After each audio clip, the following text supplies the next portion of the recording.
at FanFest, which is just a stone's throw from the Copper Box.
We're here at FanFest, which is just a stone's throw from the Copper Box Arena, where we'll have our matches today. And there is so much going on. This is entirely free for fans in London to come and visit, watch the matches at the Phoenix Arms while having a lime and soda water, checking out artists, Ali, maybe going home with a dozen or so keyrings or some of the fantastically talented artists' works. It's all up for sale, and honestly, it's just worth coming for that alone. And then we've got a couple of stages down here. Currently, we've got Sunflower doing art over on the main stage. You can also see her art up for grabs in Artist Alley. And we've got another huge stage over here. So there is so much going on. Come down, get some photos. You'll see some of your favorite Valorant influencers also wandering around live and in the flesh. It genuinely is not to be missed. So hopefully we'll see you here.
This stream contains fast-flashing images that may affect viewers who are susceptible to photosensitive epilepsy and other photosensitivities. Viewer discretion is advised.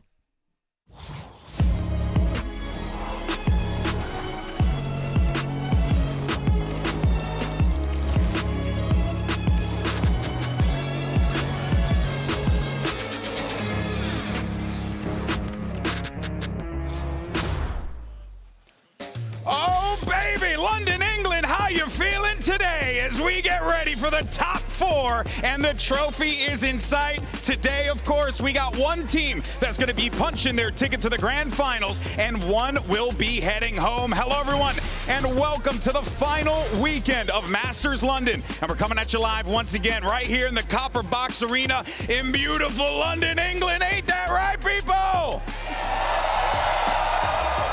I mean, I'm seeing a bunch of heathens not even walking in the back over there. London, England, let me hear you.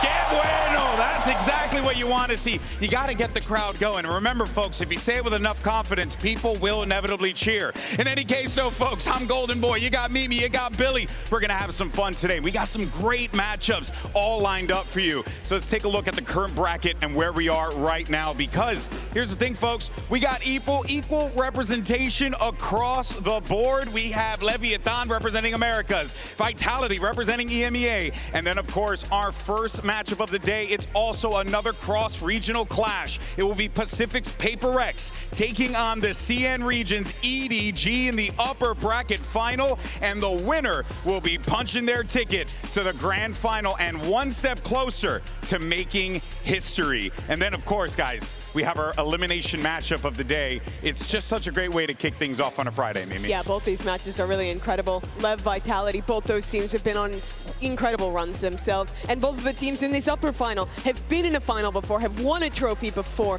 and looking for that one more. I think as well we have two of like the most wholesome fan communities when I think of 100%. PRX and EDG going up against one another. So I'm hoping everyone says hello, makes some friends in the crowd. That's right. Yeah, that's it's right. enjoyable. Hey, if this is your first time coming to a Valorant event, okay, I'm going to do a little housekeeping for you real fast. Hey, why don't you meet the person that's next to you? You never know. That could be your next duo in ranked, right? So just go ahead, say hi to some folks, have a good time. That's what we're here to do. Speaking of having a good time, we have an incredible weekend ahead of us, but let's take a moment to look ahead into the future, of VCT, because there's some big changes coming ahead in 2027. Here's a sneak peek. Okay. You're gonna have this ready by next year? Yes. I don't know how many teams from the open qualifiers get into the cup. So how many from NA make it into this cup? Is all of this NA? Performance development. Now, they do not mention in this how many partners there will be. So how do we explain our very simple, super intuitive system? Hi, I'm Bill. And I'm Omen from the VCT. When we were planning 2027, Regional integration into points will accumulate across formats and qualifier pathways. synergy. No, nope. This is not gonna cut it. Let's try this again. Is everything really a tournament? Everything is really a tournament. Okay. Well, how many partner teams? We're gonna have 8 partner teams per region. What? How'd you get to that number? We knew if the system was going to create the impacts fans wanted, Open teams needed a real shot, not just a token slot. 8 partner teams gives us enough room to bring at least 4 open teams into every major event. While still keeping the meaningful financial support and competitive opportunities for everybody involved. It was a deliberate choice. Fewer permanent slots, but more opportunities earned through play. Okay. How does this season begin? We start the year with the triple elimination kickoff. The only tournament that's gonna guarantee slots for all the partner teams. Wait, partners don't get automatic qualifications into cups? Nope. Partners who perform poorly are gonna have to fight through opens just like everybody else. What's an open? The qualifiers leading up to cups. Opens to cups, cups to masters and champions. And thousands of teams across 14 regions are gonna duke it out. 14? North America, Latin America North, Latin America South, Brazil, Europe. Turkey, MENA, South Korea, Japan, Thailand, Indonesia, Vietnam, and the rest of Southeast Asia, including but not limited to Philippines, Malaysia, Singapore, and China. The competitive structures described herein are based on Riot Games' current assessment of ecosystem needs and are subject to continued monitoring, iterative refinement, and adjustment as further information becomes available. Folks, we're still building this. Once we get to the Cups, it's the VCT at its very best. The best partners facing off against the best open teams in new cities that you've always wanted us to visit. You'll get to see Aspas versus the up-and-coming rookie, with the whole thing concluding in a hype weekend event. Okay.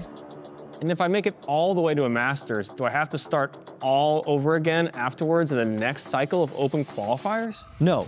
Masters teams will have advanced placement into the later stages of OQ playoffs. That's actually starting to sound pretty good. How much can non-partner teams stand to make if they do well? Walk me through that. We're moving to a predictable payment model based on how far an open team gets in each stage. Qualify for a cup, that's 100K. Make Masters, 200K. Champions, 400K. Fixed payouts. And then pricing on top of that. And some extra incentives too. Like, if any team qualifies for Game Changers Championship, that's another 100K in the bank. Best answer I've gotten yet. So, if you're good enough, you can go from open bracket to global events, get the spotlight and the bag? Yeah, exactly. Open teams can qualify for everything. Partner teams start with a leg up, yes, but they have to perform to keep it. And every match matters. Wait, where are we actually taking these events?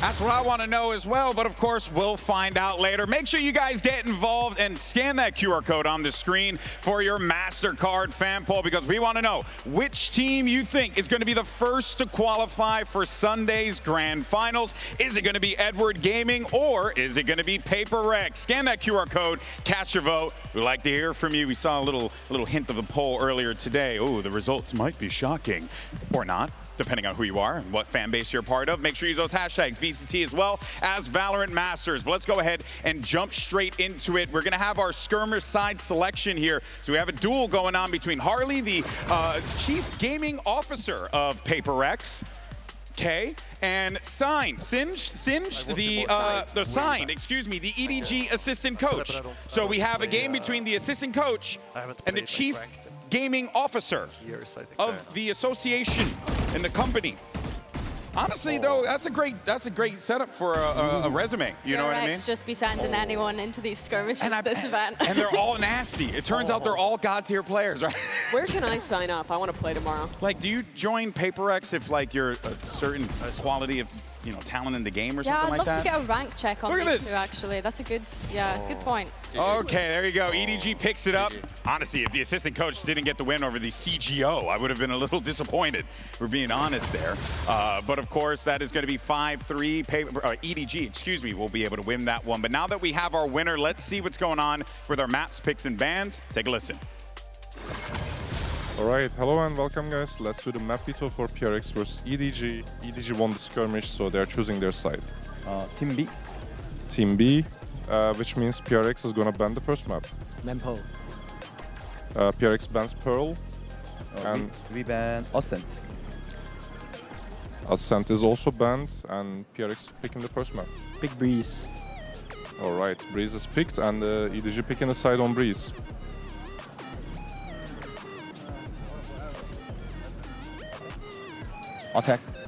Attack.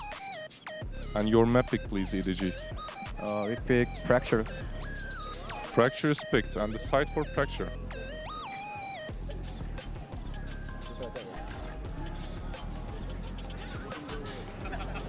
Go defense. Defense, alright. So we have Haven, Lotus, and Split left. PRX is banning first.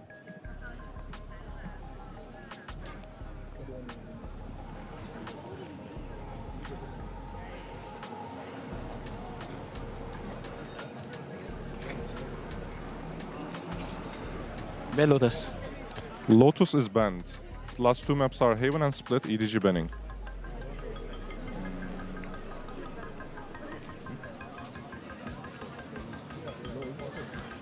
We ban Haven. Alright, Haven is banned, the side is Split, and PRX is picking the side on Split. Defense on Split. All right, so quick recap. We start with Breeze, EDG attacks, then we go to Fracture, PRX defense, and if we go to the decider map, which is splits, PRX defense. Everything correct? Good luck, guys.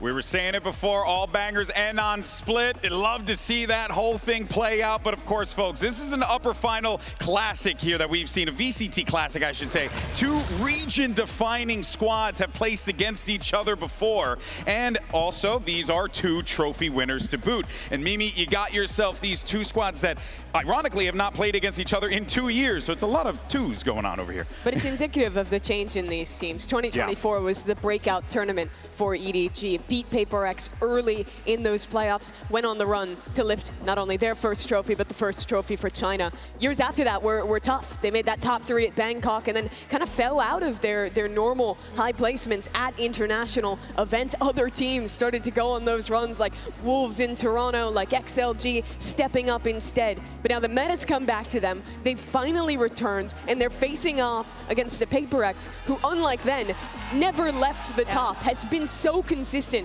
at events ever since. Yeah, top 4 finish at 8 global events, Mimi, has been quite insane. But I think what's interesting about this is these two teams have only ever usually faced off against one another in the very early stages of those global events. So right here, right now is probably going to be the most important time for them to be able to bring that A game. Yeah, this match was the start for EDG. The very first game they ever played at a global when they attended Istanbul against HyperX. Then it was the middle of their story, beating them to go on the run to lift the trophy, and maybe this next step now today if they can make the second grand final for themselves. But it's going to be difficult with how damn good HyperX has been this tournament. They have been in an absolute flow state here. Yeah, 100%. I think that they just looked as though they were in a league of their own in that game against Vitality the other day, especially starting on this Breeze. What really impressed me was not just the proactive approach that they had, but how reactive they were when they were being proactive. They constantly had plays set up for even, for example, Kron being isolated after breaking a shock dart, recon dart, I should say. They just always had very clear plans throughout the game that they played, and it was really impressive, and I think that that's what's setting them above everyone else at this tournament. It's like an evolution of W gaming, man. It was like chess, genuinely. You make a move, we have a move already ready for once you make that And move. I really think it's fascinating, Mimi, when you consider the history of this team, right? They were known as a squad that really liked to get out there, do crazy things, do what they wanted to do, but they have found a way to take that chaos and turn it into coordination, and it has been brilliant to watch. They have the best team fighting of anyone in this tournament, and I think that's by quite a wide margin. What's been especially impressive to me is their defensive sides. They're amazing at being incredibly active on the map and constantly having new looks of how to fight, what space to re-clear. I think especially when something gets us off online, which he's been excellent with this tournament, they are always looking for that next step. I never watch this team and feel like they're hurting for information, like they're being too passive. They're very proactive, but nowadays it's so much more rare that that's ever to a fault, where they're actually throwing rounds because of it. Which is crazy. It still happens sometimes, but it's way better now. That's the thing. You don't lose one or two. That's the PRX way. You lose 1 or 2 rounds. It's all right. But look, on the other side, though, you got Edward Gaming. Now, this is another team that, I mean, look, let's call a spade a spade. Coming out of Santiago, I think there was a lot of unsavory conversations that were happening online about how viable the region is, and it is very clear. Yeah, no, they're viable. They're good. And Edward Gaming, once again, Billy, leading the charge. They look prepped. They look prepared, drilled. Do they have what it takes to punch that ticket to the grand finals here? I hope so, and you have to remember, coming into this tournament, they finally returned to the top of China after, I think it was 470 days or something crazy like that. But I think what impressed us in that last game against XLG was the preparation, was constantly knowing their opponent's next move. Of course, we speak about this region having the time to prep before coming into this tournament, but they really have been a cut above the rest in that regard. Yeah, they certainly have. When I look back at the run that EDG won in Korea to get that first trophy at Champions, obviously the big ticket item was Kong Kong, the man who just walked past your screen, and his incredible performance to win the MVP bracelet there. He's been insane at this tournament as well. That's a given. But the other key facet of that run was them having very good preparation for their opponents, being able to adapt throughout a tournament run, and coming in with great macro approaches. And it felt especially in that XLG game. still some issues I'm seeing. The Breeze is what I'm going to look at today, which we will see in this map pool. Yeah. But on that Lotus against XLG, I thought the game planning was very good. I was impressed with what the coaching staff came up with, and the execution followed through. So we're starting to get inklings of EDG at their best. What's fascinating is you talk about the Lotus and everything. I was like, oh, but we're not playing that. But like, there's so much that now we're going to see EDG in showing us different things, new things. I'm excited for it for sure. But of course, we're not the only ones here. We have our ace reporter, Jen, standing by with two superstars. It's Jing and Kankan. Well, look at this, everyone. We have the sun up in the sky and Jing of HyperX and Kankan of EDG next to me. You know what, guys? You guys know each other so well. What do you think of each other's current form? Like individual form or like team? Both. I mean, I think overall both us and EDG, we are like really hot right now because we were first seed and won our first 2 games. So I think today is going to be banger match for sure. Okay. And Kankan? Yeah, Sam, I think HyperX now performance awesome, so I just have to try, yeah. But one has to win, one has to lose. How do you stop Jing? No, I don't think we're gonna stop someone. Just like I want to have the nice performance and nice match because we know each other so well. So we just play just like the scrims, no? Yeah, we just have fun on the stage. What about you, Jing, and what's going on in scrims? I mean, of course, for sure, same. I think we've played them so many times in scrims, in officials, we play them as well. So I just hope today we deliver a good match and have fun, and hopefully we'll meet again in grand finals. Okay, thank you so much. And it seems like no one's planning on stopping anyone.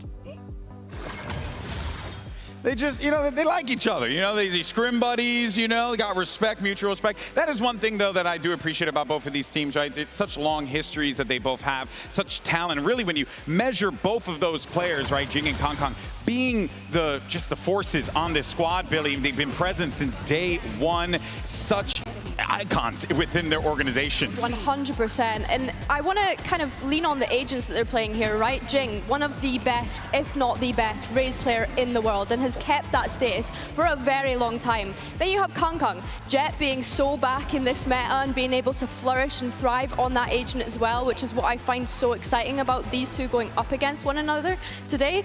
I mean, it's crazy how neck and neck they are as well, Mimi. Yeah, you're Wild. looking at MVP candidates, and I think these are two of the biggest names right now if their respective teams make it to the finals. Kung in particular had a bit of a slower start to this tournament, but map 3 against XLG, that's when I felt like I was watching vintage Kung. When he was on the Jet, when he was on the split, he absolutely took that game over, and we started to see similar games from Jing.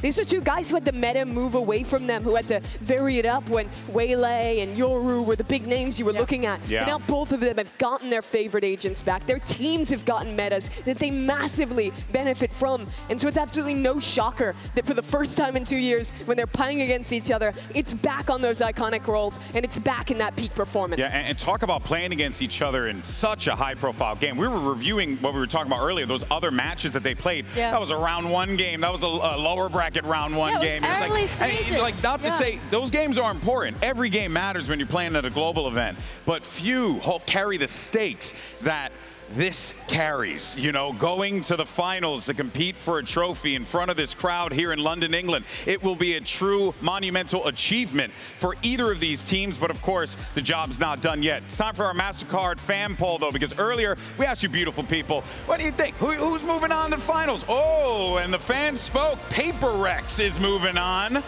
That's what the fans say. I'm just going with what the fans say. Cheers, some boos. Some cheers, some cheers. Some boos, yeah. Does the crowd agree with the Mastercard fan poll by any chance? Yes, no? Okay. I think I hear more boos. Okay. What about, do you disagree? Do you think EDG is going to win? Oh, there's a little bit more. There's a little bit more. Okay. So I think, you know, listen here. We talked about this. The crowd's going to play a little bit of a factor in here. There's a lot of hype and a lot of energy in this room, Mimi, and that is certainly going to play at least somewhat of a role as these two teams take the stage. I agree with the fans, though. I think that HyperX so far this tournament has been much more tested, even though they've only played 2 maps. They looked great in both of them. I think Mastercard fan poll fans. Yes, I think that HyperX is a favorite today, for sure. Yeah. And I think like a 65-35, a look like that, feels quite reasonable. I think a lot goes back to the maps that we were looking at. Yeah. We're going to get the Breeze in this series. Yeah. That's something I'm very worried about for EDG. I thought that map, especially their very passive approach to defense, got abused by XLG. HyperX is going to be far harder to beat than that team was. Yeah, it's going to be awesome, though, folks. I mean, we got ourselves a great game. You see our predictions there, what we're thinking. We all feel like HyperX is in a very dominant position, but, and I got to say, it is a big but. You cannot count out EDG, not by a long shot. This team has proved time and time again to defy the odds. And then on the other side, you have HyperX, a team that is battle-tested. Masters London's upper final starts right now.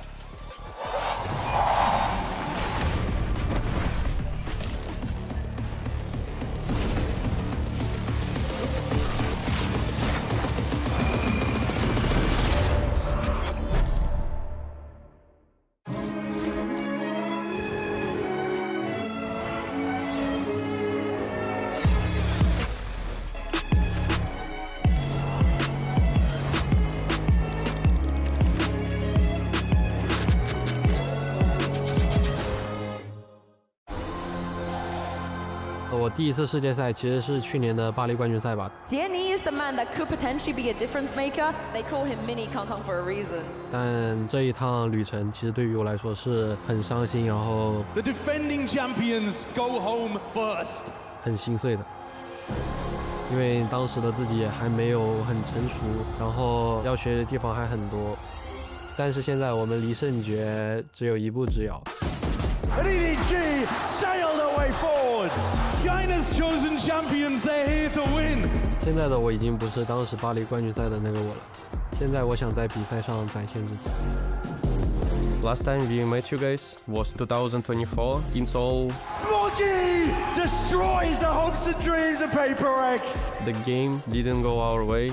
This time we'll do better. 我觉得 HyperX 的5名队员都比较有侵略性吧，这一点我们需要小心。Kang Kang, you've been on fire recently.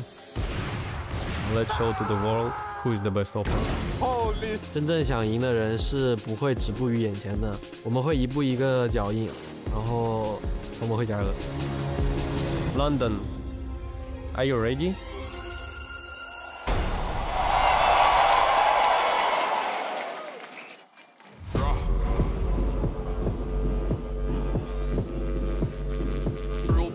G to the end. Oh, inferior.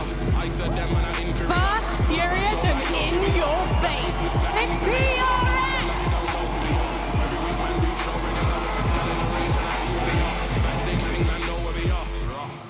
Similar, not quite P, them man similar. Spot hater like yo, there they are. Educated, don't need seminar. Imminent, real lyrics, no phenomena. Hour long set, ostrich stamina. Big paycheck, then it's back to the car.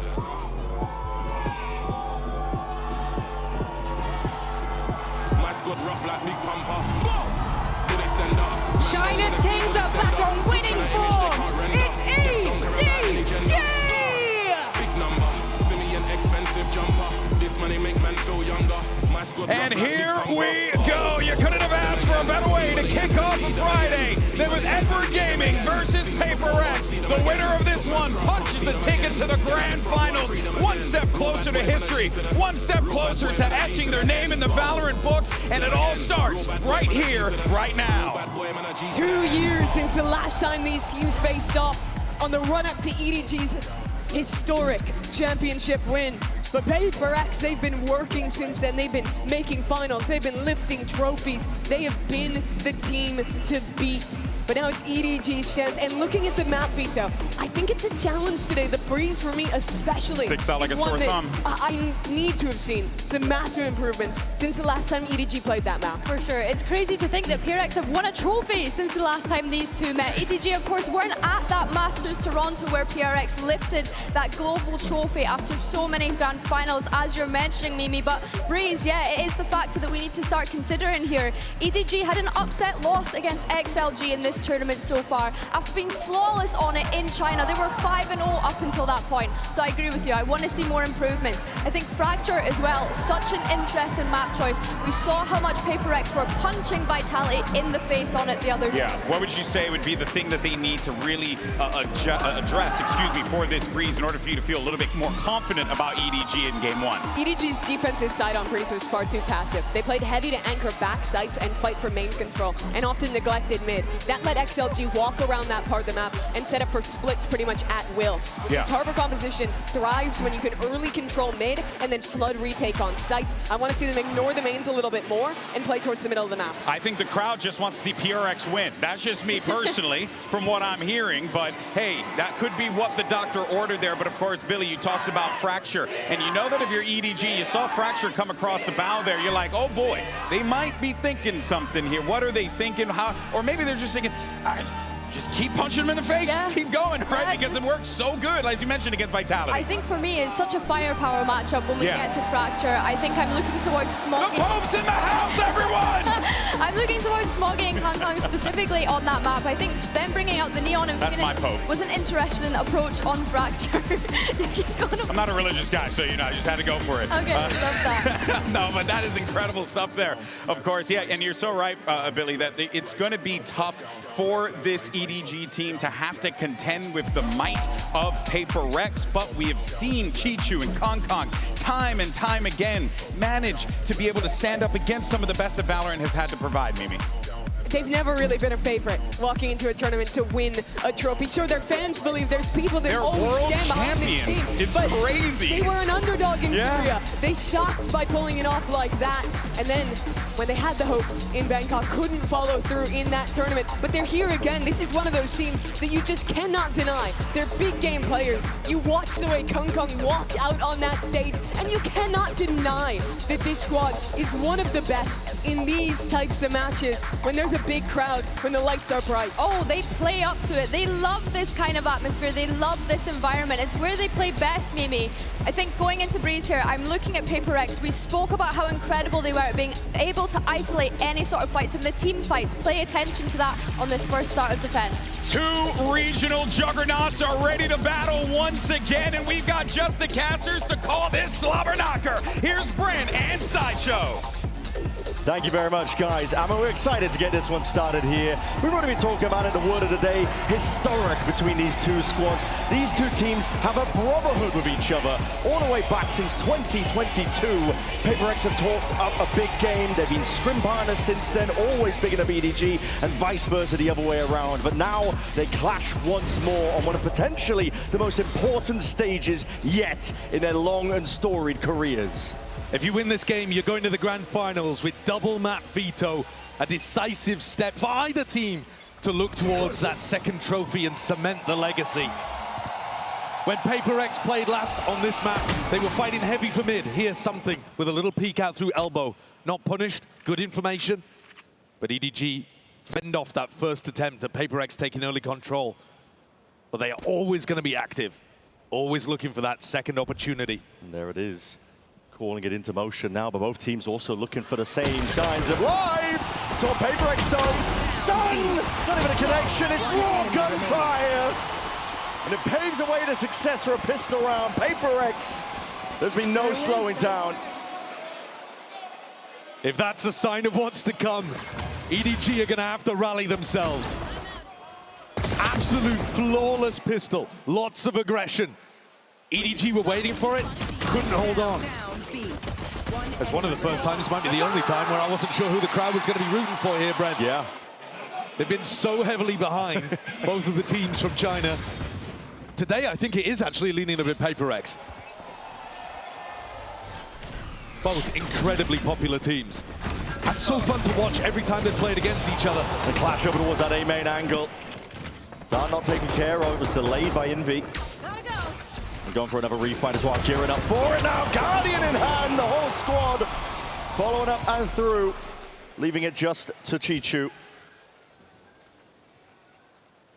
Seemed like a little bit of a questionable map decision to take us over to Breeze in the first place. But Chichu is going to find out here as Divide cleans things up. HyperX are willing to bring the fight. Yeah. It's a map where we haven't really seen HyperX's attack side. They dismantle Vitality so quickly, we barely got to see it. But their defenses were really aggressive, and they love playing against teams that fight into them. This is the kind of matchup where HyperX should be nice, boys. Goodbye, goodbye. Absolutely at home. EDG finally got some weapons in their hands, though. Look to see if they can punch back. And you're right, his players should be at home on the HyperX side.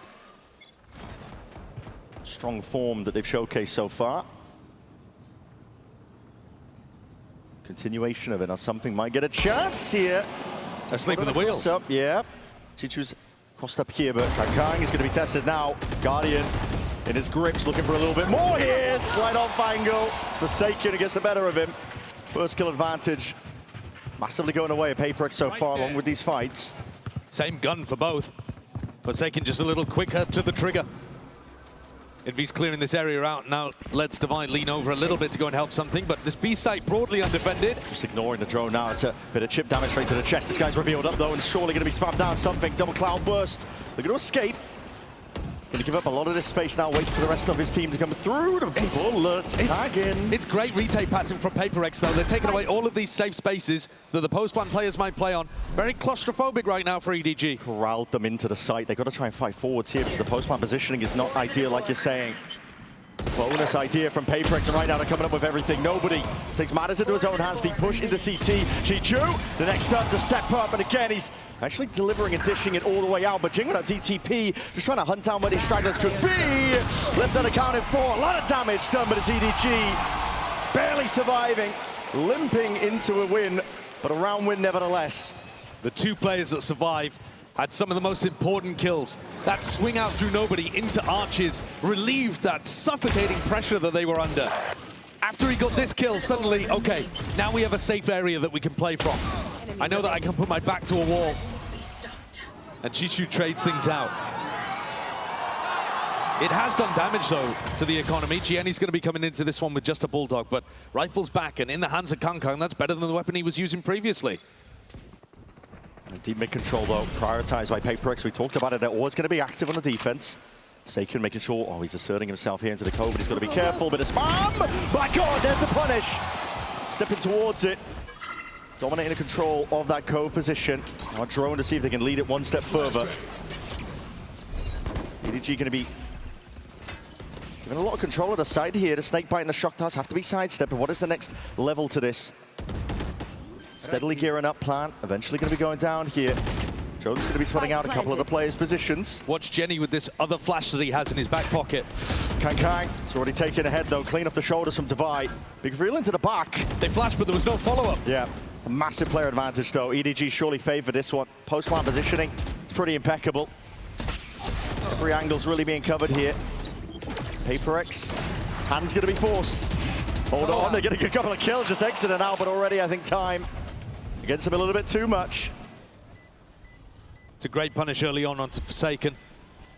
That opens things up massively for EDG. Forsaken was trying to fake as if they were putting some pressure over towards A-Main. You know how he plays. He tries to puff himself up and look big, look threatening in situations to mitigate the way that HyperX plays their macro. But this time, EDG call his bluff, come away with a really nice, easy round, to be honest. Kang also being able to find another in the midst of it in a post-plan. Dead to rights. Forsaken caught there. Yeah. They're going to need more of that. 2-2, even game. These two teams have gone back and forth ever since 2023 of Champs. They've been trading their matches against one another. Close affairs even before that. We're expecting something similar here. Again today. Something again onto this angle. Crouched up at this time. Spike down, B. Not asleep at the wheel. Gets the punish off onto Nobi. It's a big kill. Yeah, I mean, if Smoggy's going to be using that smoke to try to threaten like they could take some B space, they need to be more aware than that. Gearing up now, but they don't have any initiator util to burst out of this one just inside, but that's going to be dissipating. Flash, underhanded, still unaccounted for. It's something holding it down, flick of the wrist, can't quite manage it, but Kang going to be dropping back off now still. Reinforcements have arrived at Invi. Taking over now, taking over. It's just beautiful. This backbone of HyperX, Devi and Invi, have been far too strong in this tournament. The other players happy to take that extra risk, play their lives in a bit more of a risky way. Yeah, something goes for the extra peek out the Cloudburst. Why not when you have a guy like this behind you?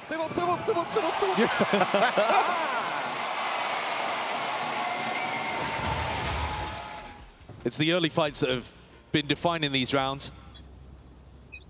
And PaperX gearing up for a triple fight over towards A. They've got that retake wall that they can always back off to, and there he is again. He's everywhere. Something. He's got a hot hand and more, putting it to good use. We talked about it, the first kills have been defining these early rounds. PaperX, it's a big one to find. That's completely alone as well. Nobody covering over towards window. He's just using the conditioning, the idea that the attackers are not going to want to peek window because I've been punishing it so much. I'll be able to get a free peek straight into elbow. Yeah. And Chichu's not ready for it. Kangkang will look to get an orb here. Get a Blade Storm online. They're worried though about these A main fighting again. That's prior conditioning. PaperX be making the right moves here, putting a bit of fear into the back of the minds of the EDG players. Drone forwards. See if we can get any tags. Kangkang didn't get the orb. Apparently not. Didn't actually end up going for it here. The paranoia, but a DTP into the corner. That molly at your feet. Jing, jing, jing! Very brave stuff. Gonna hand over the gun at the end of the day here, but Hunter's Fury might do enough. Potential tags, damage. There it is. Kill claimed. Jenny going down. Nobody with a plan, but it's just a tap to see. There's an extra element that they can pull out of. PaperX still getting information, squaring up Kangkang. Trying to batter his way past this one. It's in his hands here. Nobody not feeling like it's a safe place at all. The squeeze being applied. Kangkang! Oh my God. Dash forwards. Went for an ace now, and now with a Blade Storm out ready to slice and dice potentially, but he's hunting for at last. Straggling player. The movement. The bullets. My God! Something's got his head in his hands. Can't believe what they've just allowed Kangkang to do. Don't give him an inch. The guy's a superstar with a Champs trophy for a reason. Hasn't had the loudest tournament yet, but he's electrifying London now. What was this? That's unbelievable. I am the best! He's playing like it. Heating up. They're looking to take that A main control again. PaperX throwing smokes into their face, threatening like they could be refighting. We saw Kangkang wasn't able to pick up the orb in the previous round because of that threat, because of that pressure. This time, no such worry. Ult's being expended here. And Kang misstep there with a movement. Didn't go anywhere at all, but the wall. Oh, it's a bit of spam. So walls are going to be dropping on either side. It's traded out. Frankly, I think PaperX will take that. See how this one goes now. The pit being committed. It's going to be a very tough retake here for PaperX. Already only working with the Sheriff.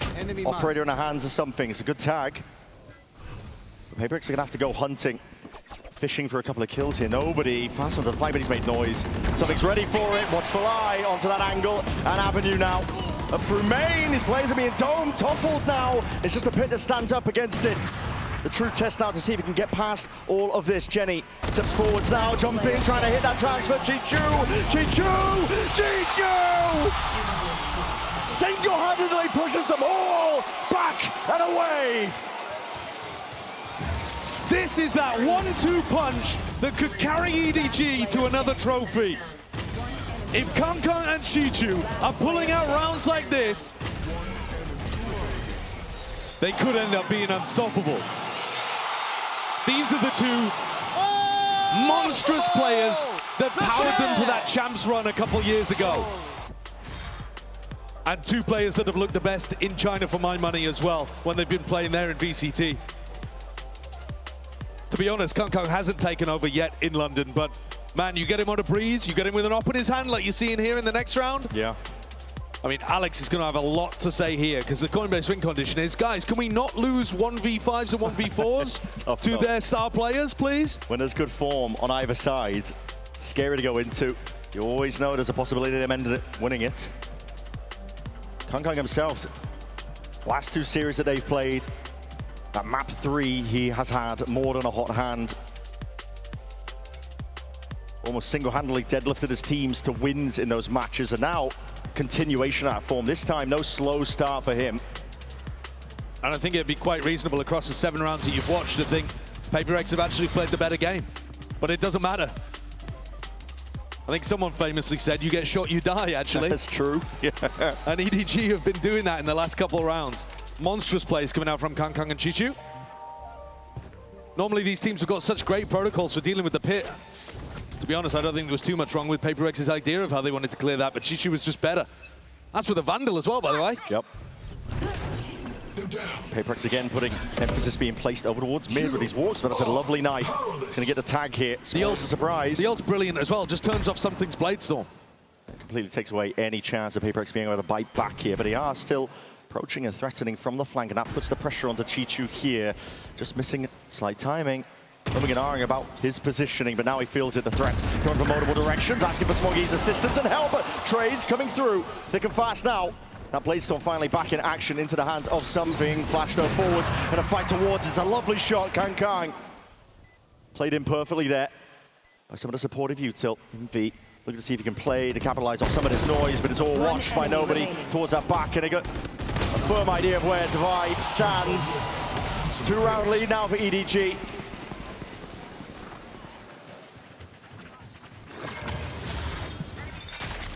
This round, all about stifling that threat from HyperX. Still good pathing from them on the retake. But all of the timings controlled beautifully by EDG. That first bit of pressure with the mid-push, cancelled out by Jenny's ultimate. The next bit of pressure coming from the flank, cancelled out by Jenny's flash. I know he's not at the top of the scoreboard right now, but he has been massively important for EDG. He's slotted back into this team beautifully. Yeah, player with a ton of pressure to perform. We see guns once more with that operator in Something's hands, but he's tagged up here. Blind shots might be required. He's going to be blinded up regardless. Has to dash to this engage. There's plenty of HyperX players potentially waiting. Chichudo. Backstab, a threat now onto the flank that's going to be making it all the more awkward. Thorn in their sides when it comes down to this raw individuality. Invi potentially taking over again as Jenny. That's a straight back, doubled up to face it. It's an onslaught occurring onto the B site. Something. Open sight lines given to him, but now unavoidable really. Has to peel back, has to save this operator. EDG are really running away with this map. That's part of the reason why we were looking at it in the map pool and saying, what on earth is this? Yeah. Unexpected. We were expecting HyperX to pick into the weakness of EDG's Haven. Instead, they go for a map where EDG have been destroying people in VCTCN. They're hounding down Something at the end here too. He's got no money here. We'd love to keep this gun and sharp shooting. Mad peak. Yeah. But it's Jenny who gets killed towards the end, who's an absolute savior once more for EDG. Chichu's lurk was fantastic too, to be able to pick off that first player. It drew Something's op away from the fight. But just when you think Invi's done enough, Jenny responds. One enemy remaining. Chichu comes back around to be able to support him as well in that high-low setup. EDG are very comfortable on this map. They're looking unreal right now. Snappy. Magnetic straight up here. Deep dart, deep flash, and now an even deeper dash. Forsaken. It's the overdrive being forced to be pulled out, but he's not expecting this one. There's a crossfire set up. Forwards! Jing attempting for the punish. Straight it out though. Chaos occurring in that A main fight, but now finally a bit of a stalemate called for. Player advantage here to EDG into the post plant once more. It's a very nice setup from them. High-lows set up, slightest of angles, just a jiggle and a shoulder. It's all Something needed, and he's evened it into a 3v3. Coven to the back. Preemptive spam. Smoggy making the most of it though, and still Kang unaccounted for on this push. Looking for a little bit more here. Signs of life though, but he's going to be revealed out to the open. Time ticking. HyperX going to get a bit of a move on here. Doubled up towards it. Invi with a quick trade. Now the shot class flying through. Nobody knows. 70 HP. He's going to see if he can hope for the best. A few sharp shots. Something sticking. He needs the defense in order. No way!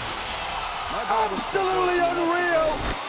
And what a way to play it in the 1v2. What are these rounds that EDG are pulling out? Nobody is an utterly unique individual. There's no one on earth that's going to play a 1v2 like that. Survives on 1 HP. The jumping to the exact opposite corner. You're joking. By the way, he had a recon.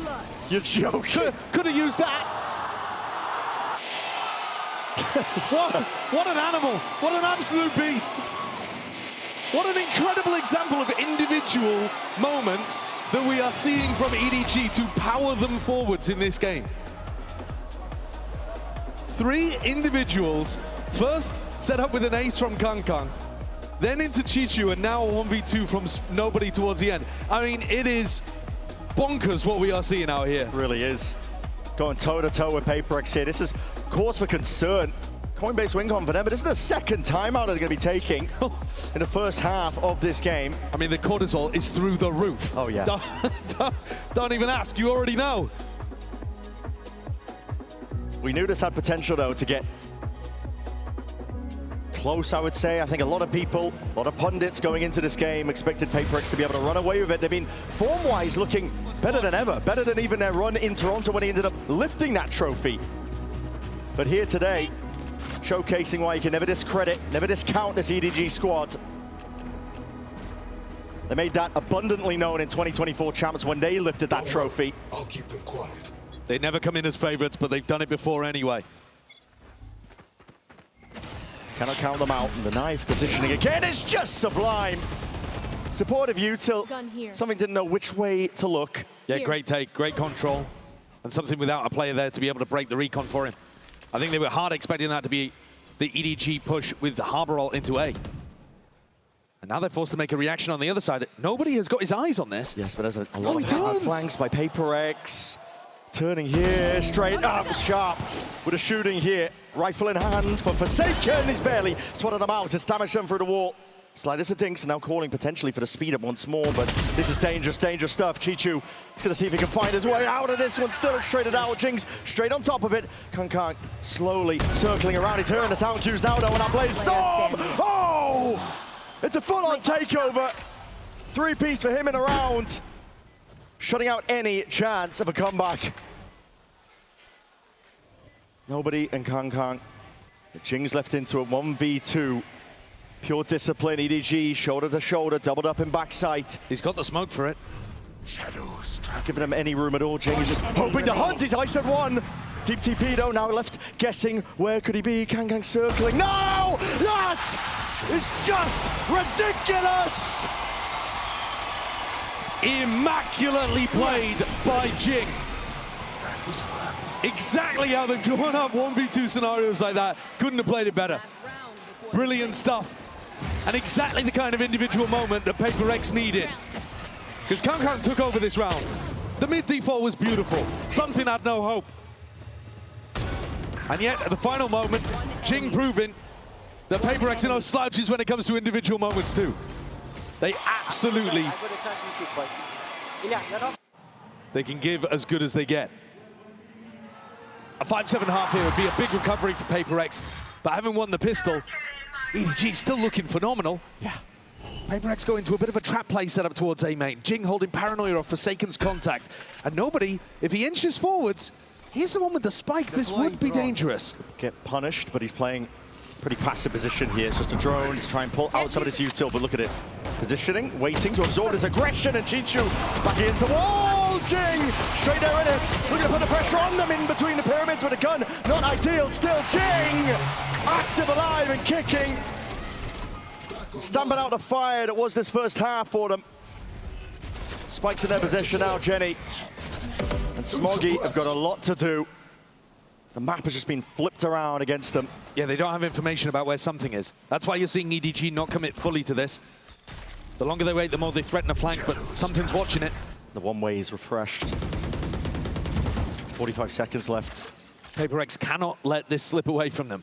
They have a perfect position. Jing has done everything for them so far. Flash primed. Jen is going to be calling for it, waiting for the smoke to dissipate, and here it is. Time is right. Left click on, forwards is the play. Jing slams shut in their face. The 4-piece towards it. The 1v2 for Jenny. Teed up. But how do you ISO these 5-6 bullets? Remaining, it's all something. And a 5-7 half, we said it. Hell of a recovery for HyperX, considering the way that EDG were looking. I think both teams can be relatively happy with how this half has ended. EDG ran away with things in the middle. But these final 2 rounds from Jing have just saved HyperX's chances. Going into their attack half that we haven't seen too much of, it would have been a disaster if they hadn't got it within 2. It's a game powered by phenomenal individual moments so far. Seeing the very best of EDG and HyperX being brought out of each other. We're going to sit it down to the floor. Frankie is standing by with some very familiar voices. London, please make some noise for my new friends. We have got Naomi Yang, who plays Sage, and we've got the voice of Clove, Isla Campbell. And first of all, what's it like seeing your characters around the venue? It's like their faces are everywhere. Absolutely incredible. Just keep taking pictures of Sage. We keep calling it like Big Sage, Big Clove. Big Clove, Big Clove. There's so many big cloves, and also seeing like the cosplayers and the art, like it's so surreal. It's the best day. You've actually got Clove. Yes. You've got a Clove keyring. Someone gave you. Yes, someone who is cosplaying as Clove gave me this, and it's one of my most treasured belongings now. I love it. It's my version of a Labubu. Labubu. Even better, I would say, and even more unique. Now, if you were to be going into game on that stage, which of your voice lines would you like to hear? Stand tall. We are Valorant. We are fighters! I get chills. I know. Okay, Clove. Well, isn't it my arch nemesis, Sage? Oh, just kidding, we're like standard nemesises. And very quickly, before we get back into the game, have you got a message for anyone who plays your characters in game? 加油! Mon yourselves! Oh my gosh, it's been such a pleasure having you with us. Enjoy the games. I know who they're supporting, but I'm not allowed to tell you, apparently. Let's head into the second half. Yeah, no biases apparently, but that's just excellent. And they've got an entertaining game to watch. Yeah. This has been everything you could have wanted for with a clash between HyperX and EDG so far. You've had some monstrous individual moments. Both teams looking to take the fight to each other. And even though HyperX are the team that picked this map and won the pistol, they're down 5-7 at the half. Look to see if they can secure up another one. Pistol round to even it up, 7-7 here. This is fast. Play towards this double doors angle. Deep dash from something, but it's a bait and switch. Faking out the presence, see if they can pull rotations away from EDG, but deep committed position. Chichu potentially unaccounted for, but on that timing, could have banded in hand. It is traded in time. And now they can go back to the insert of something at double doors. Yeah, it's fakes on fakes, pressure on pressure, but nobody again. He's inserted himself forwards. It's Divide. Just decapitates nobody. Cleans up the threat of that. Paranoia is going to be connecting, and Kang potentially spotted out towards the back of that site. No one willing to contest just yet. Deep high tide, though, is going to be cutting its way across now. Walls on walls. Now, backside position already taken up. It's dropped down. HyperX forcing the issue. Jing! Planted. Hot Hand Moy striking while the iron is hot.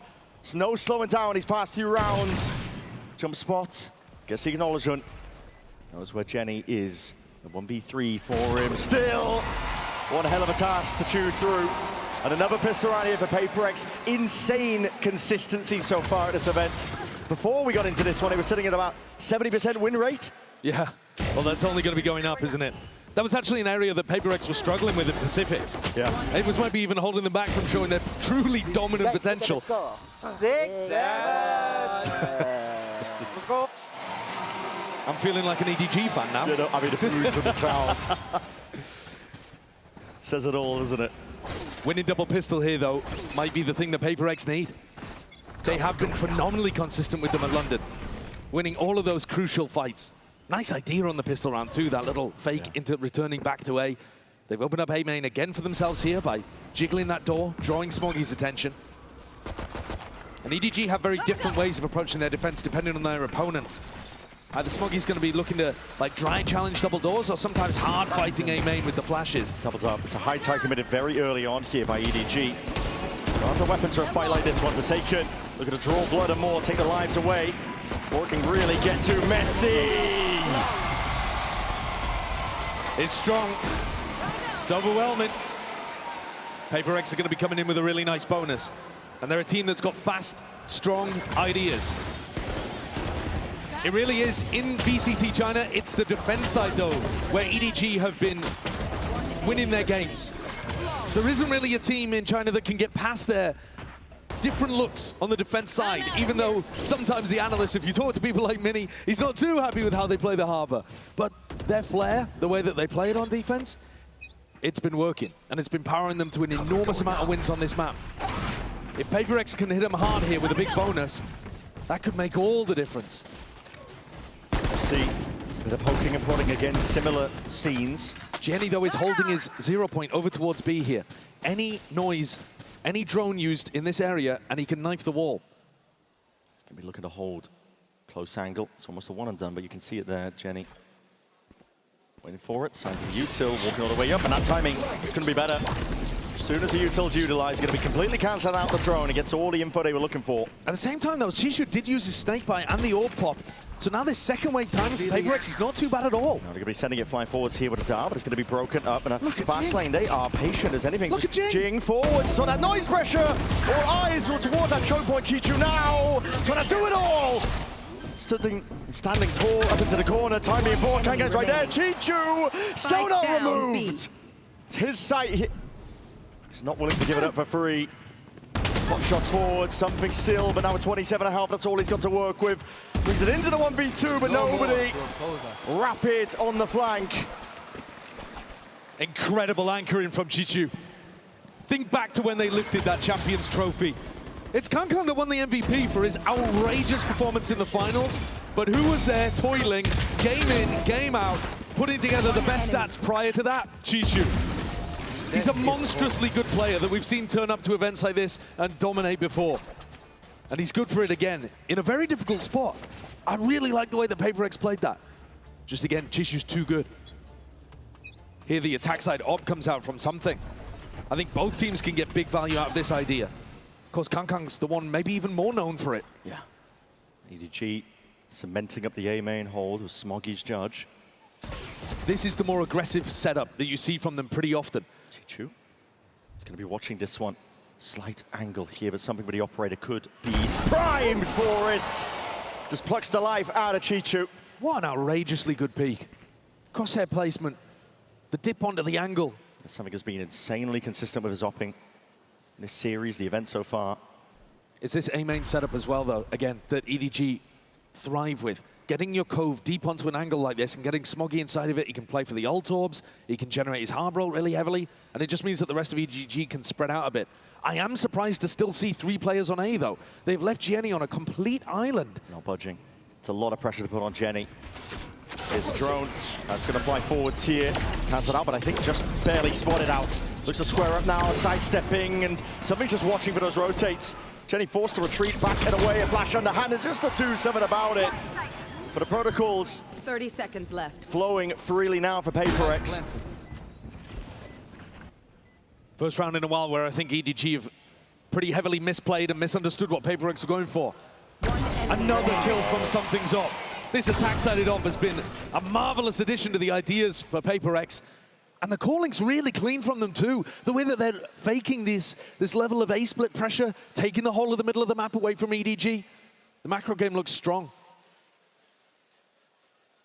And Smoggy's just left in a very similar position to where he started the rounds. He's managed to get the upgrade from the Judge to the Vandal, but he's had no impact. I'm out of here. And this slower, contacty pace will require an adjustment from EDG. 8-8. Both teams pushing each other to the limit. You're right, it will require these adjustments from EDG. I love that. Pixel angles, yeah, something has been just sublime. Dude, it's one thing to be holding a pixel angle. It's another thing entirely to know... Just peeking into it. Peeking into a pixel angle, knowing exactly how your movement, how your aim all needs to be lined up, and then hitting the shot insta. It's incredibly good. This is that tack timeout for EDG to address the playstyle that HyperX are throwing at them. They are scrim partners. They've been scrim partners for years and years and years. You heard Jing and Kankang talk about it earlier. They know each other inside and out. We haven't actually seen them play in a match in a long time. Since 2024, and that was before both teams had even lifted a trophy. Yeah, at that time, both teams were fighters. They were the scrappy team that you didn't want to run into, the teams that looked like maybe they had a chance of taking a big upset or maybe even a trophy. But the last time they clashed was in the group stage of the tournament where EDG went on to win a Champs. Since they first played against each other in 2023, they still have 7 out of 10 of the same players too. Yeah. These are rosters that have mostly stuck together, loyally building on that teamwork and chemistry in order to get to where they are. It shows they've got a brotherhood with one another. Through the scrims, through the matches, the historical context when both of these teams face off against each other. And have a look at this. Divide picking up the attack side op. Okay. Implies that they want to keep the op, but they want to run something fast in this round to throw off EDG's tack timeout. Frankly, though, I think EDG will have been taking this round for the next one. Look at the buy. Yeah. Bits and pieces, but ensuring that they can keep a buy going for the next. Cove drop down. You'll see a lot of util being used. Pure disrespect over towards Amen. Kang. Guardian, seen him do monstrous stuff with this weapon before, but this time, battered down. Forsaken, there's no slowing down. All the way forwards now, something his turn to see if he can show up. Farm up some of these eco kills, collecting all sorts of action, and racking them all up and away, flawless. Big pace increase from HyperX. We'll see if there's a continuation of that. Yeah, it's a nice idea to throw that kind of stuff off. Might have also been one of their pre-prepared setups, just in case they think Smoggy's playing with some Judge or Bucky in a main. You go fast through him immediately, trying to barrel through. But now the attack side op goes back into the hands of something, and maybe the pace settles a bit more into what we were seeing across rounds 15 and 16. Kang, something might be squaring up here. The op v op, we were talking about it, we were teasing it. Right now, nobody wants to budge. No one wants to make the first move. Hoping that the fight comes to them. That little trademark wiggle. Yeah. It's like reset of the aim, just feeling it out, making a bit of noise now. A lot of respect being given here by Kang. Playing on more and more passive angles. Jenny got information that nobody was over towards A main with the 9th. I'm getting the tag here. A lot of util being pulled out of them, but again, this battle up towards double doors. Pixel to play with, jumping round. As players waiting, but a shot goes wide. Kang now with a dash, moves forwards, and this time strikes. Gonna do one Forsaken though. Forward again, overdrive, and he's running a jar, adjacent to all the shots, sidestepping the bullets. One-man army, and he's caught all the pressure, pulling the players of EDG out like a poultice. Now with a bit of a pause. Get out of my way! Bit of temperament into the round, but this is going to be, again, applying even more pressure over towards Jenny. How well can you anchor? Underhanded with a flash. It is that big connection here with these players. Still, the trades might not be intact enough. Forsaken has gone down. Barrow pointing out, though. Invi taking out Jenny. Quick little turnaround. Transfer. Smoggy's ready for it. Moving his way. Weaving and ducking and brings it into the 1v1. I don't think Divide knows where Chichu's coming from here. Fast on the flank. And accounted for potentially Divide. Trying to spot him out with a jump spot, seeing if he can scope it out, but they've just spotted it. Signs of life potentially. G2 healthy as anything here. Walls up. Divide trying to play and insert a bit of the mind games. And off that angle! Unaccounted for! It's HyperX now leading by 2. Beautiful reposition, great usage of the wall there in the post plant 1v1. Divide has been a monster every time his team needs him in London. Wild, scrappy fight here between Kang and Forsaken. While Sungton was doing crazy stuff on the other side of the map too. Baited nobody out of position.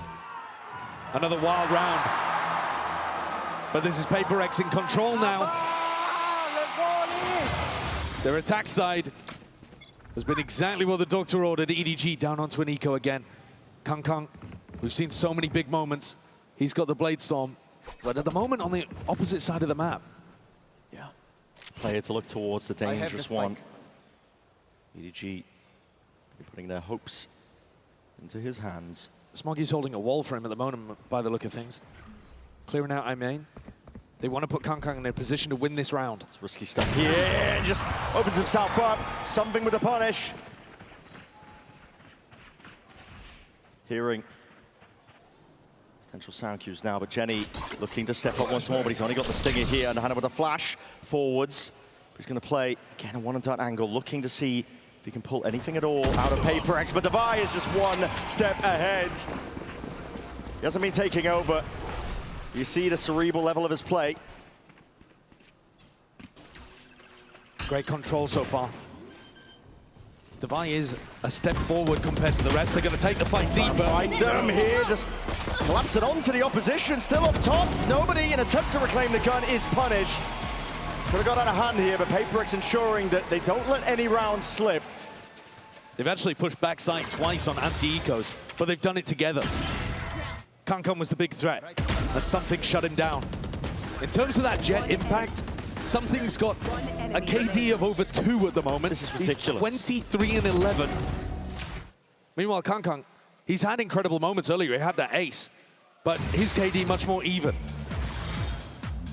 He's had impact in terms of rounds delivered, but he's not delivering round over round over round to the same degree that something is. This attack side, something's been such a key player at opening up those avenues and creating such threats in mid. EDG at the moment are just giving HyperX all of that space in the middle of the map. Yeah. And HyperX are using it beautifully. There is a bit of a gap here in terms of the theory in this half. Absolutely. The conditioning, you can tell the HyperX, even on the first half, the earlier moves, are now making sure a lot of contact plays, trying to punish the fact that EDG are not going to be wanting to hold out in the open angles against the attack side off of something. Isn't it crazy that you've got a guy who, at one point, we were all talking about as the best Yoru in the world, if you dial back about a year. And now, since swapping over to the Jet, he's been utterly dominant on this as well. He's so good. His form's ridiculous. One of the biggest reasons that they found that meta style that fits for them was when they gave up with running something on the Neon and decided to just plug and play him on the Jet. It worked wonders. This is looking to be a little bit faster on the backside of the timeout once more. HyperX clearly looking to see if they can upset some of the preparation. A deep pit. Chichu needs to be defended here because he could get jumped on a moment's notice, and they see it. Paranoia flowing forwards here, running them all the way down. No hard committal though. Snakebite offloaded. Those are very fast ults used. Jenny throwing his 0 point and then ripping the ultimate and forcing out the snakebite. Recon used as well from nobody. I think nobody might even go for a Hunter's Fury though if Chichu is pressured again. This could be a trap for HyperX. See it.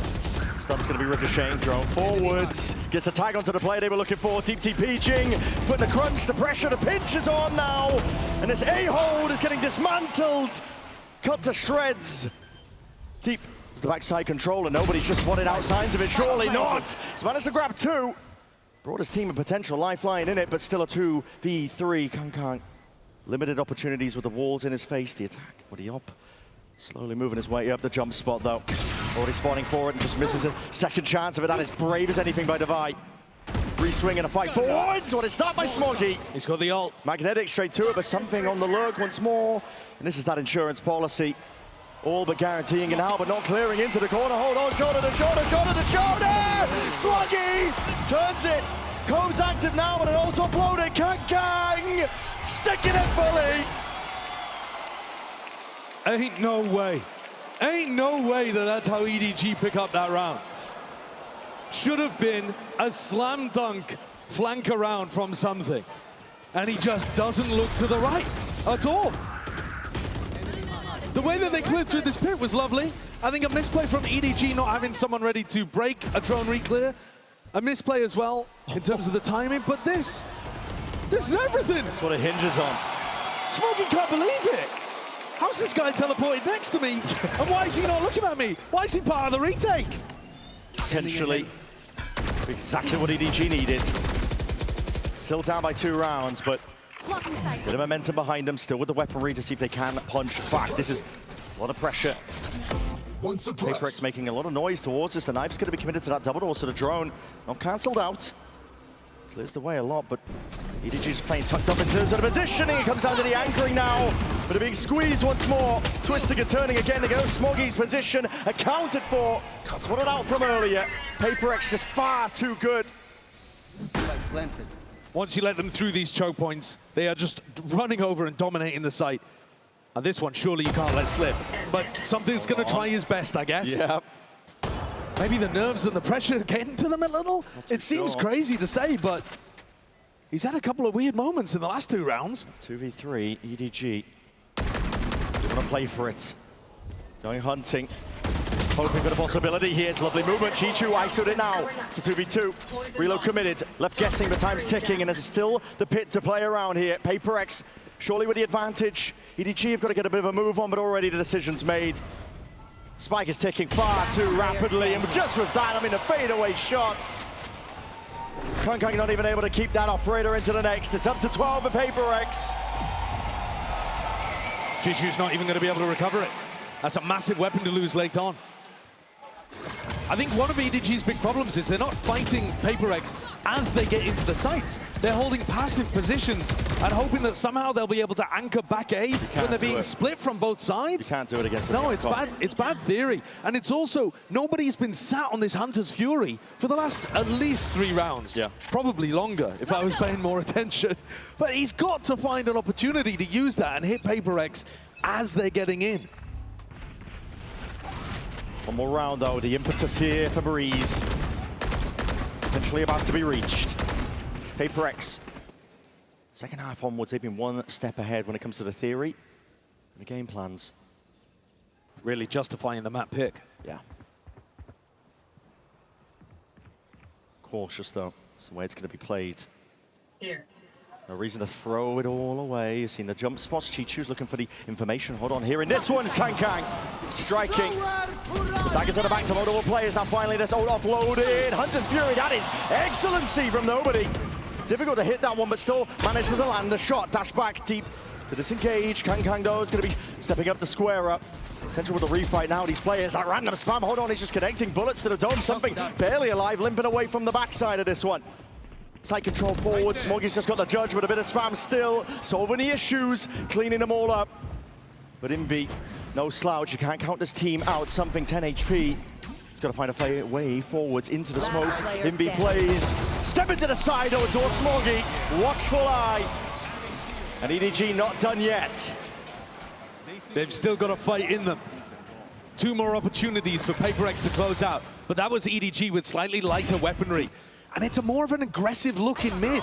I think this is so critical for EDG, is that they do feel confident to go for those explorations towards elbow or a re-clear in an area, because it's going to give them better info for this kind of stuff, where they can flood into the site that HyperX are actually hitting.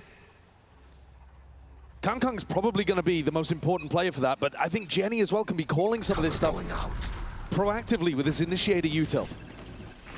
Smoggy's been sat here for a while. Yeah. He was here in the previous round with the judge, and he hears them all leaving. Yeah, this is the kind of timing where you've got to make a risk. You've got to walk forward. He's taking it. Right timing to be taken here. Looking to see if they've inserted a straggler. The deep drone up to be pushed back here, but the up trap and a dash. Chichu stunned up into the corner. Too much to deal with. Overwhelmed as swiftly as that. It's a masterclass here on the exec. HyperX with an increase of pace, an increase of tempo. And Jenny and Smoggy to see if they can pick up the pieces. That is devious. The something swing to set up Jing. Gliding to the side, Smoggy. 1v2, 1v2, 1v1. And the plan's still not down. Overheating potentially. Hold on. There's a world with it. All offloaded. Push forwards. Jing looks to disconnect. Pushes past, there's no blind intact for him, and the reposition could be everything. The prior damage done, it's all in Smoggy's hands. Comes down to the 1v1, but just 3 bullets remaining. He'd have to be sharp, he'd have to be on point. They've all missed the timing. And he might need a bit of luck on his side. He has the cove. That's the cove. Dead sit. And now, a bit proc, there's a bit of spam. Jing has to reveal his positioning now. He's sticking. Smoggy!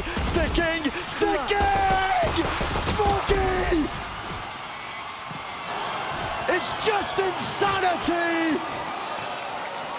These rounds that EDG are putting on the board, you should never witness this kind of stuff, even with pressure like this. A 5v2, Something and Jing are almost playing with their food at the end, and Smoggy's won a 1v3. The Harbor staying alive towards the end, but if it was a one-off, it would be excusable. How many times have we seen it so far already? EDG just will not stay down now. They look to see if they can take it to OT, but it's again at rapid pace. Jenny is instantly able to trade, cuts it up. Oh my, nobody potentially baited out here, just backpedaling. It's clean. Put together in the end. Chichu now inserts himself and announces himself to the site with a snake bite. A deep TP potentially there. Jing repositioning with the rest of his team, calling for a bit of a temperament in the round, but he missed the timing. Chichu, not clear, but still watch yet. Look at this, it's magnetic! Chichu! Damage done and almost bringing down to Vi. 6 HP and a dream here, but Kang's got it all covered. How is this game going to overtime? Utterly ludicrous final rounds.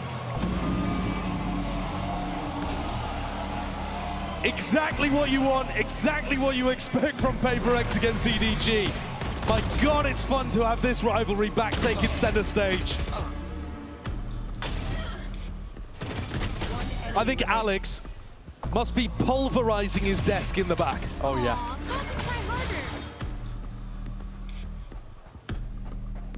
Absolutely phenomenal individual moments from EDG. I mean, look at the kill differential between these two teams. It's outrageous. And yet EDG are hanging on. Showcasing the parity between these two teams when they last faced off. Neither side had a trophy, this time both in a cabinet. Looking for a chance to claim a second with a win here today. Forsaken! He's not finished, he's not done yet. It's damage done and more. And discipline and temperament is called for. No overheating this time, HyperX. These trap plays have been absolutely deadly. HyperX have got a bunch of them. And a bit of random spam, surely that'll do it. There it is. Perfect. Couldn't ask for a better opening to OT. Got to be a little bit of an anxiety over there when you know that you're the team that's been playing better, especially in that second half. And you've somehow gone to overtime. EDG will need a big answer. I mean, Chichu's been a beast anchoring towards B. I'd be looking to run A splits or something. I mean, HyperX have just had so much more success on the A side of the map. All that hard work for EDG, surely not going to be undone here and now. The HyperX are trying to stamp out and stop this one in its tracks. Get a map lead as they head towards potentially the next one here. Smoggy there, Jenny! What a time to come alive! One enemy remaining. He's been the glue player the entire time for them, and no stopping. Pure momentum, and delivers EDG a flawless round to go once more. Love the decision to step into this one. I was saying earlier, they need to box HyperX in. You have to fight them at double doors, at A main. You can't be anchoring in passive positions. Beautiful adjustment. Really nice stuff from a player that's normally more supportive. We go again. 13-13. The tension already sky high, and we're just at the beginning of this series here. Delayed as the knife, gets the tag now, but the fight forwards is still called for. HyperX surely forced to respect this, and they do. Backing themselves out, but it's a slow squeeze attempted by EDG. Chichu hoping to play off all of the sound pressure potential for him to activate. Drone declared away. HyperX looking for information, but up towards the side. This is where it's being played now. And HyperX, they are trying to defend this one. High-Tide cuts them out. A fight taken towards that double door angle. Chichu traded for the big reveal. Lights up Motor players. EDG corralled now. Collected onto the side. They got to get this plant down now. The snake bite. It's precarious as anything. No shock to follow up. Envy and Something are committing to the flank. Jenny holds him back. It's a big wraparound. Jenny, again, it falls on his shoulders. The glue player, ISOs the fight. ISOs them beautifully. It's all done, it's all put into his hands. And a 1v2 now handed to Devi. Jenny and nobody though. Nobody with the timing. Slight adjustment. And a slight swing through the wall. Unanticipated. EDG this time with the lead. EDG get up to map point on their opponent's pick when they have 20 fewer kills than HyperX. Absolutely insane. And Jenny has been a monster. HyperX are taking a tactical timeout here. The pressure is mounting on this side of the stage. They are the favorites. It's their map pick. They were the team with multiple opportunities, 3 of them, to close this out in regulation. And it's not anger coming out from Alex, but he's very focused. Locked in. looking for ideas. HyperX, they were favored on their attack side of this map so far. This OT has been anything but expected. EDG, the first ones to break past it. And the more time that it takes HyperX to close out on their attack, the more time it's giving EDG to adapt to what they're doing. Yeah. Early on in the half, I don't think EDG had very many good answers, but here in OT, starting to see them really figure out what they need to do. That's a concerning sign. Maybe something should be picking up an attack op again. I mean, that was something that was working well. The slow play through mid was working quite nicely. Can Alex find an answer? They're gonna need it. They want a chance to pull this one to another round of OT, to not give up their own map pick to EDG. We're starting to see the players really coming alive. Jenny in particular. Gotta sing his praises. Standing ahead. A lot is asked of him. But he's been delivering now. Smoggy. Deep darts played for. She's just going to be here in this one with the drone. It's going to be the knife for the snake bite. Already pulls out with a deep dash. Already cutting this one up. Something. Well, checking onto the corner. There's chances here, but Chichu again, he's a menace. The anchoring position. Finding it so damn difficult to remove him. Something way out to the open. They're losing their head. Losing their minds. They try and play this one to the bitter end, but it's all EDG. Two-player advantage. Jing looking to see if he can seal anything up. Making it a little bit more even, but he's hunting for these kills. He's just not finding them. Hold on. Snap to the side. Davai also online. So that 2v2, but Chichu, do they know about his position? That's the question. Holding still for now. Smoke players ring around the rosies. Chichu, it's a bullet to the temple. Davai's taken out. And this surely could be this into Jing, seeing if he can do it. 1v2. 30 seconds left. 66 health. And the pressure's on him. The emphasis placed. He's the one who has to get the plant down. He's the one who has to find a way forwards out of this one, but he's running out of time.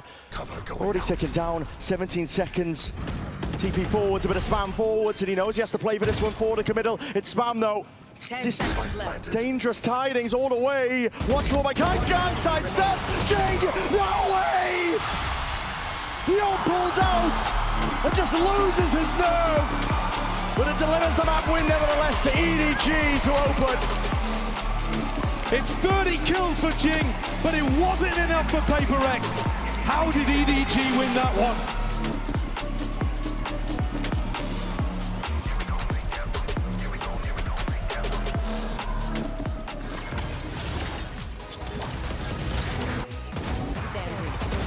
Spike down A.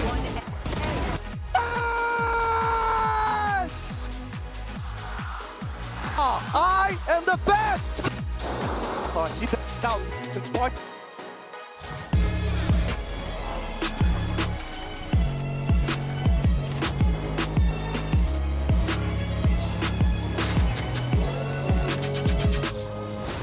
Tired of off-season blues once Champs is over? Fear not, because Valorant is coming to the Esports Nations Cup, where players split from their clubs and compete for national pride. Will EMEA turn every round into a chess match? Is Brazil about to turn every map into ranked? Will Team USA ego peak every single angle? The final event of the year is not to be missed. Esports Nations Cup 2026. See you in November. Here we go again.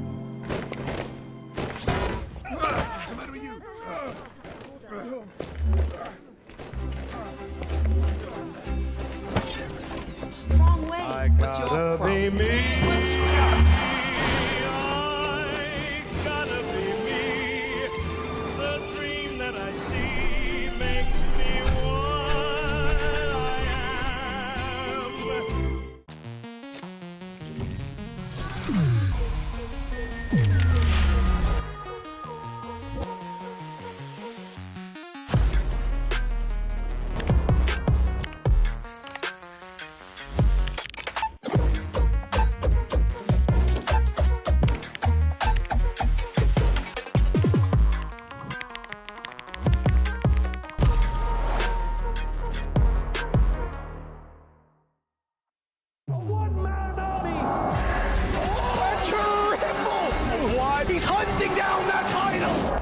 The time to write the next chapter in the esports history books is finally here. And they fold it in his hands yet again. Steps up to the plate, and he could knock this one out of the park. Now they shall be engraved alongside the greats.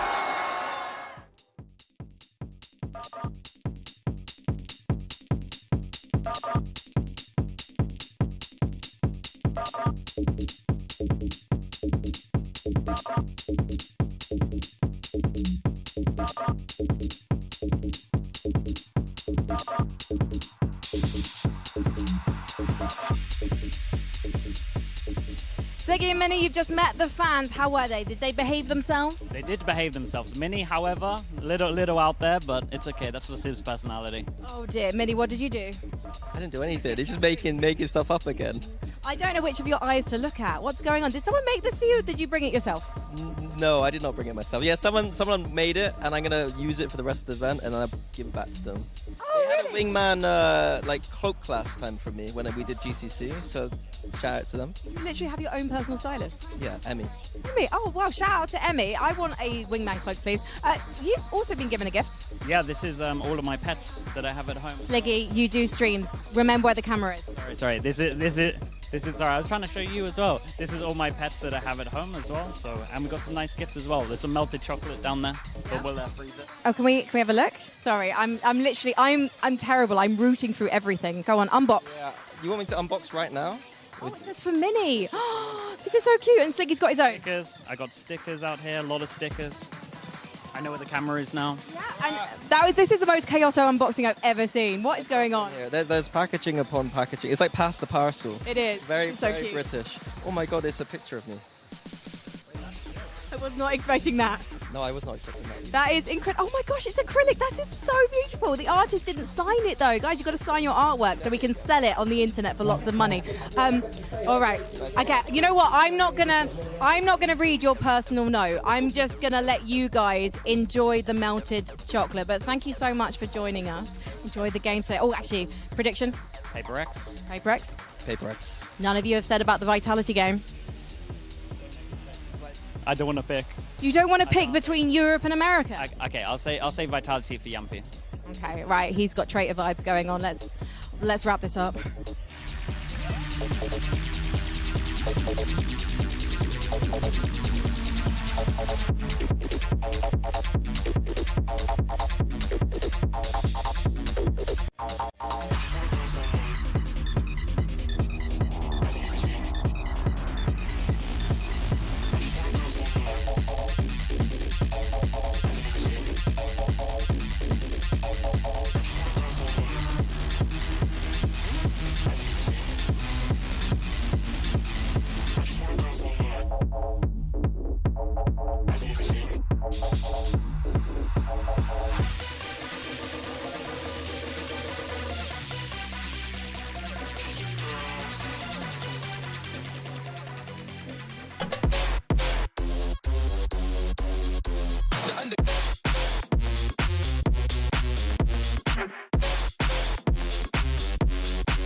Here with Coach Autumn of EDG. Autumn, that timeout in the second half allowed you guys to take it to OT and close it out. What were you able to address? 미드 쪽 주도권을 저희가 좀 가져가야 된다 생각을 해서 좀 그거를 위한 작전들을 많이 사용하라 했습니다. I put a lot of emphasis on mid control and how we should play around mid control. So I told them and I reminded them about what kind of strats we had and told them to utilize those mid control strats a lot more. Thank you, Autumn, and good luck on the next map.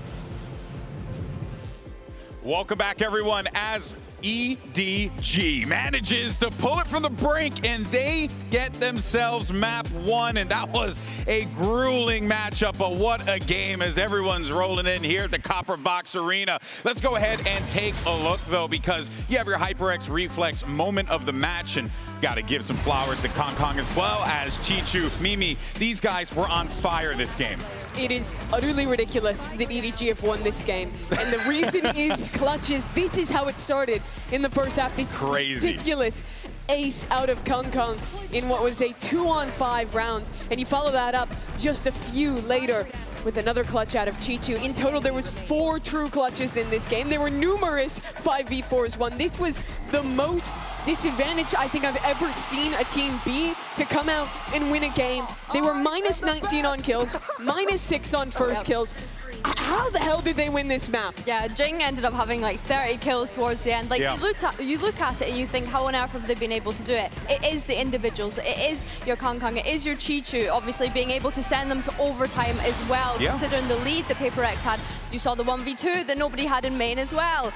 All of the players on this side absolutely stepping up to the plate. HyperX won both pistol rounds in this game as well. You see the first kill stats that I was mentioning. You take those pistol rounds away, it's a little different of a matchup. It certainly is, but you take the 4 clutches away, and it's also certainly a different matchup. They kind of went both ways in this game. I agree with what Coach Autumn was saying there. I think that the same problem was manifesting for EDG early on defense. They were conceding so much space in mid. HyperX abused that with the attack side off from something. It looked like a great approach to me. They saw the same things I did. I think they were right to pick this map, but they could not close it out in the key advantage rounds. And now they're honestly in a really bad position in this upper final. Yeah, I think it's a rough one because not only have you thrown the lead in that map, you've thrown your own map pick, and now we have to start to look ahead at what EDG done. Yeah. I think that EDG definitely took those moments in that overtime where they learned the lessons and kind of implemented those things like fighting for that mid. We saw it in double doors, the combination of utility, the swing off the back of it as well. Really having a great understanding of how to be able to close out Breeze. Yeah, and listen, we talk oftentimes about the individuals on HyperX and how good they are, but you got to give flowers to the individuals on EDG too. They're all so good, right? I mean, we barely even talked about Chichu, and that guy is like an unbelievable player. It's actually criminal that we didn't talk about him as much as he deserves to be spoken about. But let's actually see what's going on over on the HyperX side of things. We have Coach Alex standing by with Jen. I'm sure he's happy. Here with Coach Alex of HyperX. Alex, what was your initial plan picking Breeze, and where did EDG disrupt it? Yeah, we just felt it was a good map for us, and that we have enough time to prep for them. I thought they won an incredible amount of rounds that were like in our favor, so I think they just shooting better today right now. Okay, so clean things up a bit for Fracture? Definitely. Okay, we'll see how that plays out. Back to action.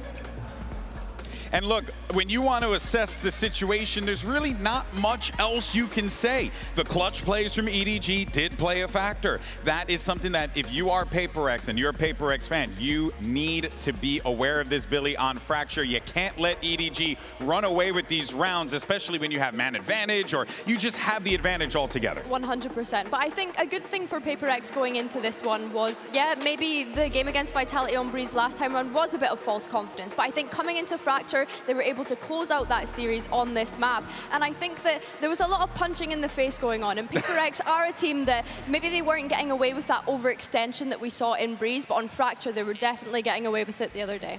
Yeah, I think this was a pretty solid map for HyperX in that last showing. They absolutely rolled Vitality, like you bring up. But I like the composition that EDG played better on this map. I think the Neon Phoenix works really well towards their style. I think this is one of those maps where it highlights how good EDG's team fighting can be. HyperX on defense, they're very reliant on early aggressive plays. That's what Vitality wasn't ready for. This team is going to be in your spawn, on north side, running you down pretty much everywhere. So EDG have to be ready for that pace, but they matched it. They already won the chaotic rounds in map 1, which gives me a fair amount of faith for them going into this second.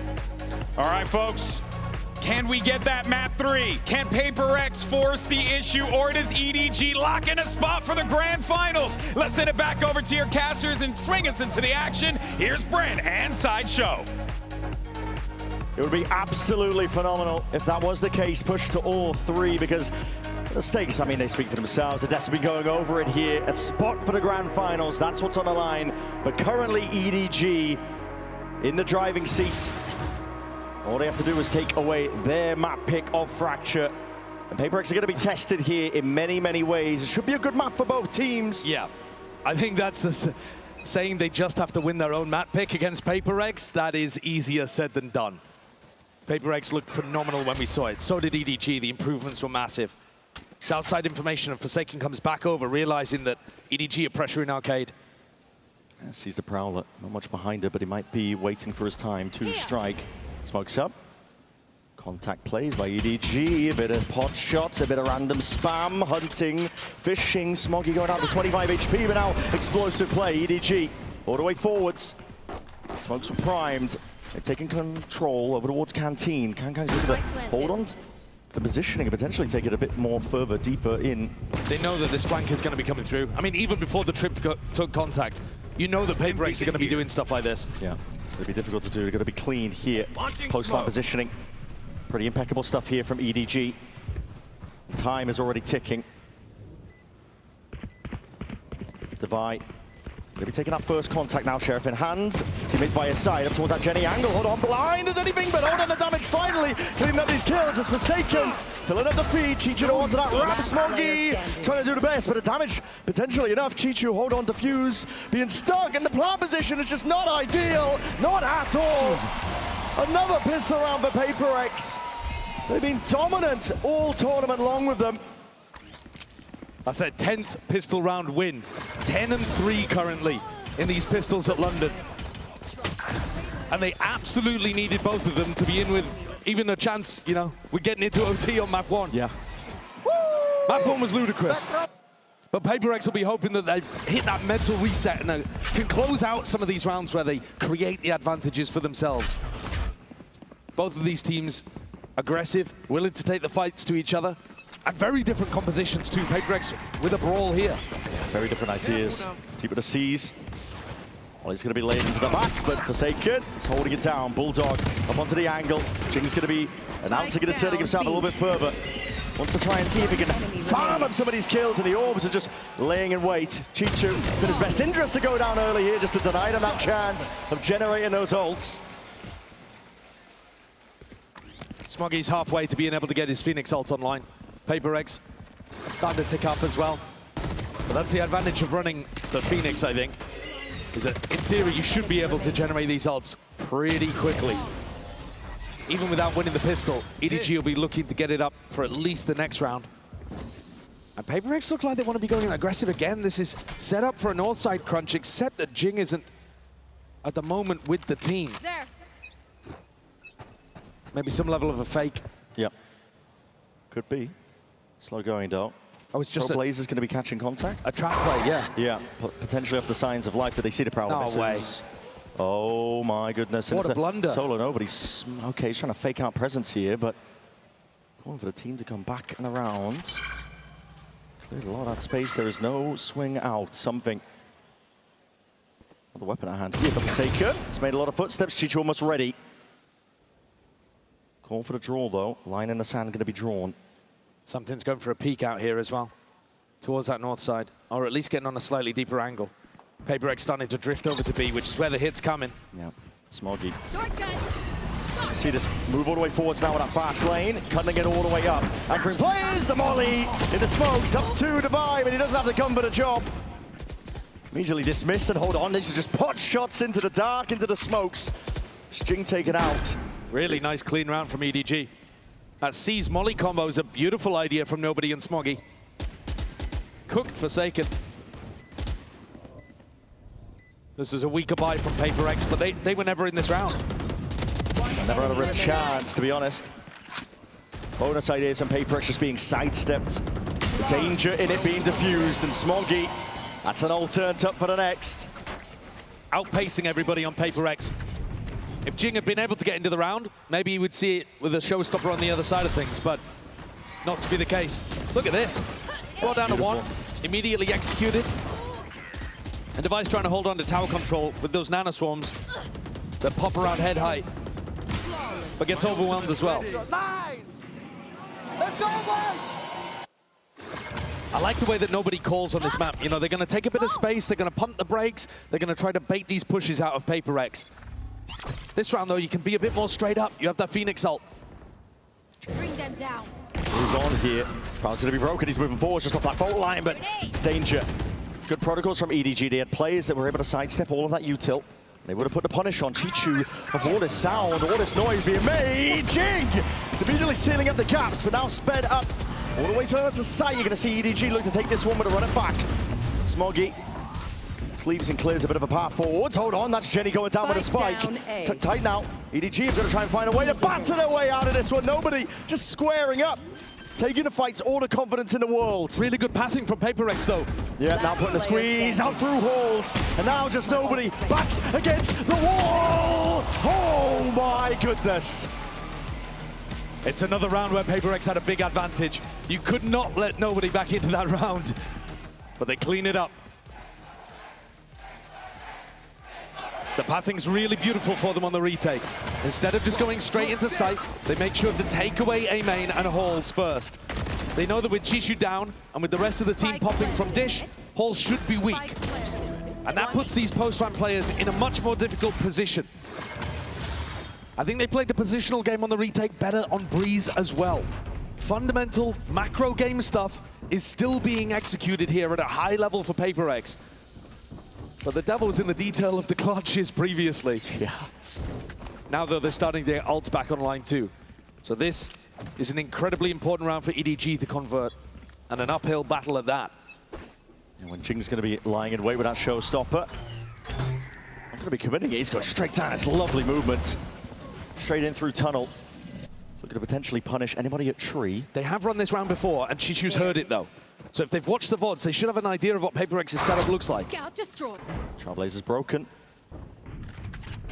Bits and pieces of information, but nothing concrete. Now, and Chishu didn't take the timing through the smoke. HyperX don't tend to hold that arcade smoke. Pack mentality though. Big group up now, and Devi's going to be caught out there by the Prowler. Will have to disengage out and away. The Nightfall gives that piece of mind acknowledgement. Devi! There's no way he's going for the repeat. What a play. Two players brought down, sent straight to the spectator seat. EDG gonna find a way forwards now. Seeker's finally dissipating, but that horse control again. The understanding fundamentally is too damn good for HyperX. Back on control. It's individuality that was helping on the last map for EDG. Not present in that round. The pathing is just beautiful, isn't it? They completely squeeze all of the best spots on the map away from EDG. But Devi here works magic around that smoke. I can't believe he repeats it. I know. Going for the second there. Arguably a little greedy, but I mean, it just works to perfection. It also stalls out the rest of EDG as they're trying to get into the site and creates extra timing advantages for the flank retake. Jenny couldn't even get the spike in the ground. And EDG are going to take an early tack timeout here. I think the best case scenario for them as an adjustment is to do a bit more pump faking.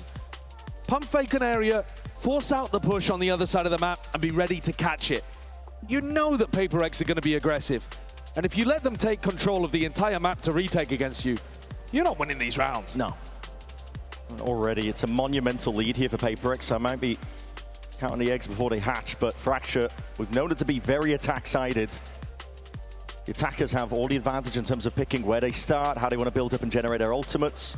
You can snowball so effectively. So for HyperX, a 4-1 beginning, nothing to scoff at. I think they've probably got the best defense side theory on Fracture, though. Yeah. And these kind of... We have seen a lot of teams really struggle on their Fracture theory this year, since it's re-entered the map. I mean, the map changed a lot. Yeah. Initiator nerfs as well. I think also, though, a lot of the rosters had changed a lot. Sure. And so they forgot a lot of that old theory, whereas these two teams have been around... They've been around the block. I mean, that's what we were saying. The first time they ended up clashing.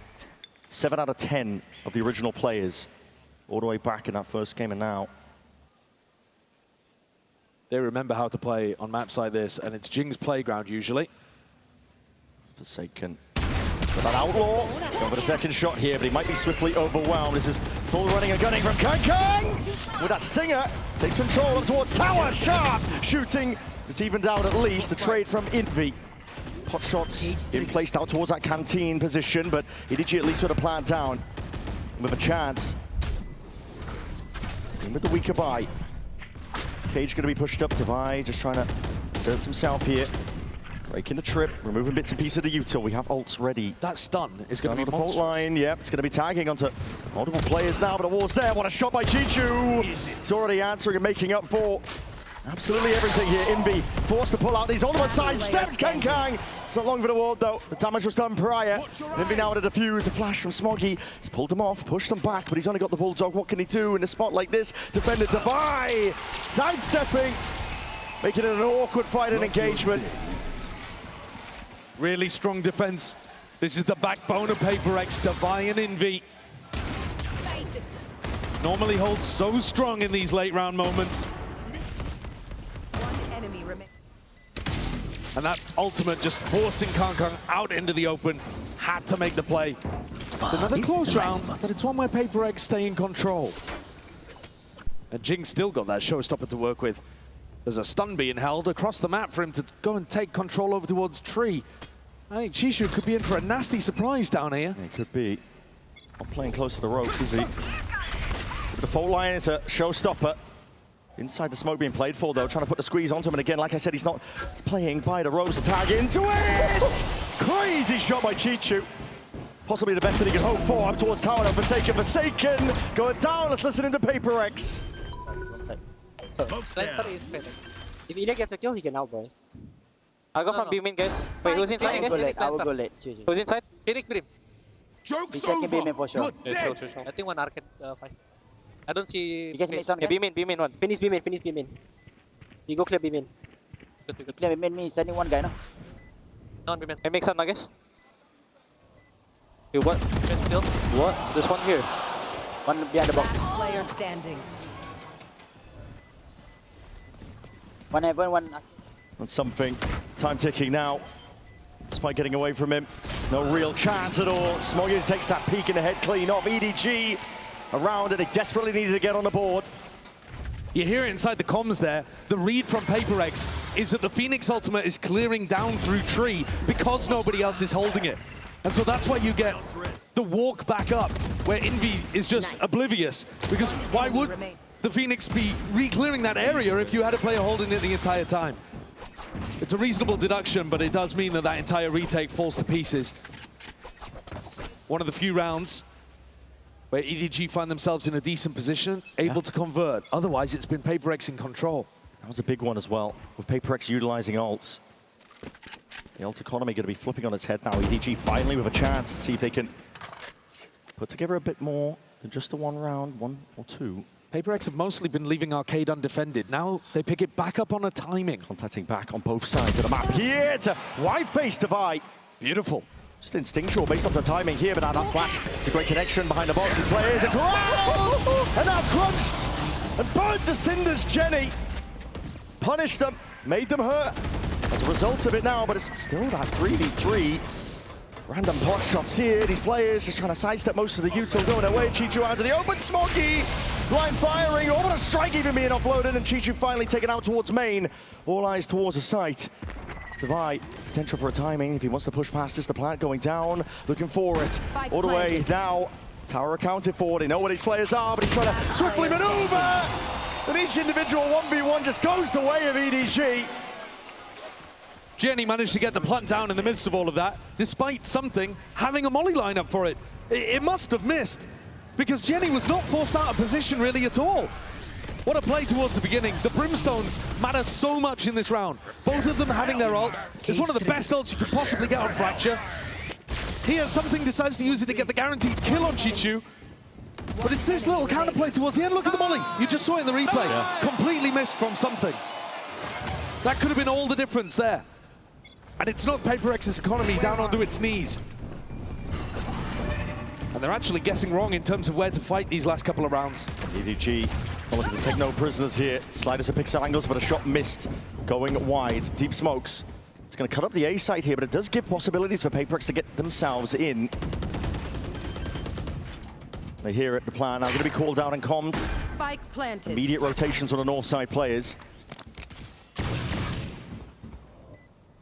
Pretty big ultimates, but I don't think they'll necessarily want to use them unless they get some kind of advantage. Post-plant positioning is way better this time for EDG. Yeah, it's HyperX only with the Sheriffs. Nate, hold on, that's a fault line too, alongside it.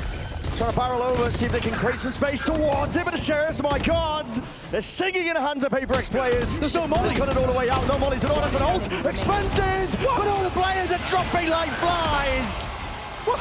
It's chaos, man. What's the lockdown gonna do, Devi? It's not like they're going to respect it. There's barely any time.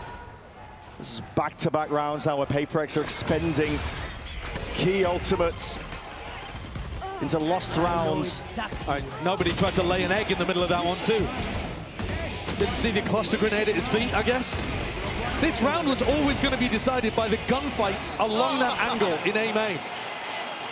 I think the EDG coaching staff are wondering what happened to that lockdown as well. It's HyperX with attack time out here, and I think it makes a lot of sense. Ever since Autumn called his own, 3 rounds in a row for EDG. Decent adjustments, but also HyperX's aggression has not caught them early. And some of that on Fracture is a little bit of luck. Yeah, you have certain areas of the map that you want to fight over, and depending on if you're going to do aggression or barrier drop as defenders, sometimes you're just going to create a reaction avenue for the attackers to get in and get the plant down. Yeah, it's risky to do. The meta shifting on Fracture. Seeing a lot of teams slowly see if they can take contact, set up some trap plays. Not a lot of all-inning, but for HyperX, they've lost multiple opportunities now. Ult's being tossed away into these rounds. I think the Coinbase win condition has got to be to set up that good retake pathing again. If they can dominate the south side of the map, that is going to set them up for some really clean retakes into A where they can dominate halls.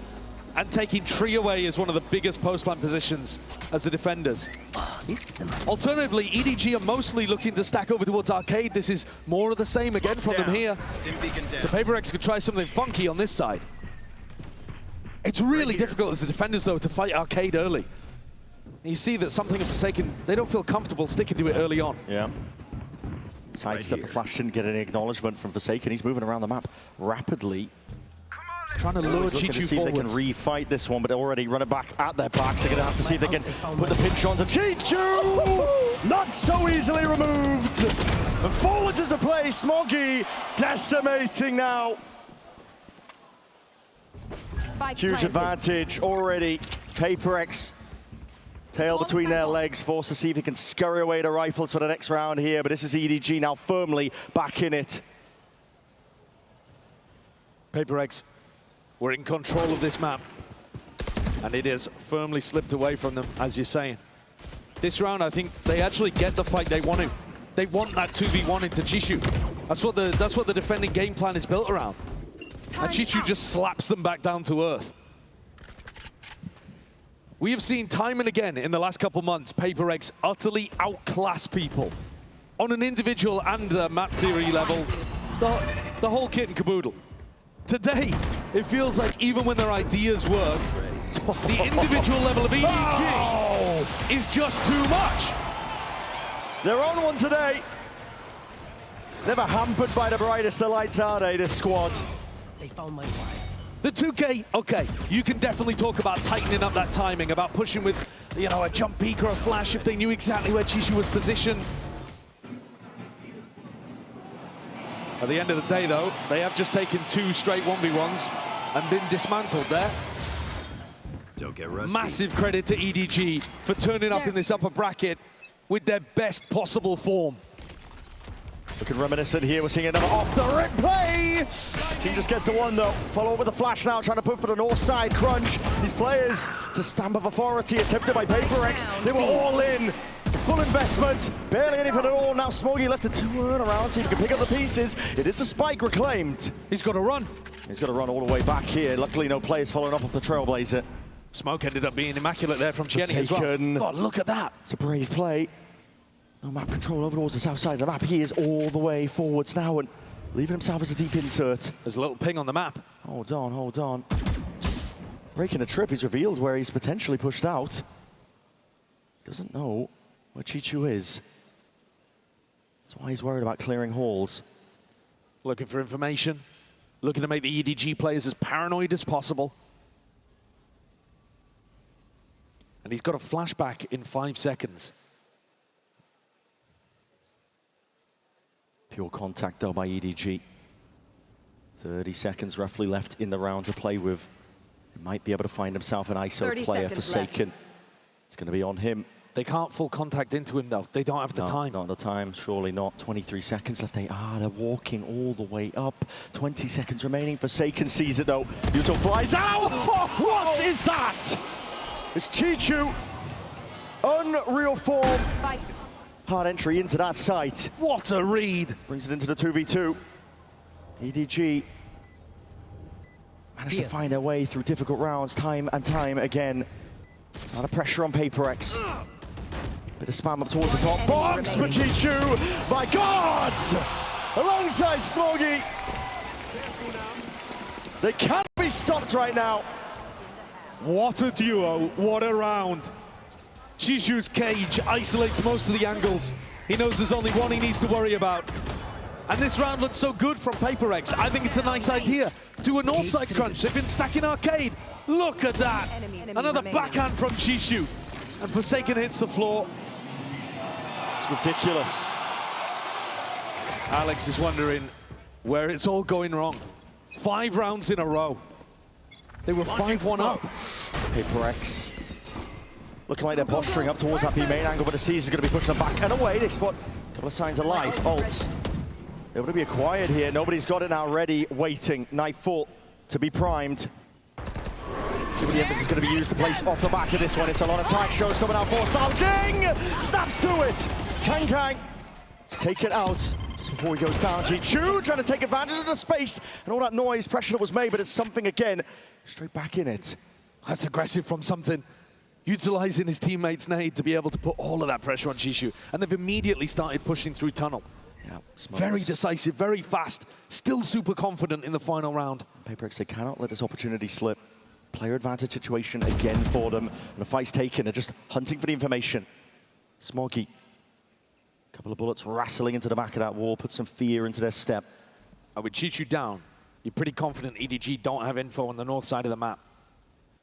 Same game plans here. Invi does have a Rolling Thunder. He's going to be able to delay the plant a little bit. I think he should be looking to play full retake. You look at the positioning of the rest of the players on his team. Got spike. Just play that retake. Utilize the utility that you have, the ult that you have. Yeah. There's no pushback here onto this one, but it does mean Smoggy's going to have an ult now. Same with Jenny. Ults to be played for. Orbital strike. It's a critical one, making all the noise in the world here off onto the flank. It's on Jenny's shoulders. Forwards again, fights his time, but no accountants. Not for the corner, not for the clearance. But finally, these players are going to be toppled out. Still the running backs there. And Smoggy, that second lease of life, puts in a good usage. Invi, all on his shoulders. Fault line, forces a sidestep. The flash is going to be a miss. They'll pull out once more, though. Nice seeing with that tap. Looking for seeing if the EDG players will just open themselves wide up here, but this is pure discipline, isn't it? They're not taking any chances. It's EDG looking to secure up that 7th, but Invi, time, it's against him too much. Another round where HyperX have an advantage and can't convert. No jiggle peek, no clearance. A-holes player feasts. EDG are winning so many of these spots, capitalizing on being in these unexpected angles. The fight even comes through before the breach ult. And it's 6 rounds in a row for EDG to recover the half. Unreal stuff from EDG overall. And guess what? We spoke with Jenny about the win over XLG and facing HyperX once more in this HyperX player moment. Check it out. Hello， 大家好，我是 EDG 的杰尼奇。其实我们赛前就是也知道大概会选哪张图，然后我们也知道对面会打什么。但是今天我们能赢，是因为大家的沟通啊状态比昨天前天更好。但是现在我们离胜决只有1步之遥。我觉得首先是开心吧，但是我现在也挺平静的。我觉得我们还没有做到。就是还没有完成使命，所以我们需要继续保持一颗想赢的心，不能松懈。As mentioning, this triple sentinel comp is an attack-sided composition. That's where they find the success, right? The desk was harping on about it. There it is, target rich Jenny. Crazy with it. That is just flexing at this point. 首先 HyperX 是在国内就是我们经常会打训练赛的对手吧。我觉得大家都互相很了解对方。我觉得 HyperX 的5名队员都比较有侵略性吧，这一点我们需要小心。我觉得这肯定是会是一场很好看的比赛。我觉得，就是很开心看到大家在这么远的地方，也在支持着我们，然后也看到很多中国人在场下给我们加油，我们也能感受到这份热情，对于我们的帮助肯定是毋庸置疑的。谢谢大家。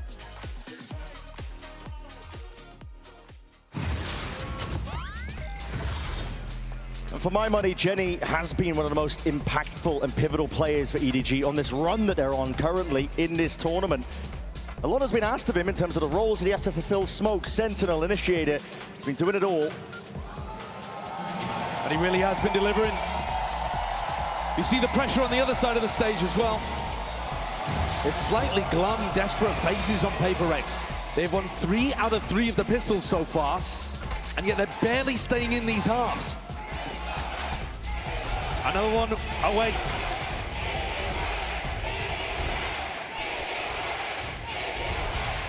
The battle between the crowd's favourites here. Hard to tell. I'm out of here. Which one's really favoured in that regard here? Kang looking. Slight jump spot. Spots a turret position here. Sometimes that's going to mean Devi is alone, but not this time. Reload going to be heard on top of it. Time to hunt.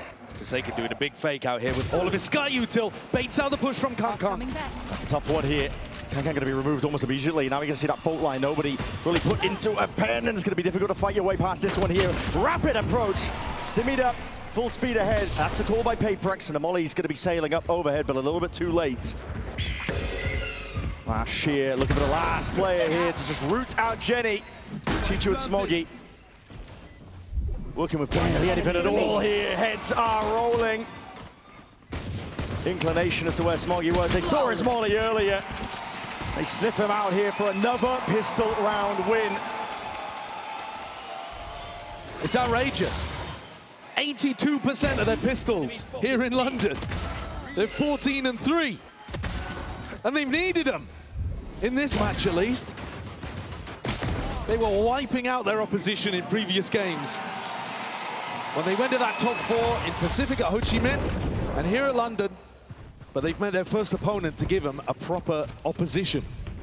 And EDG remain in the lead, at least just for one more round, as HyperX look primed to tie things back up at 7 apiece.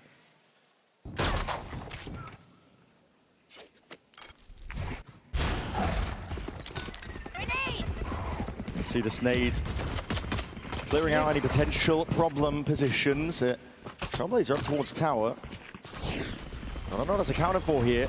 A lot of util being used here, but these deep smokes make it awkward. Lay it down, Jenny. Attempting to take the timing past it. Smoke's down. Looking to get cheeky. I like the defense side smoke that he's been throwing.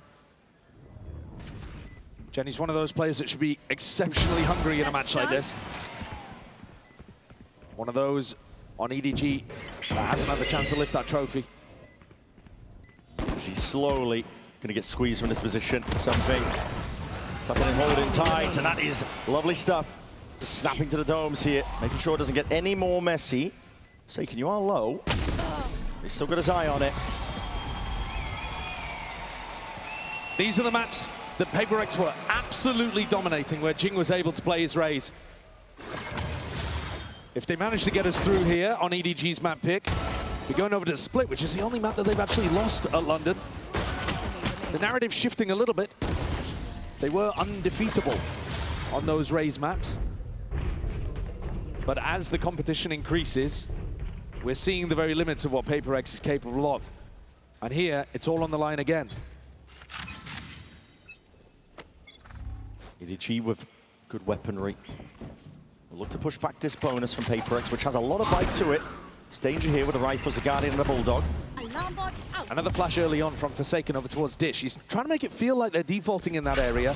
And you can see now a lot of EDG's attention over there. Yep, similar execute out. You can see that fault line. Nade sailing up towards it. Chichu, surely watched for. Yeah, Simbi. It's there with a Guardian. Good awareness. Yeah, ensures that there's no funny business here. It's a deep plan. It's not going to be able to play for into main, but it's a tight, safe position. Last smoke's now being utilized here. EDG, they have windows. Poking, prodding, Divide. This flank is absurd right now. He's hoping he wasn't heard in the midst of all of this one, but Jenny's got his eye on this. The potential noted, apparently. He's going to be putting Divide straight down. That's crazy.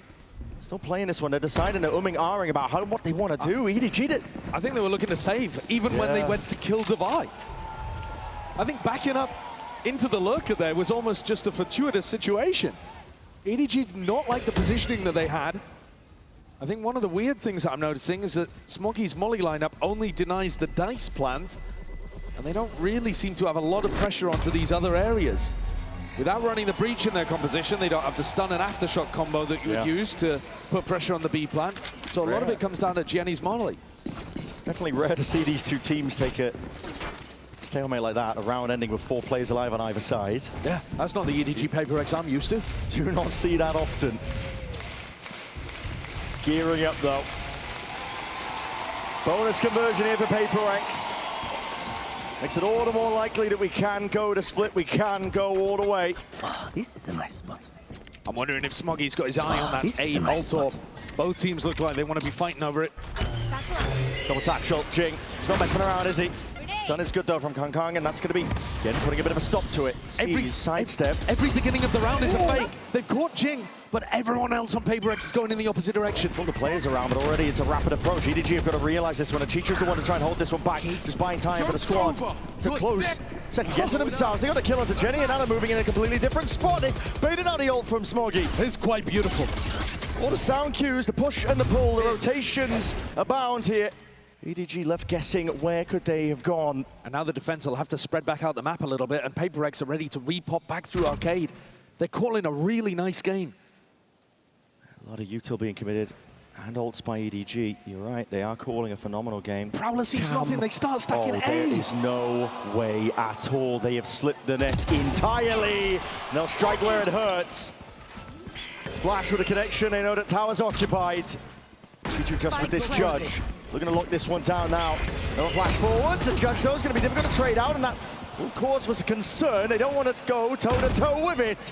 Chichu thorn in their side, but Envy still stepping up. Smoggy with the instant trade. Flash forwards. Dodged in time. Precarious positions into 2v2. Chichu's picked up the upgrade. He's got the rifle. He's already onto sight. It's perfect play in position, but he's revealed it anyway. And HyperX, individuality. Heavy-handed now, firing off. You know that Chichu's the one that has to play for it. A 4-piece for Forsaken. To bring them up to that 2-round lead. Smiles all across the faces of the HyperX players, because that is one of those rounds that they've played beautifully in terms of the macro and never allowed EDG's individuals to steal it away from them. I mean, look at that. Camera on a swivel, and they're right underneath it.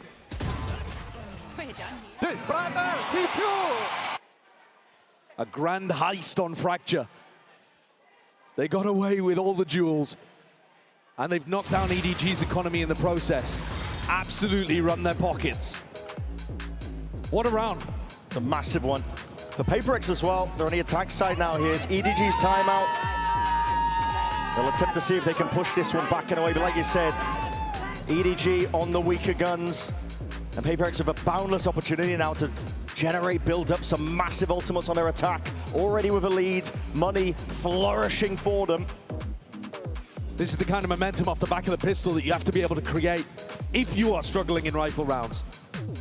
But recall back to what we saw on Breeze, it was some individual brilliance, but also EDG slowly responding and learning as the half went on.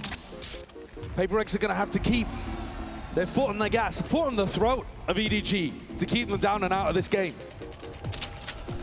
And absolutely nothing is guaranteed, even if we make it to split.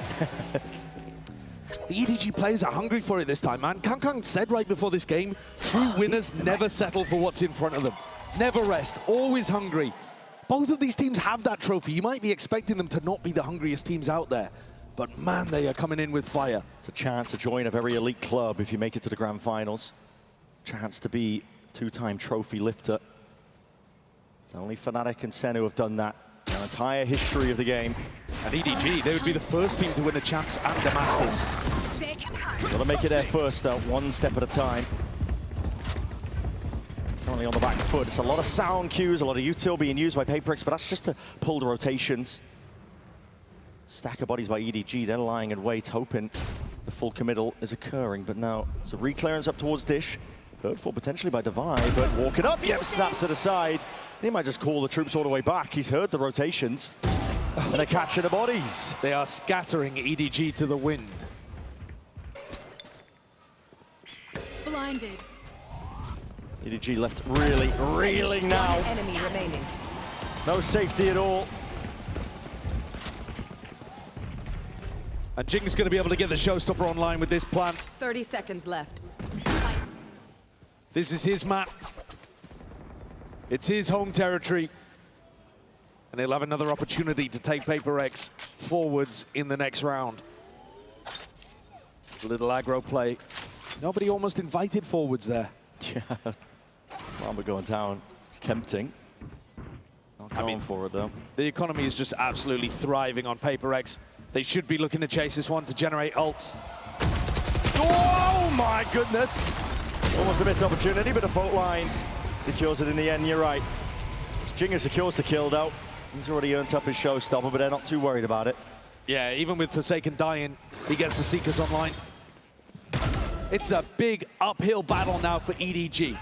They are lacking the ultimates. HyperX have the initiative on the attack side, the initiative with the ults. They've showcased that they can do these slow, more fakey rounds, and EDG's defense can't really handle it. Kang is going to pick up the operator. He is 3 and 14. Yeah, he's going to look to see if he can turn this around. Unconventional. Not used to seeing him perform this poorly. But EDG, they've got to do it now. HyperX looking like they're cooking up a bit of a threat over towards the tower play. Faking like it could go slow, but this Molly lineup, as you're saying, means that speed is going to increase as soon as Jing and Envy get set up in arcade. Here's the Molly, that's the timing. Nice straight there. I'm going to see and listen in potentially, but Faken's forward now. We're going to see the ult offload as Jing showstopper. Forward again, Smoggy's claimed one kill, but that shot straight to the corner. Let's take out Chichu, pesky problem playing Envy. Locking down arcade. Steps towards a challenge and comes out on top. It's a disaster for Kang. He's just invested into this operator and now finds himself in a 2v4 retake with it. Never been able to get impact in this map. No. It's been shut out completely. Still waiting for that round that really got him fired up again on Breeze. If he could find a moment like that, maybe he could take his team back into this game, but HyperX have locked them out, shut them out. And he's going to be forced to save again. Yeah, it's a pure masterclass on the attack side for HyperX. We're not seeing the same mistakes rear its head. No. Ended up losing them split. Tiny opportunities. Getting overzealous, giving opportunities for EDG to clutch. They are hungry, hounding for these kills for the guns themselves. They understand how important it is. EDG, this is everything to them. Full investment. Kang. I push them back and away to keep this op for the next day, but this is it slowly circling around. They're not even given that chance. Kang's used to being the predator, but he's turned into prey. HyperX hunting him around the map, stopping him from having any impact, and making sure the op is taken firmly out of his control. The ults are just invested at the perfect time as well. HyperX to keep all of this momentum going. They are flawless. EDG can't find an answer on defense. 6 straight rounds here. EDG not choosing to force. You'll have to do this. It'll most likely have to be 1 round at a time to drag it to OT because HyperX is feeling almost preordained. Jing forwards again, but that off angle is everything. The first kill that goes away of EDG, potential gun to be reclaimed on top of it. Jenny, he's caught in transition. What a blunder. Taking him easily on top of it all. Trailblazer clears up most of the other site. No more surprises. Util now going to be chucked into the mix here. Envy potentially in some trouble, and Anator's going to be deaded, and ultimately going to be committed onto him, and no one's turning, no one's looking. Envy finally accounted for. TDG flooding in. The timing here, but it's a 2v4, now making it a 2v3. Sidestepping Forsaken has got to do his best in a spot like this. Steps forwards, but it's not Chichu again. And now the squeeze on Divide, rapidly from the side. It's Chichu baiting, swinging around, and somehow it's EDG to find a light at the end of a tunnel. They are holding on to life right now. That was barely a buy whatsoever. Sheriff's in hand. Not much to work with. And a Mastercard Thrifty puts them on the board and keeps the gap within 3. Some nice shots hit here, but also a little bit of HyperX just not being ready for the timing on the A flood. You had Envy with his ult in his hands and players not holding angles. One mistake, absolutely, that's acceptable. Alex is not going to be molding too much about that one. But if it keeps happening like it did on Breeze, suddenly there's an issue. You can't let a team as talented as EDG back into a game. Really can't.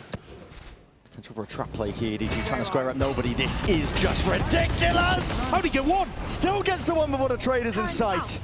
The lockdown should be pushing these EDG players into the extremities, but Device so smart in terms of the crosshair placement. Where are they going? Where you going? Indecisive. Smokey's running forward. Some players running back. The flash is good with the connection, but it goes both ways. Blinded up. Smokey is going to batter his way out of this one. Into a corner. Into a box. He got a second. How are they managing it? Mistakes being made by HyperX once more. This can't be happening. Not a repeat of Breeze. But a 2v3, something in Envy, not done yet. Plan at least down. They've got great post-plant utility. If something gets a kill, the round should be over. The orbital strike should lock things up. Just holding. Tucked for now. Doesn't want to give anything away. Hearing sound cues now. We're going to see that one moving over, but that's going to be the molly sailing over. Jenny's already got half. It's a good wink on. Turn for them. Envy's found it. Hold on. Flash ready. But no kill claimed critically onto something. He doesn't have the ult to play for here. Envy! Oh my! Totally missed. What are they doing? Min-maxing towards the bitter end, but they got that half. So it's EDG securing it up. They just couldn't find that post-plant setup that they were looking for here. But it's individuals again, Brent. It really is. He's just barreled into a smoke, and then Smoggy's run all the way through a lockdown. Decided a completely different game plan to Gianni. They crossed paths in the middle, bumped into each other.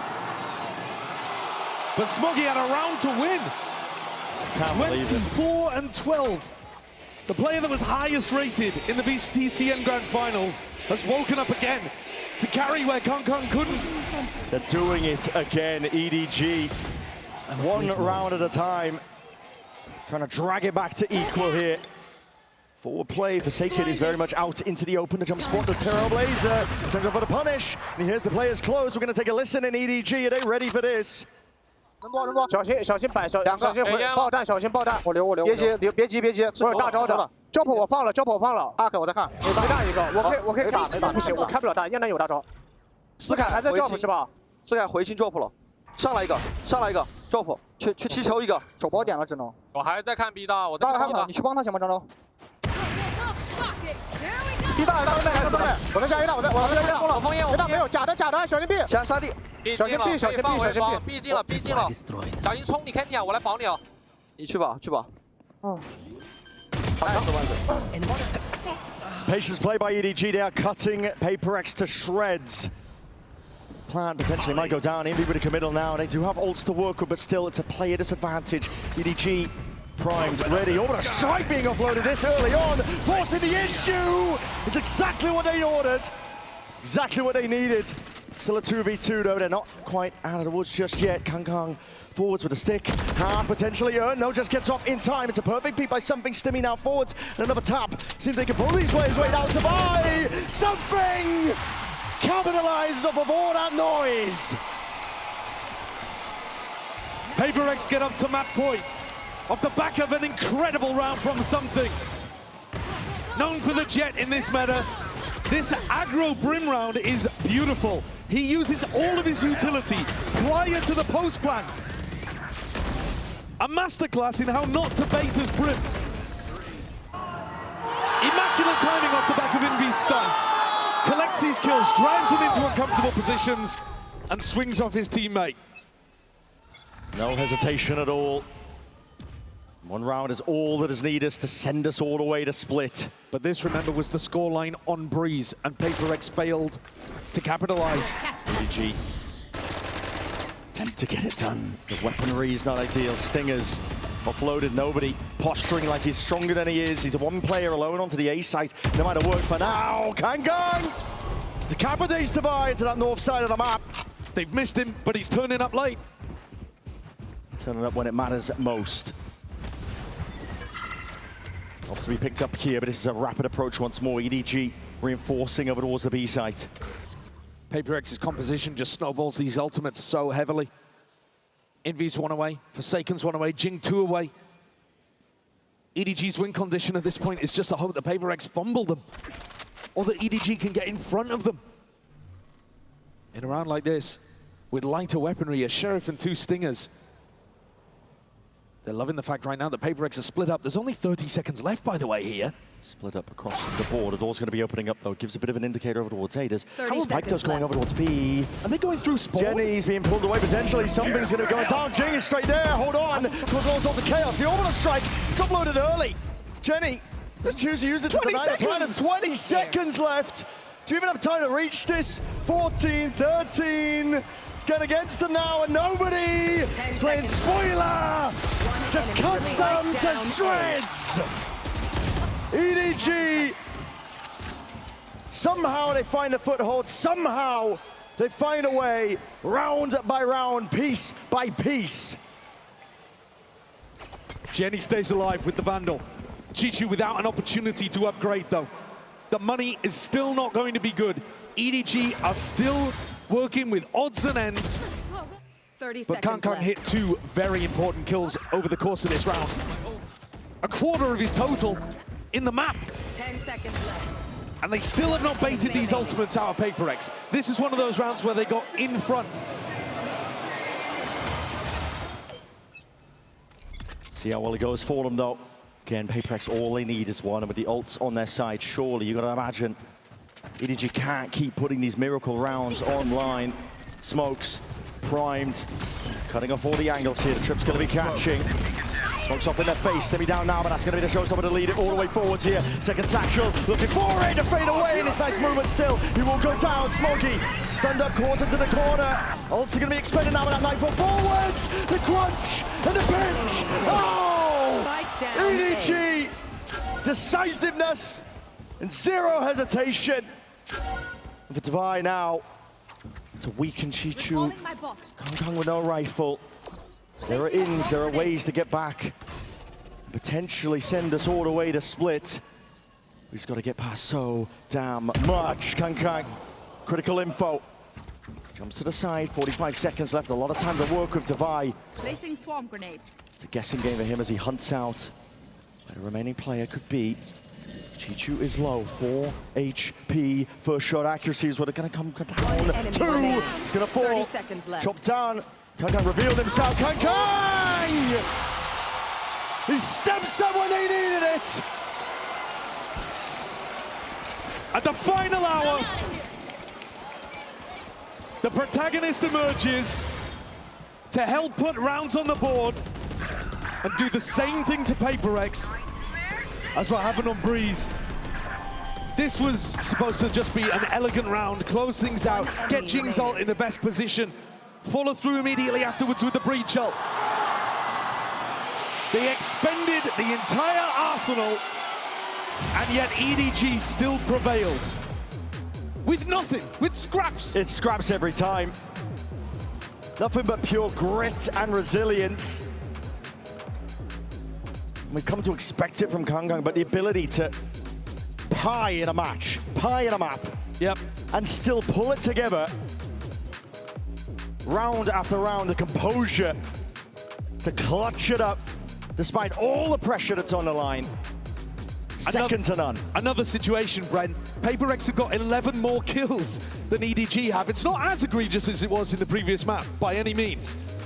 But they are the ones in control. They are the ones who have been dominating, especially early in the halves. And yet EDG start to find the answers, start to piece it together. An attack timeout like this might just help them reinforce all of that.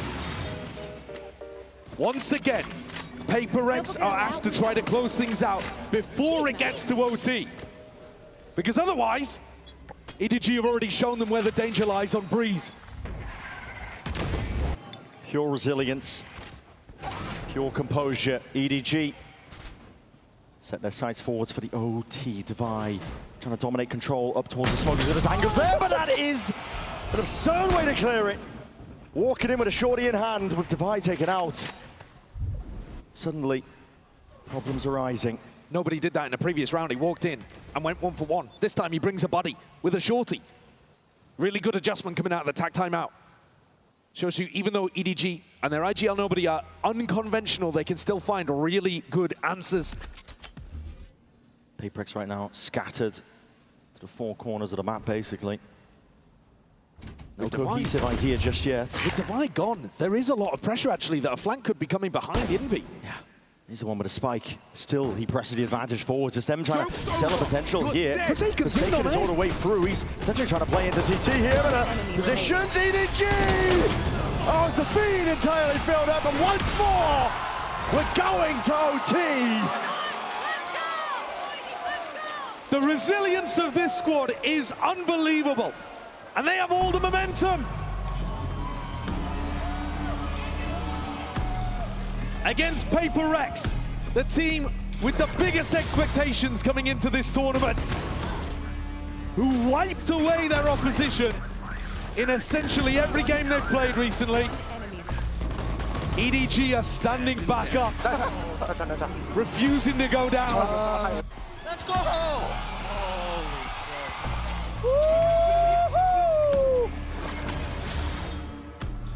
OT, EDG return to the attack side.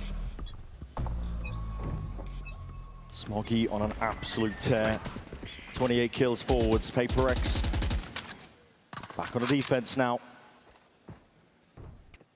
Lost their chance in regulation. Maybe they'll look to see if they can seal it up, take it all the way to split here. Tough road though. EDG never a team to give up too early. Cam is going to let them know. Trailblazer used on the north side. Clash from the crowd. Cheers on either side. The tension palpable now. Shots hitting straight to the dome. He's going to be brought down, but Forsaken trying to whip his way all the way in. Jing and the counter forwards running and gunning in a satchel to see if he can buy himself a bit of safety. The smoke. Bring around the Rosies, they don't have a clue. The damage is being done. Hold on, hold on. He might have done him. Game of timing, oh my. It's getting precarious. It's getting frenzied. 3v3.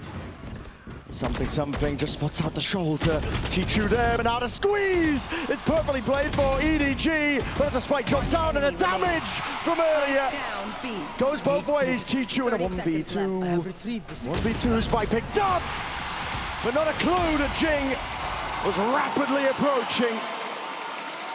He was a monster on Breeze, and it wasn't enough. He's again top of the scoreboard, Jing, for HyperX. And the way that he's moved around that anchor smoke on B has baffled and befuddled EDG. Grabbing a couple, gets flashed inside the smoke and swings back around through tower, playing off Devi again. Oh, holy shit, how am I like, bro? How am I like, bro? It's HyperX who are going to be taking the tag timeout first in overtime. Alex wants to put a strategy in their hands that will make this one clean. They had 3 chances to convert on Breeze. 4, I think, including OT actually, but 3 again here on Fracture, this being the 4th. You got to close it out when the game is in your hands. Definitely tell though that these two teams, scrim partners since the dawn of time. Just a different level that they bring out the best out of each other, but you can't deny that HyperX, they have been dropping the ball. But this is their moment. Good chance to see if they can send it all the way to a map 3 at a cider to see who sits in that grand finals for that upper bracket. For HyperX, this whole tournament is about grasping opportunities when presented to you. The meta came towards them. Their form is outrageous. Jing might be in the best form of his entire career, and he's been at the top of the game for 5 years. Yeah. You have to capitalize when opportunities like this present. This entire tournament is an opportunity for HyperX to round out the cabinet. And this round has got to be a micro demonstration of the same. Straight in there. Or to be picked up. Door's going to open up. It's a pump fake. They have been very good at threading this kind of stuff through, but nobody has just grabbed so much information towards the north side instantly. Yeah, just full sprint off the back of his horn, not seeing anything. I mean, if he was... He's the type of player. I thought for a moment he was going to get the rope. He was eyeing it up, wasn't he? Oh, he's thinking about it. It would be insanity. He's thinking about it, but no. Pilsen's back away, but they have given up the entirety of B. I don't know what is going on in the EDG camp right now. It's carnage. Walking back and forth here. HyperX might be just walking straight back into the stack. How have they called this perfectly? Oh, there is no way. Oh, Parade! Kong's going to be good for it. Takes a shot, but a trade is there. Wall to cut this one up and across, in through that sand control. That also means Jing's one away from Showstopper, though. Jing contacting again onto the line. There's a pixel angle, the pre-fire. Smoggy almost going down as a result. Could have been dire. Could have been it. Nobody still, it's a guessing game. He's just been sprinting back and forth, getting the steps in. It's a fault line and a swing forwards. Chichu looking to see if he can bail it out, relieve some of this pressure, but the Anashock's finding these kills. Chichu anchoring, he's a menace, and an ult offloaded and a rocket to the back. That will spell defeat and doom nobody. Forced to do it all in a 1v2. Damage stone drops down, plant is down though. The positioning not too ideal. The HyperX finally get the round that matters. They pull it all the way.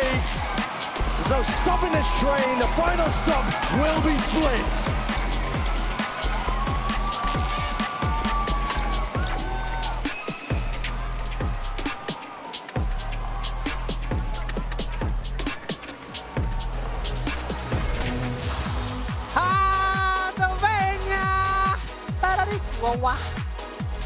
Guys, look at the score. 6-7. Thank you.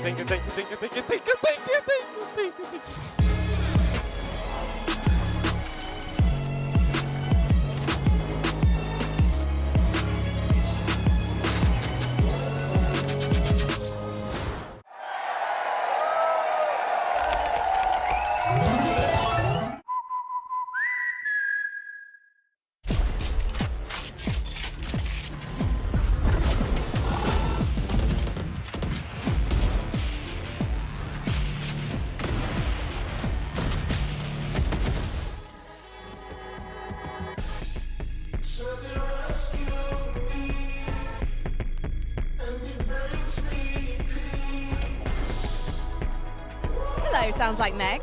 How are you enjoying the sun? I am, can I complain? Can I be really British for a moment? Yes. It's too hot. Yeah, it's too hot, mate. I'm grateful, but yeah, it's very, very warm. But the Copper Box Arena is aircon, so it's like a great excuse to go and watch some Valorant, right? Absolutely. I mean, it's never been a better time to be inside in an aircon, beautiful place, watching some fantastic Valorant, right? And we're going to be watching you on Sunday. Yes, I had some rehearsals yesterday. I'm so excited, and I hope everybody can tune in and see the glorious new map and have some fun with us. So. And you've seen the glorious new map? I have seen the glorious new map. I will keep everything sort of close to my chest. You have to be there to see it, though, because it is magical. And you are going to be the captain of Team Chaos. Yes, I am. I hope we can bring you lots of chaos on the stage, as well as hopefully some zen moments. But yeah, we've got a few tricks up our sleeve to bring some chaos to you guys at home and in the arena. What kind of leader are you? An aggro one. It's going to be interesting. I've witnessed this. I've got a few people on my team who are used to being the vocal IGLs, so a little spoiler there, but they're going to have to listen to me this time. Or you'll give them a verbal spanking. A verbal spanking indeed. I can't wait. Thank you, Meg. Thank you.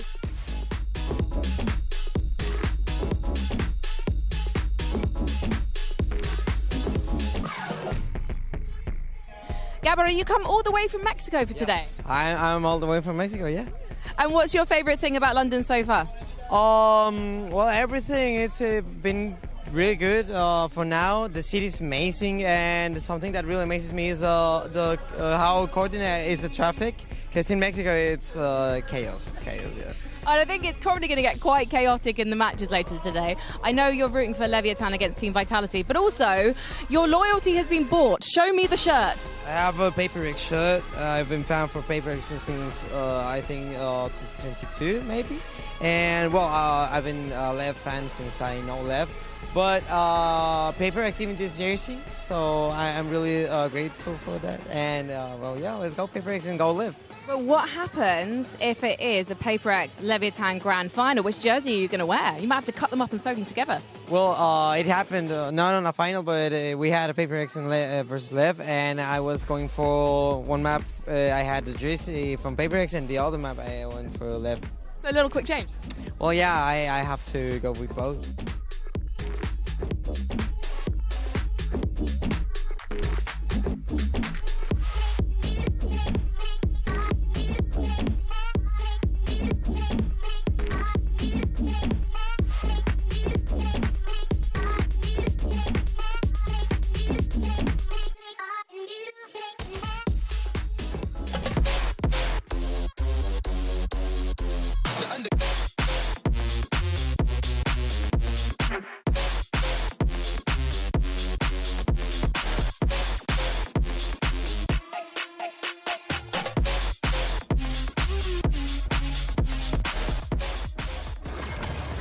Well, you couldn't ask for a better way to spend a Friday than being right here at the Copper Box Arena, about to witness a Game 3 between two prolific squads in Valorant's history as HyperX takes us to Map 3. Folks, what an incredible display we saw there. Of course, Golden Boy here alongside Mimi and Billy. Let's break it all down because, you know, one of the things that we were talking about was how these pistol rounds were a factor. And as a matter of fact, I had said, yeah, you know, they picked up a couple pistols, complexion of the game changes. You said, yeah, but they lose the clutches or get the clutches, the complexion of the game changes. Kind of seems like that's the story of this matchup, those critical rounds. I think these two maps ended up being incredibly similar, where HyperX dominates the pistol rounds. It looks like they have it going early, but it's EDG getting clutches back, building momentum in, and this time just being, again, basically a round away from being able to close this one out against HyperX. But what saved them today has been these pistols. They've been very consistent on it throughout this tournament. I've loved the different approaches they've had. I think they do a great job of coming up with rounds to bring into these matches. And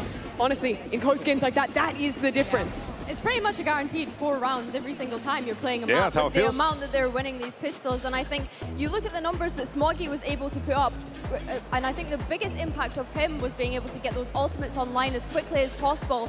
I think Kang maybe not performing to the expectations that we set from him, especially when we consider map 1. I think he almost pied at one point. It wasn't looking great.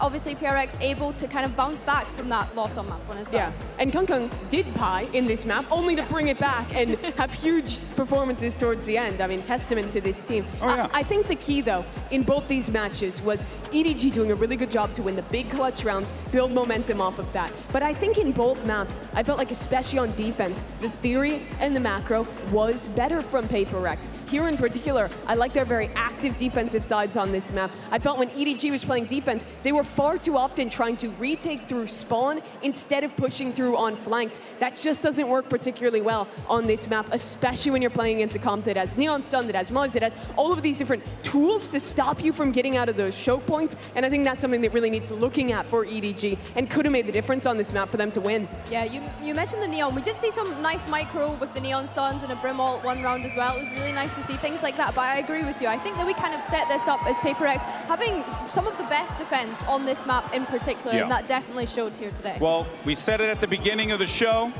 All bangers end on split. And of course, that's exactly where we're going to settle the score and determine who's punching their ticket to the grand finals. Is it EDG? Is it HyperX? And of course, the tension has to be high here. Where are we looking? How are we feeling? I mean, I think HyperX surely has to be feeling very good about pulling off that win. But if you are EDG, you have to feel even better about making them sweat, more than I am right now in that moment, because, man, it looked like EDG were going to lock this one up, Mimi. I think that they should have, honestly. They were so close to pulling this one off, pulling it all the way back. I've been really impressed, especially with what Smoggy has been doing, with what Chichu has been doing. This is not a Kang takeover game. No. And despite that, it's EDG winning the clutches. It's them stepping up in the late rounds. It's all the things that have historically been the strength of this team when they're in these big games. And the fact that they're doing it against HyperX, who's normally the squad you think of for those same things, is so incredibly impressive.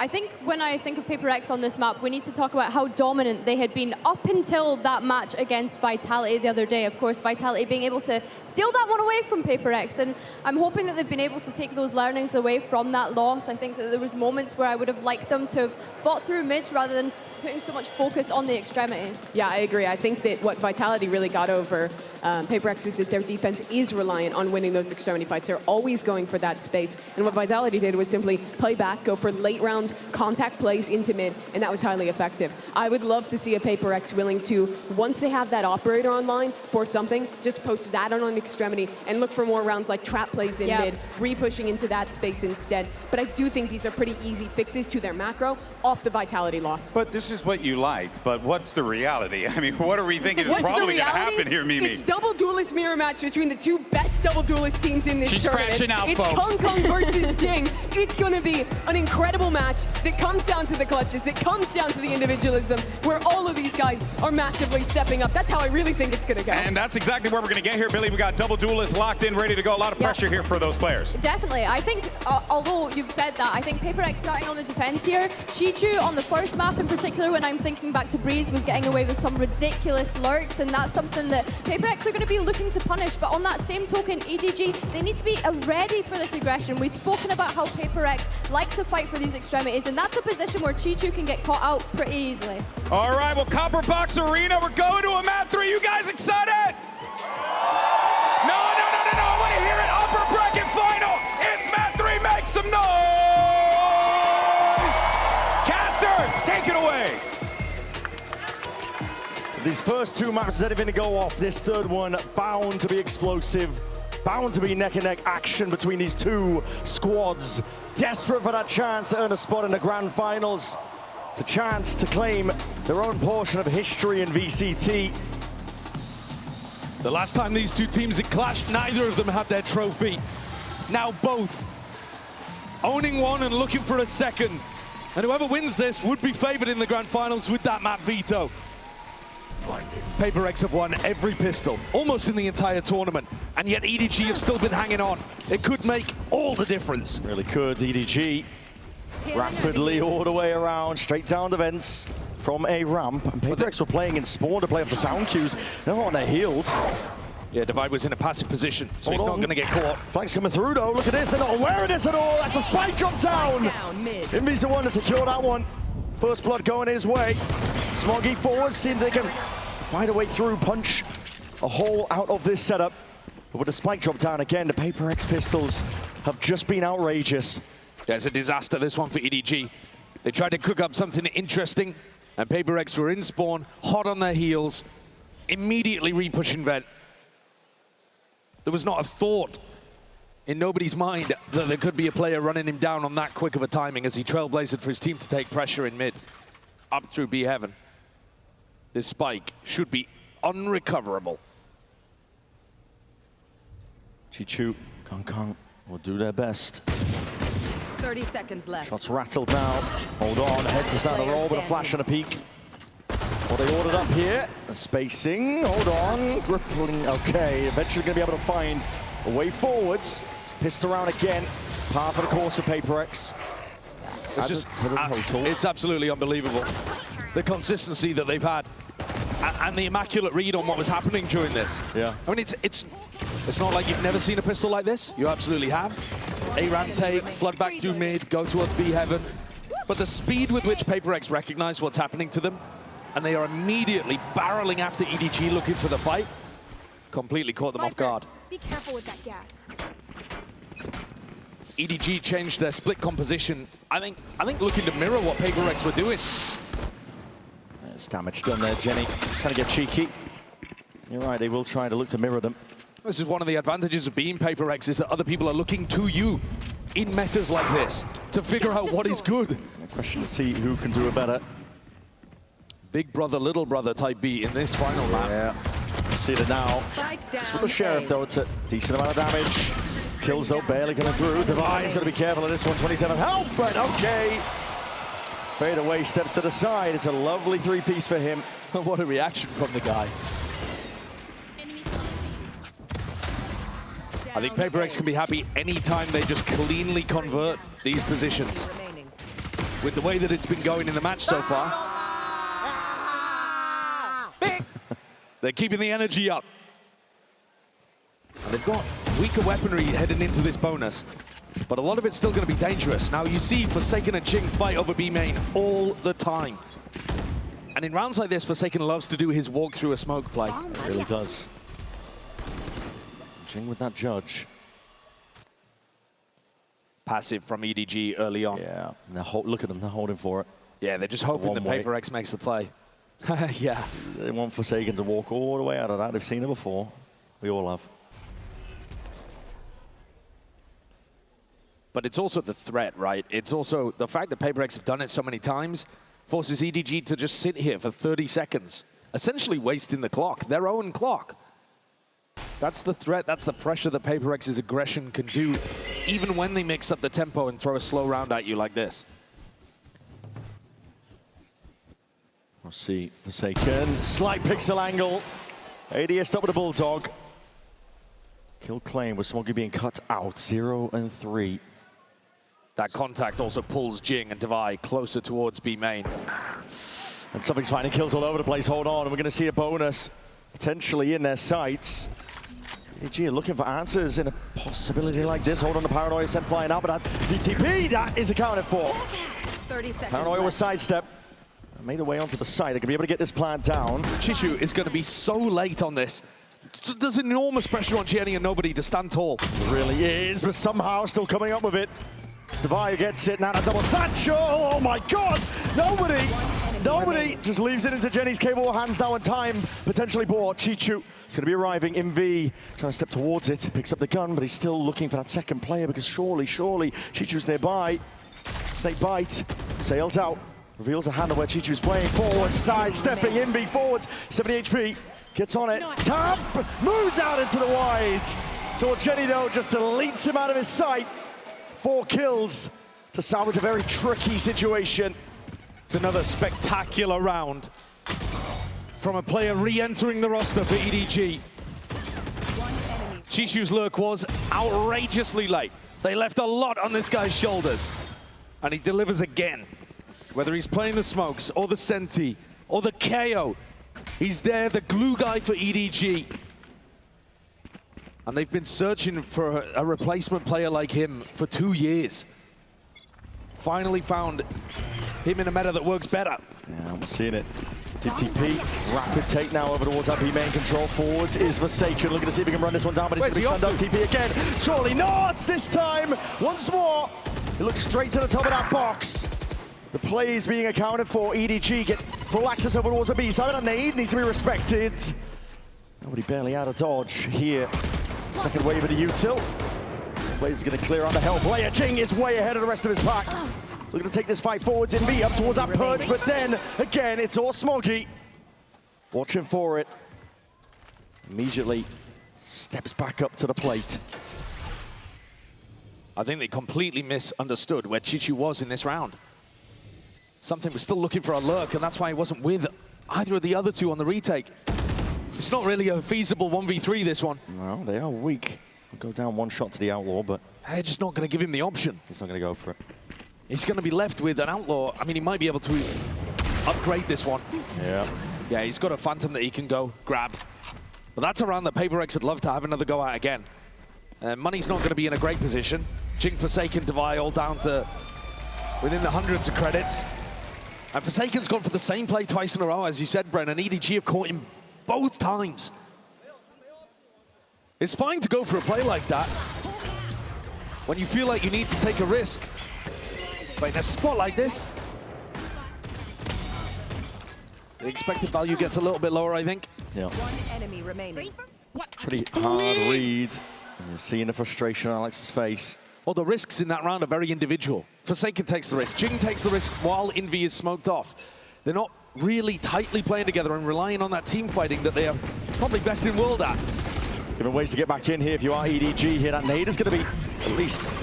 Hello. Hold on, deep dash forwards. Kangang's right in their face. Blind as anything, but it matters not. Not when a fight's taken at that kind of distance. And Kangang's gone for more in through CT. Just for that Bulldog Blade Storm. Right click will do the job. They are trying to cut this HyperX team to shreds. Satchel across Jing. Hoping for some better weaponry now. Cutting this one up with a 3-2-1 double space. Flashing straight into the wall. Boombot. Spots out Jenny. Dropping down HyperX. How are they making the most of this? Unreal. Now the players leaves it into it. Jenny being pressured, pinched. Got a heaven angle out through main. Seeker's going to be offloaded to try and help him out. Nobody. Back to the wall now, but that smoke just blooms in time. Jenny! It's got it all under control. Divide with just 20 HP. Have to walk all the way around this one, but I think time has gotten away from him. They've left it too late. Apply for the exit. Consolation prize. These are the kind of rounds, though, Brent, where HyperX, you'd normally favor them to be able to pull some magic out. A rabbit from a hat. And instead, it's EDG who deserve a lot of credit for being able to win the crucial duels in the midst of all of these rounds that calm the chaos. Today, EDG's individuals, the little decisions they're making and the shots that they're hitting are putting them forwards in these scrappy moments more often than HyperX. 3 rounds in a row. A reminder that coming into this game, Split, our decider, was the only map that HyperX had lost at London. It's a small sample size, but they did kind of get battered by Vitality here.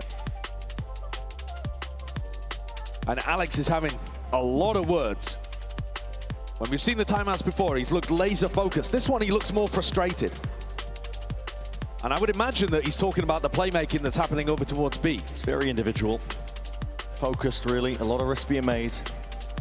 A reminder, too, that that loss that they had against Vitality was also with Jing dropping astonishing numbers and one of the best ace 1v4 clips I've ever seen. Oh, yeah. Absolute outrageous clip. But the others just couldn't get into the map. They really couldn't. Slight pause here. Seeing this tack timeout transition into a tech pause. So, unfortunate groans from the crowd. Well, if you thought the tension couldn't get thicker between the two teams, it's going to be ramped up by this. Yeah, we'll get some information shortly on what the issue is. I'm sure we'll get it solved in a matter of time. The game is delivered on all fronts so far. You had to have a tech pause just to complete the bingo card. But both of these teams have been going hammer and tongs at each other. And HyperX, they know this map like the back of their hand. They know the way that EDG are going to want to play it. And yet they haven't been able to stop it. Those 2 B rounds in a row. That's what I'm expecting this to return to as we get back to a rifle scenario. We're headed back into the game. Yeah. Quick little restart of the game for nobody, but straight back in it. My eyes, my attention goes to something with the operator. How has Alex adjusted the setup to make this one work? It's still Jing and Forsaken playing over towards B. I think they'll have Forsaken on a bit more of a leash, or at least doing different things to try to mix things up. We'll see if EDG get the read on this one. Something, he has a tendency to op over towards A main, or straight down a gut up mid. Trailblazer confirms that something is not going to be over towards that main angle, and the deep dash now as well. Get themselves deep into the A side. Let's take a listen into EDG. 我在这。天万包可以吗？可以。炸弹没有到啊！让他们看到我跟你讲，他给我封烟了。我去这炸弹，我说你们得躲闪。啊，你2楼炸弹没要飞，炸弹要飞，2楼飞了。白铁，要不还有里边没人，Viper 70，两个包点，没白，铁板狙，包点到，慢完。哦，可惜。It's disappointment towards the end there in the comms of EDG, obviously with the way that was handled and played, but explosive at times as well. HyperX have a clean retake. Yeah, I think even though EDG had smartly put Smoggy in a position to build up his ultimate, despite all of that, the way that HyperX scale together in retake scenarios like this, look at the way that they fight behind the Seekers, gathered up together with something just controlling any potential reaction at ramp. It's really nice. HyperX, great round from them. It really is. Round like that too, where EDG, I think it's quite telling. Out of the timeout, he understood something had the op money. Full speed ahead, clear strategy! A punish onto Jenny's deep TP. Taking this time, contesting for that B main space. And not going for the B one way first, just TPing straight into the angle with the flash. Helps him catch that timing, win the fight. Orbs reclaimed, just pushing back and away.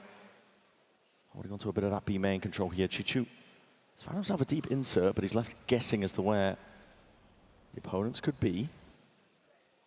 Jing, slight angle here. He's worried about, again, the deep lurks. HyperX, very good awareness as deep pings into CT. They understand that they could have lost control of that area of the map. Jing here. Open spot. Now you can't quite see it, but now all the way forwards, flying. But nobody watching for that heaven angle. This is something, again, taking pot shots out of them. Not really conscious of the danger with Jenny falling. No smoke for heaven. But Kang didn't adjust his pathing for it. Should be an easy round for HyperX to clean up. You have to see them being diligent here, but if that last retake was anything to go by, you're going to see the discipline draining through, up driving on a dash. That is insanity by something. But it's played to perfection. HyperX not willing to leave him hanging. He's always going to be stylish. The Jet on split. His style of play is beautiful to watch. I love the adjustment coming out from Alex as well. They're fighting more aggressively over B main, even though this is an anti-eco. Funneling them into the A retake, which they look really strong at.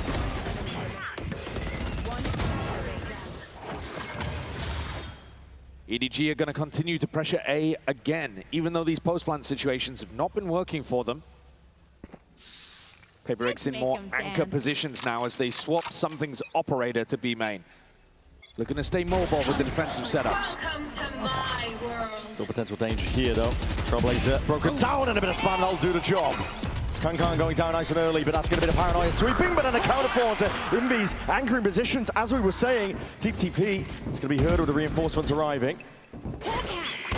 Communication. I think Jing was just thinking it was potentially Jenny, but now they're going to be making moves up and around. Here.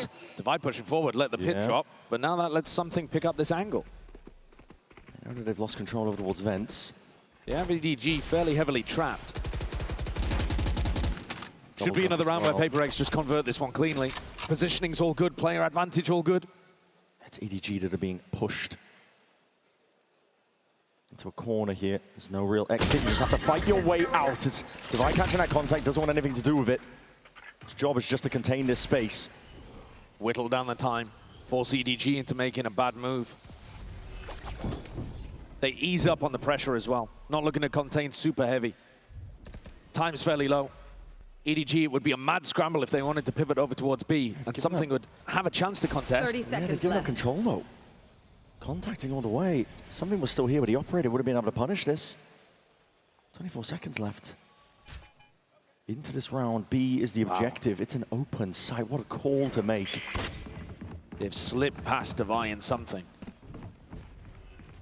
The smoke for the plan. 10 seconds left. Got to be meticulous with this one. 9 seconds left. Something slowly getting back up onto the line.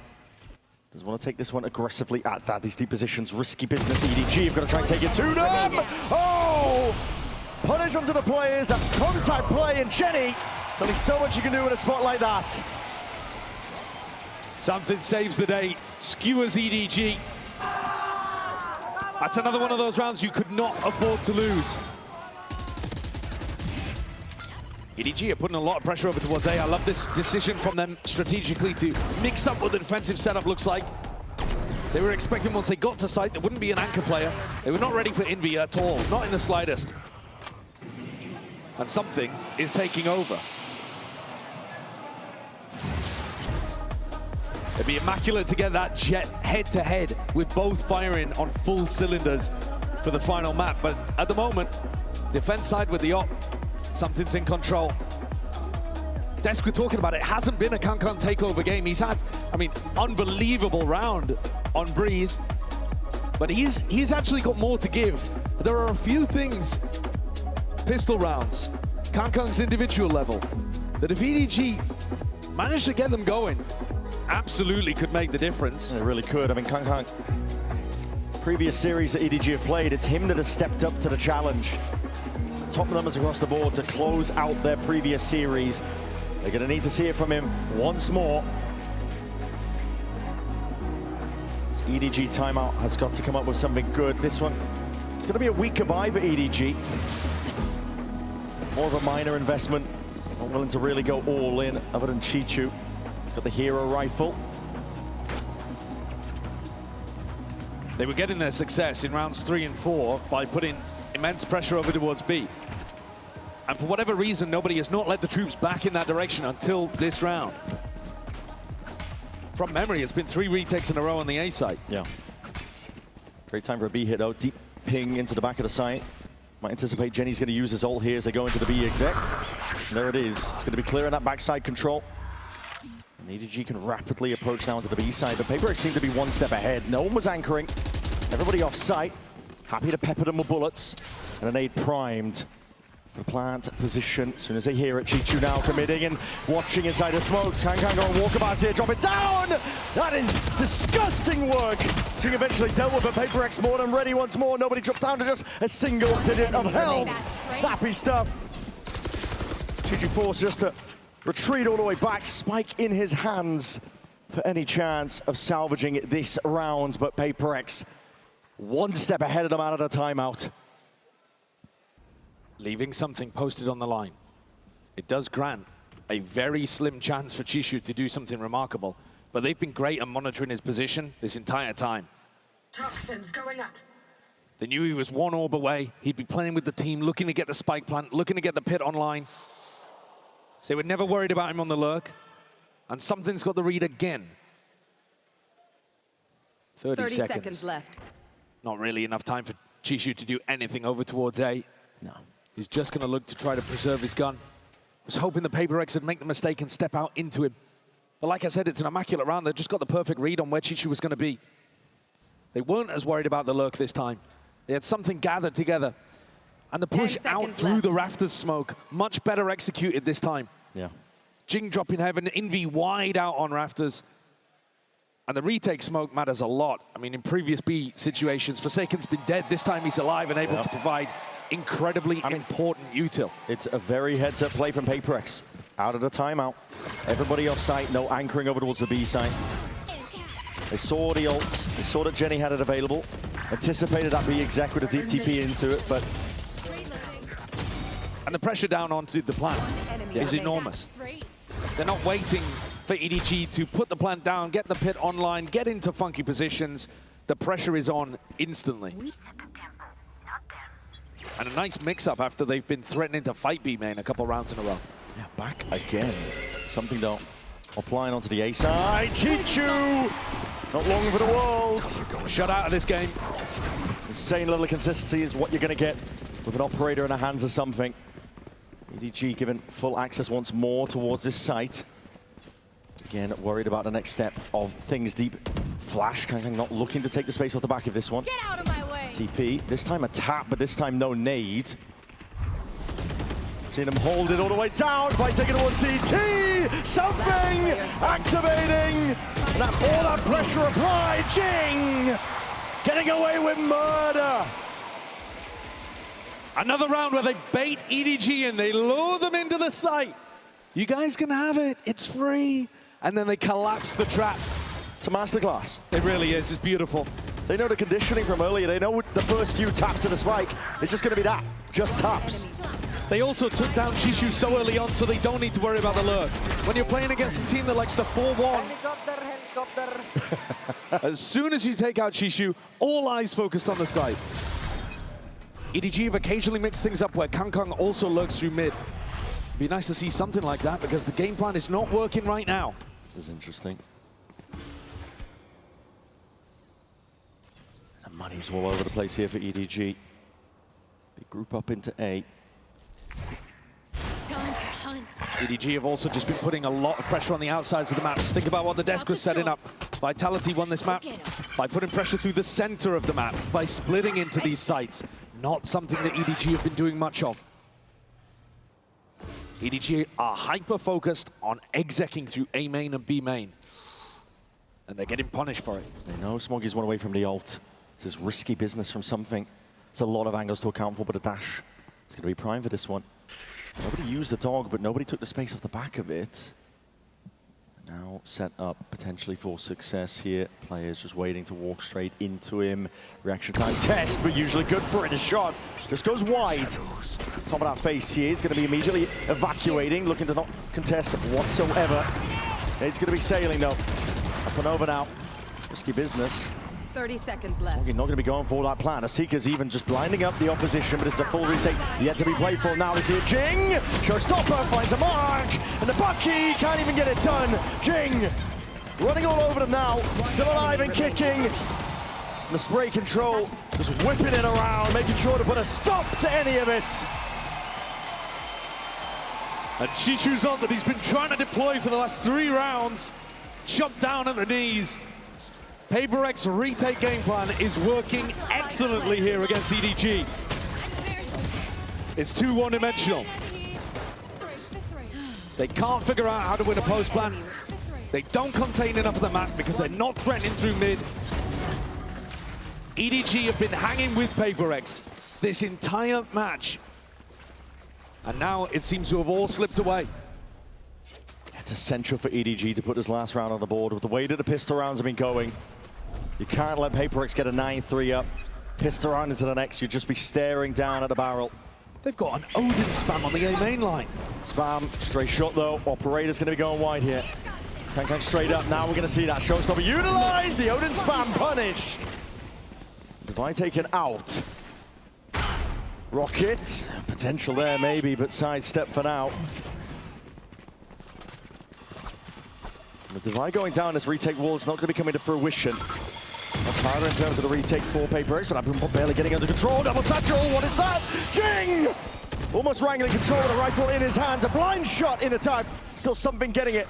Smokey's position now known, but a forward approach is guarded. Crossfire setup played for to perfection. EDG, they get that 4th round that they needed. Kankang delivers them an opening kill. And HyperX, that's the first time that we've really seen them after the tag timeout fail a retake attempt. Jing traded. Incredibly important. But EDG would still need a pistol, and they haven't won a single one.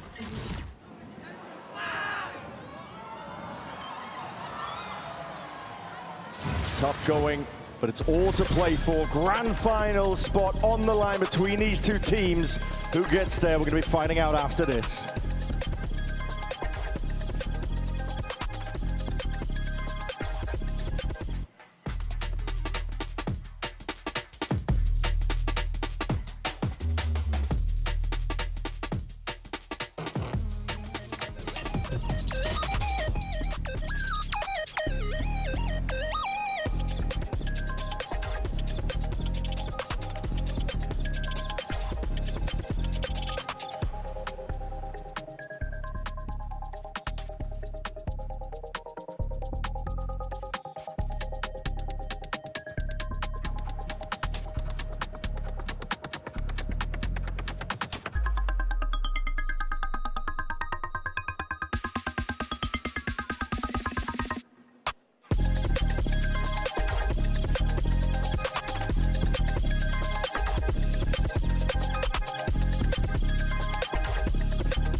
Cut the tension with a knife here in the Copper Box Arena between these two squads.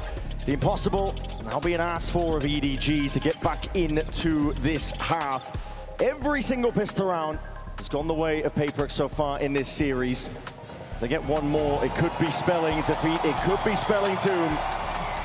But EDG have shown nothing but tenacity, nothing but grit. I don't think they're going to be down and out too easily. They've been toe-to-toe, neck and neck with HyperX. Sheer will, it feels like sometimes, powering them through rounds that they had no right to win and yet did anyway. The underdogs. But here, 8-4 down. There's never been a more important round for them to be able to secure. Very much an all-in here. Flash Not getting a connection, and it didn't bait the trap play. It's HyperX walking up off the back of it. They hear potential rotation. Smoggied up, catches it, signs alive now with that dash. Primed, Brockton ready. Somebody's going to be straight back in there, but a snap to the side. Envy was unexpected that one with the refight and the repeat. Paranoia is good. He's taking straight on it, and the damage on the Kangkong. Essentially, you might see it reciprocated. Yes, it's Forsaken. Just gliding and jumping straight to the side. Half clearance into the flower pot. It's nobody. Claims alive for something. Trailblazer, anything to buy him a bit of space and time to stun. It's good with a connection. EDG, finally! The pistol round that was promised to them. They get it online. At the 11th hour. That's been the story all day for EDG. They trail behind, but when the pressure's on, when the lights are at their brightest, they step up. Here again, it looked like Forsaken might have been able to do enough. The little jump peek around. Enemy remaining. But that stun, the Trailblazer, and the half clearance from something, who's otherwise been having an immaculate game, but that had small error. It lets EDG back in. HyperX are not going to force, but they are dangerous even with only these bandits. Sheriffs. EDG needs to be clean. It's nice. Spam onto the cross. Immediately applies the pressure here. The side with these pistols, they know the rough positioning now of the HyperX players. Like you said, it just has to be clean past this point. There. Made waiting just in case there is that presence, but that's going to be rebounding into vents. Just away a little bit. Drops all the way down though. Seeing similar scenes here to EDG's pistol, but this time it's no full committal. EDG are also a little bit more tentative at pushing out around the map compared to HyperX. HyperX love taking the fight on defense, love walking forwards. Oh, what a EDG shot. just sitting back, letting the game come to them. Catch Divine on the lurk. They can do that. Smoggy has got him contained. Just trying to back away here, taking a lot of shots in the process. It's a nice play still. Trick shot. Transfers in time, yeah, definitely is. Envy doing the damage though. Jenny now has got to put a stop to it, and he will do just that. From the high ground, up from the heavens.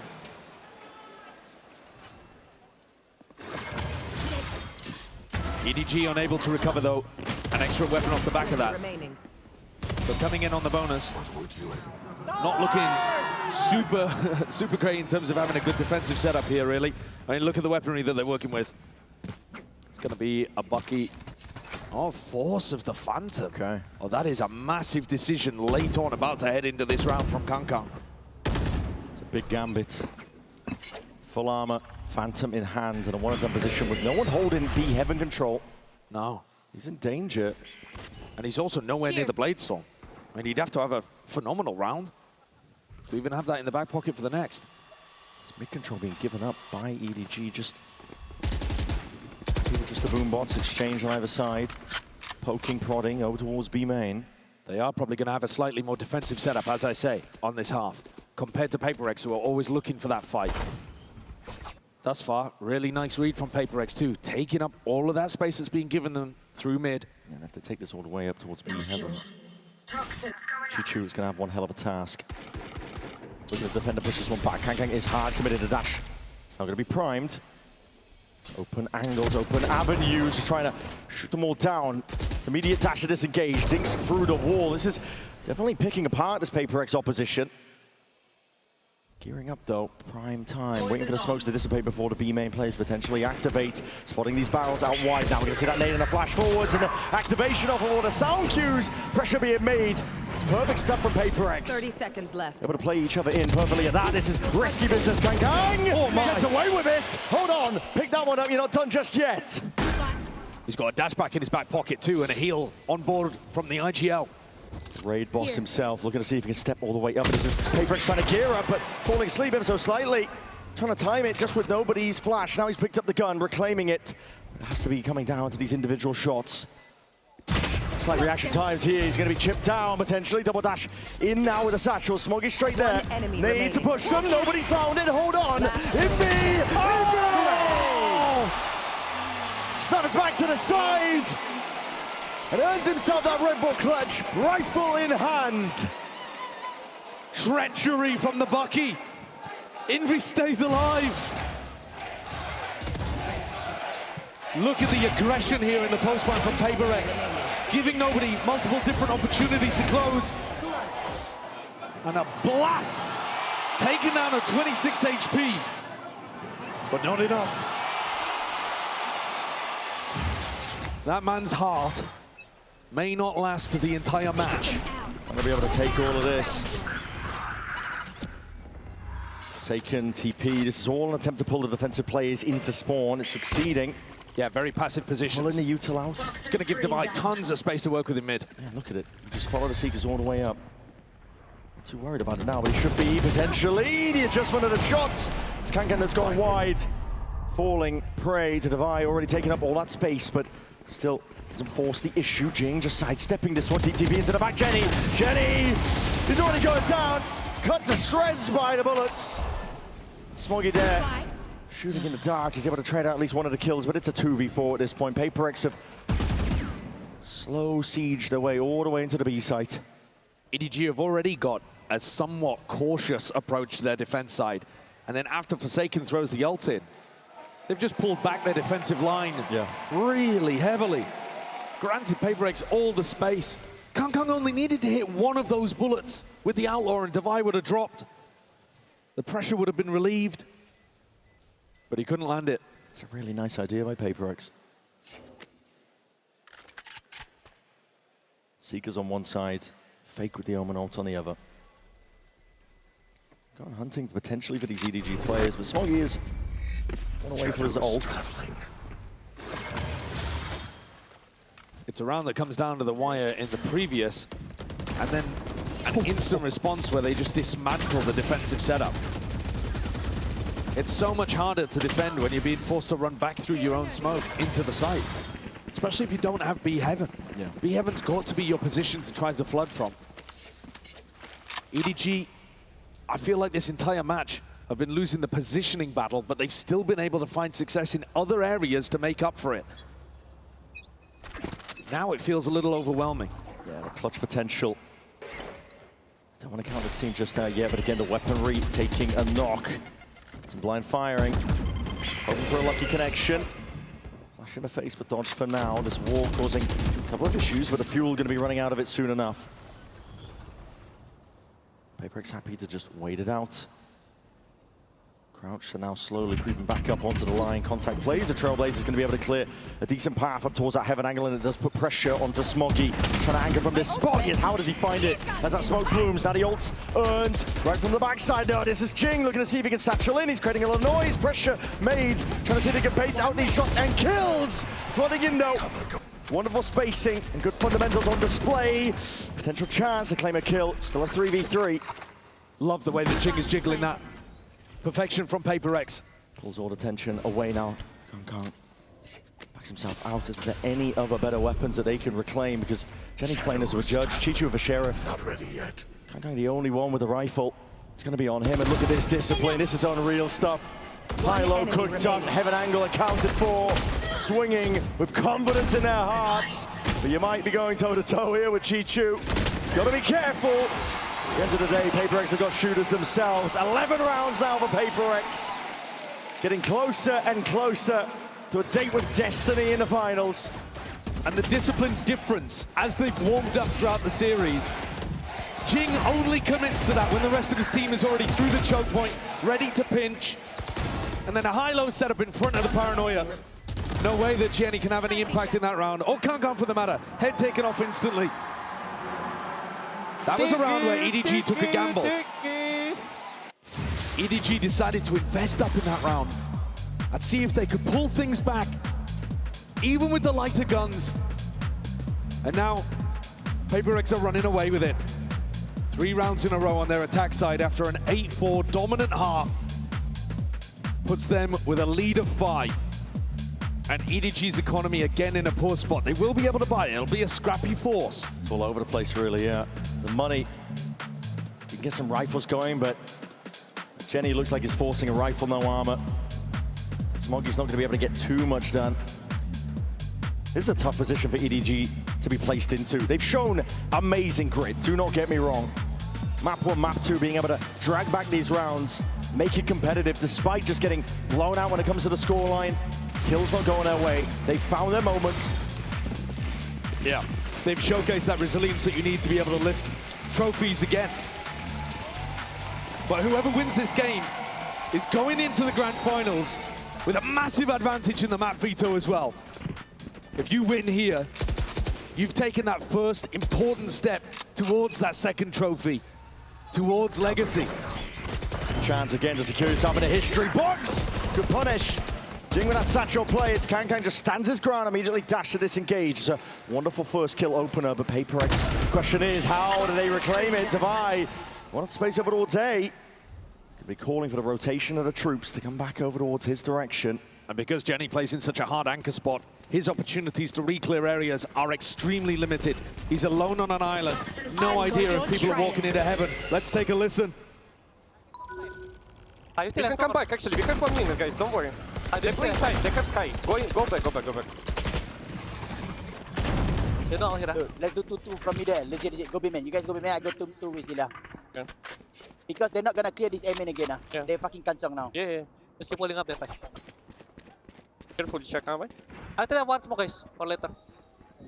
Okay, my right side. Yeah. I have flash too. They should be playing set lah. They push yes now. No predator, right? Can you check Vin? No. Guys, make sound on B-man, please. I'm picking 3, 2, 1. They're playing set. Make sound on. Smoke heaven, guys. 7-1. I'm talking now. I go long. Flashing back pillar. In the smoke, Ila. Can you focus him? Decisive calls here from Divide, looking to see if he can put the squeeze again onto these B players. But EDG, they are home. The trades have to come through now, but it's just not going EDG's way. A 1v2 once more. Jenny 10 seconds left. Left to once more do the impossible. He's placed in difficult positions. That's his job on this squad. He's often able to come up with the goods, but a 1v2 with no armor to his name. That's going to be difficult to see if he can get through. Envy and Divide counting for a lot here, cutting up in terms of the angles they're playing. And hold on. Spotted it out, but there it is, Divide. Lands a shot that was necessary. He's been a monster in London. You hear him in the calls, you see him in the server, you see him in the kill feed. The way that he's controlled the game and understood what EDG's playstyle is. They didn't go for that re-clear in A-main. They were holding in passive positions. And the coordination that he calls for in terms of when to make noise and how he's going to pull the defensive eyes in different directions. That's a lovely opportunity to listen in. Oh yeah. To a team that now has 6 chances to close out and go to a grand finals. A date with Destiny potentially ordered up. One more round. Push them into that grand finals. A spot that at this point they're comfortable in, expected to get to. Getting more than enough of those. Gives them another chance though to round out a trophy cabinet Divide. Already on the A line here. Going up. Looking for patient play all around. Showstopping out forwards. That's a connection and a half. Jing straight in there. It's going to be traded. Jenny straight up, and now we're overwhelmed. Chichu tries to get involved. Tries to insert himself here. Both players rotating, and they're just calling it all the way back. It's a masterclass from Divide. Yeah, he's given them another opportunity to pivot. Something's actually one step ahead. Something's sticking around. I think he's going to be broken. Yeah, he is. He's already inserting himself over towards B. He's causing all this pressure. Noise being made. Keeping one of the eyes peeled all the way back. The Seeker, though, points out exactly where Kang is, and Divide's ready for it again.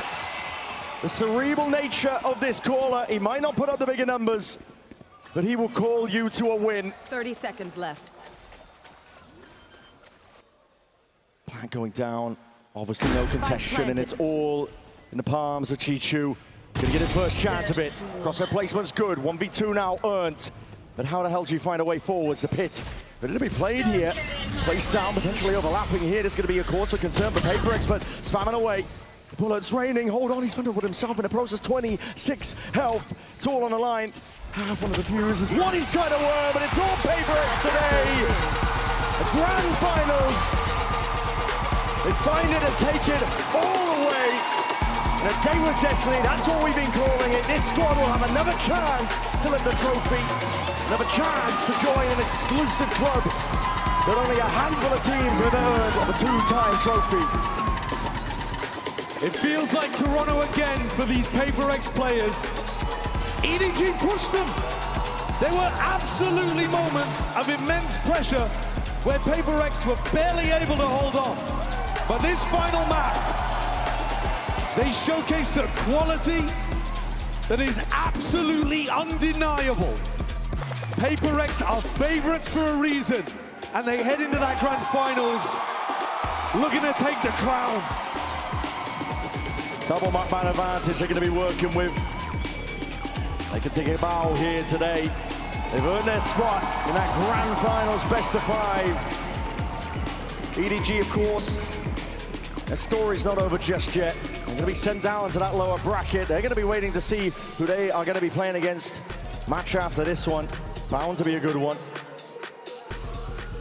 For HyperX, that upcoming game is not just about another trophy, it's about legacy. It's about envy as well. Top fragger in this final map, 20 and 10, an incredible performance so far. For now, though, we're going to send it down to the floor. Frankie is standing by for the Verizon post-match interview, and I believe it's going to be with Jing. The HyperX fans here in London are absolutely delighted with their team, especially as we got to see 3 banging maps today. Jing is just signing things, and then I'm going to have a chat with him. Signing in the yellow Sharpie. I know the fans are really keen to talk to you. Jing, what's it like going straight through to the grand final? No lower bracket run this time. I mean, I think it's a really good feeling because we've been to grand final in Santiago as well, so it's back-to-back grand final. So yeah, I'm really happy. I feel like we are still improving day by day, and hopefully we deliver in the grand finals. And earlier this week, I spoke to Divide about the fact that you've clearly been working on those pistols since Pacific. That was something you wanted to fix. Do you think the result could have been different today if you hadn't won them? I think, yeah, for sure, because Game 1 and Game 2 were both OT, so I think if we lost pistols, we would have lost. So yeah, I'm really glad that we are working on the pistols, and I think it showed today. How did EDG surprise you and get you to overtime, though? Because I know you guys scrim each other regularly. It feels like you're friends backstage. So why were they able to get the better of you in certain rounds? I feel like on Breeze especially, they played really well, and like a lot of situations, like I think like 3v4s and stuff, they just kind of hit their shots and they played better as a team. So yeah, that's why they came back on Breeze. Now, Jing, I can't let you go anywhere without letting you say hello to this crowd because they're all listening to what you're saying. So what would you like to say to them? I mean, thank you to all the fans for coming and supporting us. Your support really means a lot, and we see all of you. So thank you so much. Jing, congratulations. We'll see you in the final on Sunday. London, please show your appreciation for HyperX.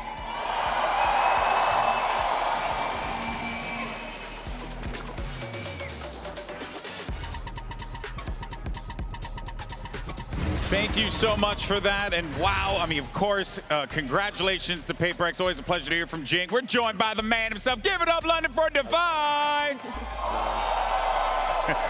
Divide, pleasure to speak with you as always, my friend.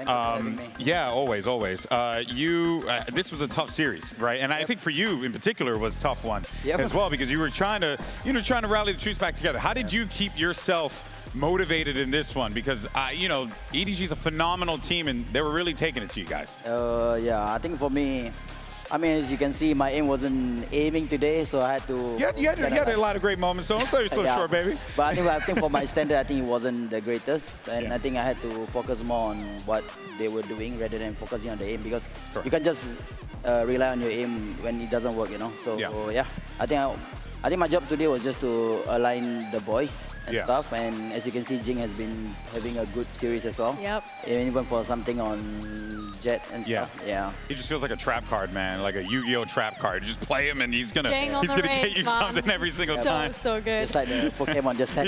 Exactly. We're just saying all the different collecting games. Divide, I wanted to ask you about the pistols. Who's coming up with the pistols, and how are you so good at them? On which map? The Split? Any of them. I mean, in general, your pistols have been very strong outside of that one round that you guys dropped, I believe. Usually when it comes to pistol round, is the GOAT himself, Forsaken, cooking the pistol round. Nice. Yeah, no, of course. I mean, you guys are coming into this one with a lot of ideas, but it does feel like in this moment, this was like the biggest challenge you guys have faced. Now that you have overcome this, you're going to the grand finals, you're fighting for a Masters trophy. What is this, like the 100th time, bro? You know, does it feel any less stressful than it did in the past, despite the fact that you guys are, you don't have a Fnatic to contend with, you don't have a G2 or an NRG or a Genji or, you know, so on and so forth, right? And Nongshim as well. How does it feel for you being in this spot? Personally, I think for me, the experience from the past grand finals definitely helps me in terms of being calmer, I would say. Yeah. Like, as you can see, even our playstyle now, even though we managed to fumble a few runs, especially on race, I think we reset quicker now. So I think that's the important part about us right now. Yeah. And yeah, I mean. And just real quick, would you attribute that to the connection you've built with these players? Because you guys have been together for so long.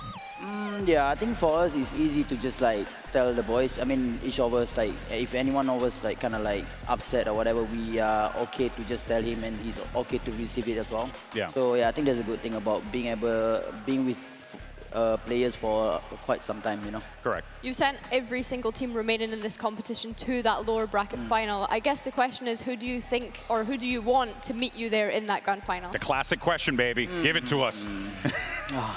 I think it's a tough one. We played all three teams. I think everyone have their own, like, how do I strengths put, and like weaknesses. strength, like strength and weaknesses. If I had to choose one, probably I would go for EDG. EDG? Okay. Hey, Nice. I think a lot of people in here would love They would to see love that, yeah. EDG and PaperX run it back again. Divide, always a pleasure, my man. you, Congratulations, you're going to the grand finals, folks. That's it, PaperX, they've locked in their spot, but we still have one spot remaining. Who's going to play against them? We have 3 teams to decide who will be the challenger for PaperX. Coming up next, though, 2 of those teams take the stage. Leviathan from the Americas, Vitality versus in EMEA. Ooh, it's going to be a banger. You don't want to miss it. And as always, we'll see you on the other side.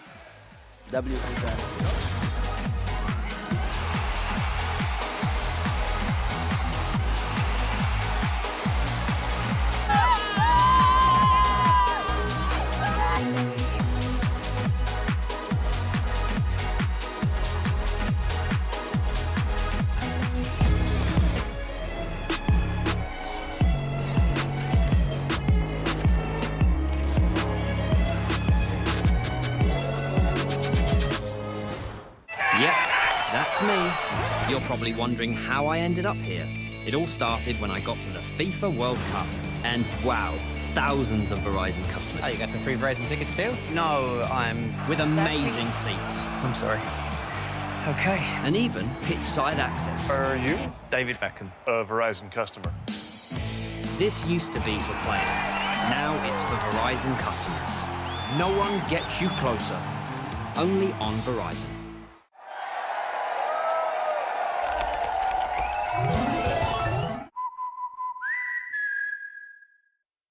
In esports, legendary moments demand speed, scale, and soul. Players and fans bring the heart. Technology brings it to life. Every frame, every stat, every decisive play. In partnership with the VALORANT Champions Tour, we're driving digital innovation that empowers the esports ecosystem to keep expanding. So players can focus on the game, and fans can focus on the moment.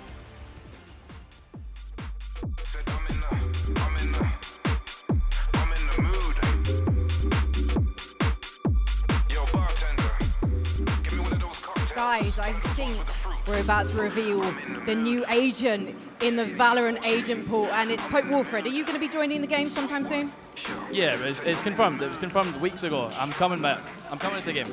It was written, it was prophesied that Pope Wilfred would be here wearing the Leviathan balloon that he's going to be trying to pop up in a moment. We've got Marina as Viper. You're an OG agent, but are you going to be able to represent Vitality and win for them today? I will tell him, don't get in my way. Ooh, all right then. Well, I think we should probably start then. Basically, the winner is the one who pops their balloon first, and that means that the team is surely going to win. So, Leviathan versus Vitality in 3, 2, 1, let's pop off! Oh! Don't get in Viper's way! She's doing it for the bees! Could Vitality be predicted to win this next game? But Leviathan, praying, he's wishing, he's asking the Holy Spirit to give him a little bit more gas, but these balloons, oh my goodness, is Viper running out of juice. The helmet's a little bit too big for her head, but she's trying. This is avant-garde. I almost kind of want to help. But get those feet going. We're popping, we're maybe not even going to be able to do this before we head into the next game because we've only got 30 seconds left. I always want someone to come and help the Viper, but that's not the rules. And I didn't make them. Keep going, guys, come on. Has someone got a pin? I need to put these guys out of their misery. Let's keep going. Oh, something very wrong. Please check their PCs. Keep going, guys. Pop. Every single time. I never fail to scream on camera. Please, no one clip that. Apparently, Vitality will win this one, but we can only find out once it's headed into the game.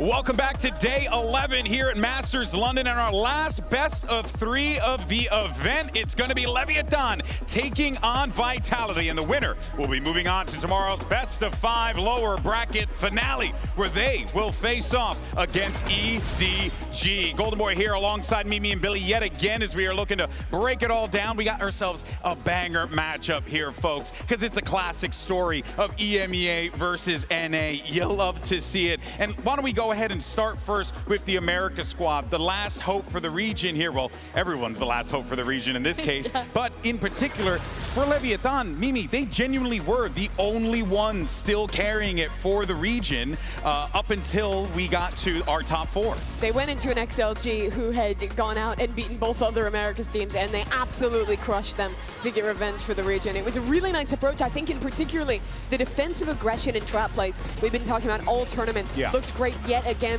in this game. Here you're seeing some of the rounds from Haven, where they were constantly creating problems for XLG, constantly pushing in these early rounds. And the thing is that a lot of these rounds are brand new. It's not stuff they were showing before. The big worry with Lev was the deeper they went into a tournament, the more counter-stratable they would be, the more they would have shown, the more they'd run out of steam. And at least in that last game against XLG, it seemed quite to the contrary. It was dominant, it was fresh, and it gives you confidence in Lev going into today. Yeah, they've actually looked unpredictable. If anything, I think whenever we've been watching this roster, they've been such an exciting team to watch. And as you mentioned, Mimi, coming into this tournament, we set the team up as this is such a prep-heavy team. They love to run similar things on maps, and like you're saying, they've only really been able to show so much. I feel like a lot of it has been on the fly, which in my opinion is really impressive when you look at King being able to lead these 4 rookies on the team. The only thing I will say though is Vitality and Coach Pal are very much known for their anti-strats back in EMEA, and they love to watch those demos back and be able to counter those. But also on the same note though, I mean, Coach Owner as well and King, I mean, that's a great dynamic duo that has been working together for so long, and they're very good at being able to identify those things too. There's a reason why they've been so successful here. But for more on the IGLs, as a matter of fact, we had Jen Lee, our ace reporter, catch up with Yampi and King ahead of today's elimination matchup. Here at King and Yampi, the OGs. Now, you guys waited a long time to get back here. Does it feel like a return or a new start for you guys? For me, it just feels like a return. After 2025, not qualifying anything, being in the big stage, it definitely feels great to come back. All right, what about you? Yeah, for me a little bit the same, you know, like it's the first international as an IGL, and you know, I had even longer break, you know, I was 2023 my last time, so yeah, it feels nice. And I don't know if King you remember, but you beat me in Champions 2022 in Liquid, so I'm looking for revenge today. He's looking for revenge. It's been a long time, you know, you forgot, but yeah, what is your reaction to that? I mean, that's a long time. I mean, that's a good one. Yeah, you guys are happy to be here, I can see that. But experience from Vitality's side, fearlessness from Lev, what matters more today? It has like constant bros. I really like Lev's like stage presence. I'm really, you know, I see them having fun every game, and you know, I like to do that same. So yeah, it's gonna be a great battle today for sure. Yeah, for sure. And King, when you guys were busy competing on that stage, 3 of the players on your team were still in middle school. So what edge do you have over Vitality today? I mean, it doesn't really matter. I think we showed that we can be a great team even without that much experience. So I agree with Jamp. It's gonna be a great game. Yep. Thank you guys, and I know this is a little bit late, but welcome back. Thank you. Okay, so today we learned that Yampi is holding a generational grudge on King that he just simply is not willing to let go. Fascinating stuff. Good news is, folks, the grudge continues because Yampi and King were facing off against each other in our 1v1 skirmish side select. So let's see if Yampi can start to get this book of revenge written here and start with his first chapter, winning the skirmish. It's so serious, Mimi. It is. He is bringing up the deep cuts going all the way back to 2022, but that was the breakout tournament for LATAM. You look at the history of this team, and all of these players, except for King, are brand new, are rookies. Like Jen said, we're in middle school when the Vitality guys were making their name. That was cold when she said that. I can't believe it. It absolutely was. But going back to 2022, Yampi on the radar is going back to 2022 as well. Blinken, you missed it. Vitality pick up the win, 5-4, so they will get the skirmish side select. Well done. And it seems like Yampi's little by little getting his revenge, guys. This is great. This is great. Okay, now let's see if Yampi can win out in the next phase of this battle as we go to the picks and bans. Surely the W's continue. Let's check it out. Hello and welcome, guys. Let's do the map veto for Leviathan versus Vitality. Vitality won the skirmish and they are choosing their side. Olkkonen, Elias Olkkonen. We pick Team A. Alright, Vitality picks Team A, which means Vitality is banning the first map.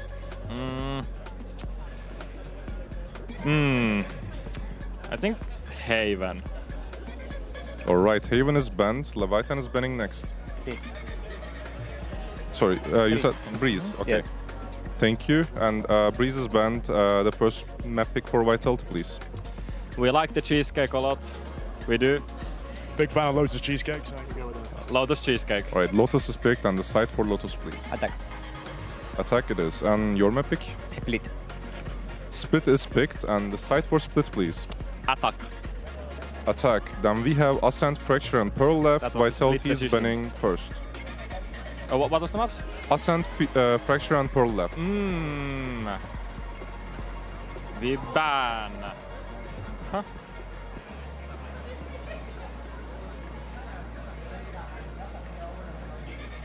Yeah.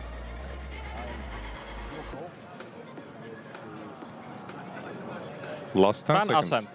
Alright, Ascent is banned. Last 2 maps are Fracture and Pearl. Bumper. Pearl is banned, Decider is Fracture, and Vitality picking the side. Attack. Alright, let me give you a quick recap. We start with Lotus, Leviathan attacks, then we go to Split, Vitality attacks, and if we go to the Decider map, which is Fracture, Vitality attacks. Everything correct? Yes. Good luck, guys. Thank you. Good luck. Thank you. Talk about the maps in a little bit here, but before we do that, we want to talk about what we've been seeing as far as the talent on this team, because, you know, you'd heard earlier, right? King's playing with a bunch of younger players, right? Some rookies are taking the stage, but so is Vitality. They have some young talent as well, Mimi, and that's going to be coming in the form of Sayonara, but he has a tall task today because he's dealing with the cool hand of Neon. if you're talking about rookie of this tournament and looking ahead to crowning a rookie of the year at the end of 2026, I think there's no bigger front runners right now than Sayonara and Neon. Sayonara coming out of the Tier 2 system in EMEA, he was immediately a massive point of success regionally, and he's kept his nerve internationally as well. The thing that impresses me the most about him is how he holds himself, how he speaks in interviews, how calm and collected he is in all of these different situations that Vitality has had to be going through this tournament. But it's exactly the same on the other side for Neon. He's been so good, I think especially with the AWP in this tournament. Oh, 100%. Neon has been great, and we've seen the kind of flexibility that he's able to offer. On the same side, Sayonara also been able to offer that deep flexibility for Vitality to pivot into whatever compositions they want. And I think that we need to remind ourselves too that Sayonara had been on Vitality's bench for a long, long period of time. They banked in on this kid early to be able to get him on their VCT team, and only just came into the roster for stage 1 before before attending this global event. And well, Vitality added veteran players who they headhunted alongside those players that they had been developing. Lev took that risk. Owner going back down to Tier 2, playing in Lev Academy with the core of his team, fully taking the risk to put the team's future onto developing young talent. They have 4 players who are stepping into their first global event here. They're now into a final weekend, an opportunity to make it into a lower final, and showing that that development system for both these teams has massively worked out. And while I'm excited for the prospect of this Leviathan lineup, the good news is for Vitality fans is you have a Durka, okay? And he is really freaking good at this video game. And look, is it Durkin time? We'll find out. Maybe we'll have to find out next time on Dragon Ball Z, but it could very well be the case here, Billy, because Durka has been playing some incredible Valorant. 100%. One thing that Durka can offer you at these global events is consistency. And yes, when I think back to how he was playing regionally in EMEA, it wasn't always hot, but coming into this event, stepping up to the global stage, we talk about players that thrive when the flashy lights and the big stages are right there, and he is one of those players. He very much lives up to every single moment. From making it to that first big final in Reykjavik to now back here again. It's been an incredibly long career for this guy, and he's still so young, still in his early 20s, despite his tenure in this game. His consistency pretty much unrivaled. And he's had to wait a long time to do it. Was playing with his Vitality last year, that failed super team that could not live up to their promise. Yeah. Now finally in a position to do it again, to make a deep run, to get into a top 3 and play in that lower final. He's been waiting for this moment, and now that he finally has it, he has been delivering massively for his team. Billy, I mean, you know, right, better than anyone else, that when the rumors and we were hearing all the hype around this team, the word of the day was super team. Yeah. And it turns out that maybe super team's got a little bit of a bumpy road. The super team narrative for me personally was a little bit dead. I think that you definitely have super team players and superstar players when I think of your Durka, when I think of your Chronicle. Yeah. When I look at Profek and Sayonara, the kind of rookie that was promised to us as being incredible, certainly has stepped up to the plate. When I think about Profek, one of the best controllers coming out of EMA last year, but let's not forget, last year was his rookie year in Tier 1 when you consider the Tier 2 performances that he used to put up to. And then of course you have Yampy. He is newer to the IGL when you consider the roster that he built with PAL last year on BBL. So yes, you could envision this as a super team because of the superstar players you have on the roster, but I think that yes, they're yet to prove the fact that they can be a world-class roster. Well, one of those big things, though, that we needed to see from them, Mimi, was how do they handle this pressure? How do they handle this aggression? And, well, in that Foot game, Foot were definitely bringing it to them there, and then they were able to just receive that very well, stop that in its tracks, and then the result spoke for itself. I think Vitality have had very good big-picture approaches to these games. When I look at the HyperX match on their split, playing passive on extremities to punish HyperX's heavy aggression there and playing heavy for mid. When I look at this Foot game, in particularly the Lotus, knowing that this Viperless composition relies very heavily on slamming those hits towards A, towards C. They played back, waited for the util to come in, and then played Flood retakes, and the execution of all of that was very good.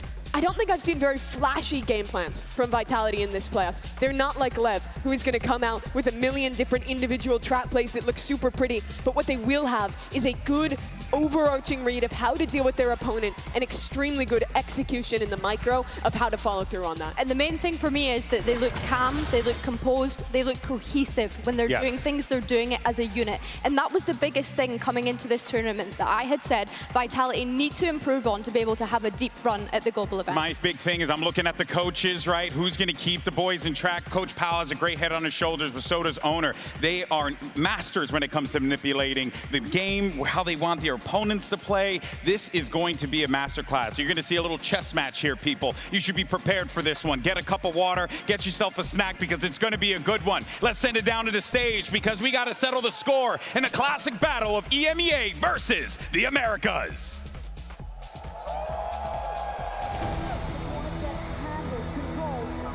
Ahead of this, something will find Durka as well. This could be it. Facing elimination doesn't really scare me. I've been here so many times. Yeah, I mean, Durka and Sayonara are the ones that really you need to deliver here on this factory. I feel like if you want to win the event, you need to be able to beat everyone.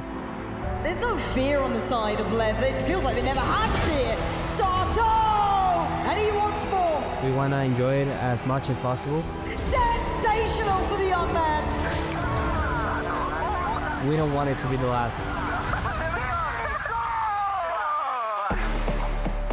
I really like Leviathan. Their energy on the stage is really fun to watch.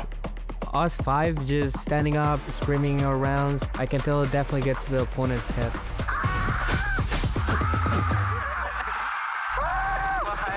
I think Sato brings insane atmosphere to their team and to the stage. Is this going to be a secondary ace from Sato in one series? He's a mechanically great player. I want to see it for myself. Lev closing in now. Oh, Sato! I know everyone's looking at Sato and Neon right now. I don't think they have any pressure.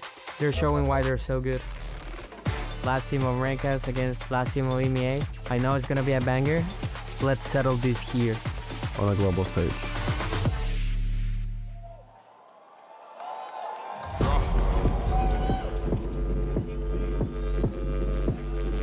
Real bad boy, man, a G to the end. Oh, inferior. I said them. Slow, steady, and ready to trap their enemies. It's Team Vitality! Backstage thing, man, know where we are.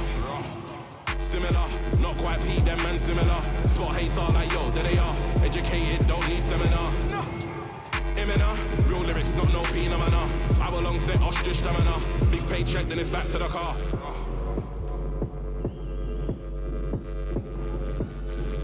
My squad rough like big pumper.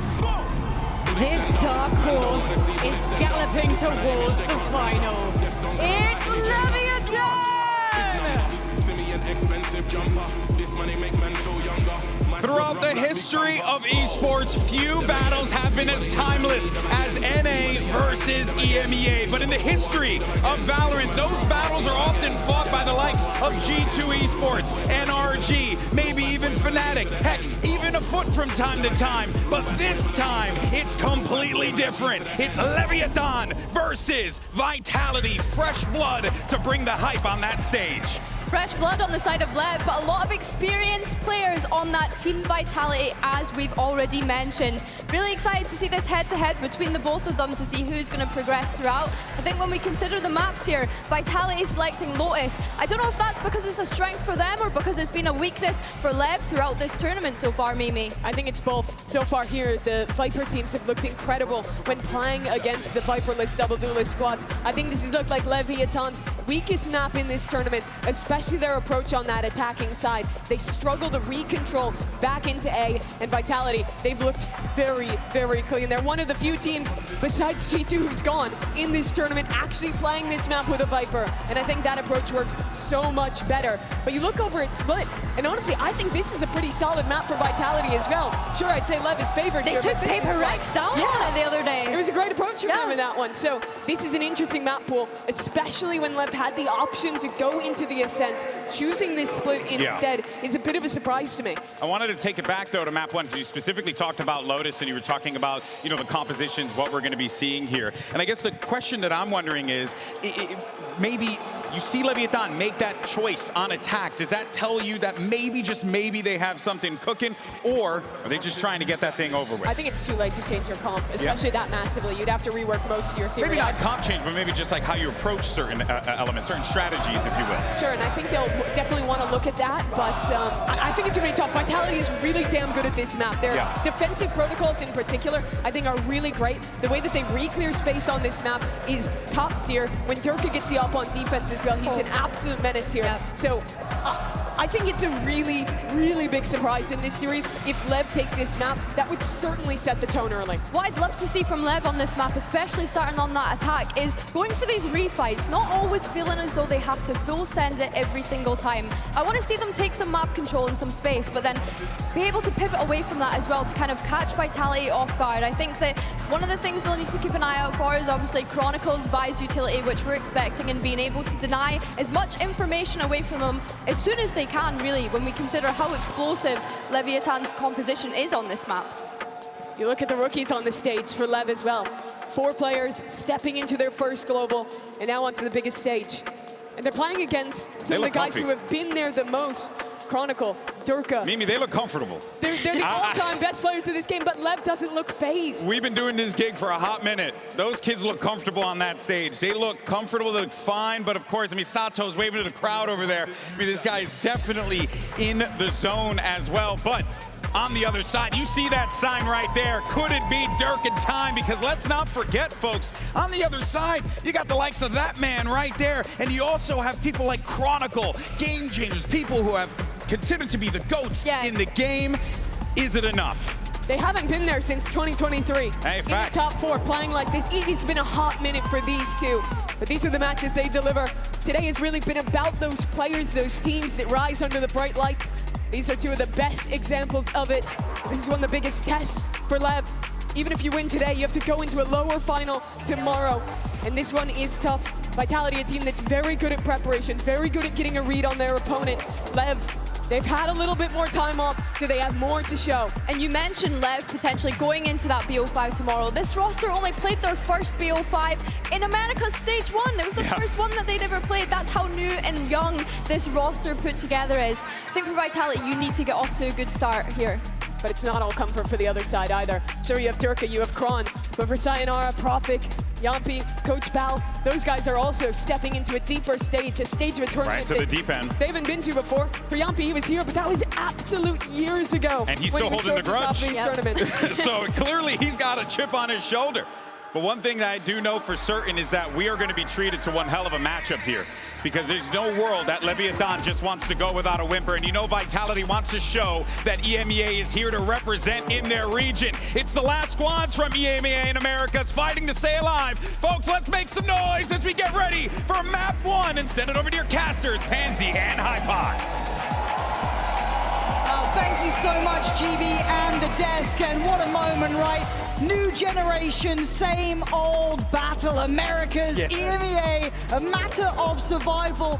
But these two look locked in, Mike. There's a lot on the line now. I think probably with that caveat, this is the two best examples we could show right now. Vitality, again, on a run here that's had an asterisk next to it. This will be the true test for me. With the form Lev have demonstrated here in London, if they can come out here and at least show some dominance on one of these matches, for me, the veto leans a little heavily toward Vitality. It's going to be front-loaded here. If we got to map 3, that's where this series goes into question. Oh, it goes completely off the rails at that point. But I think all of us have enjoyed the prospect of both sides here, seeing Lev just find their footing, find that fire, and keep that tempo up. But Vitality, man, it feels just like a team of sleeping giants. You get a Durka, you get a Kron coming online, terrifying.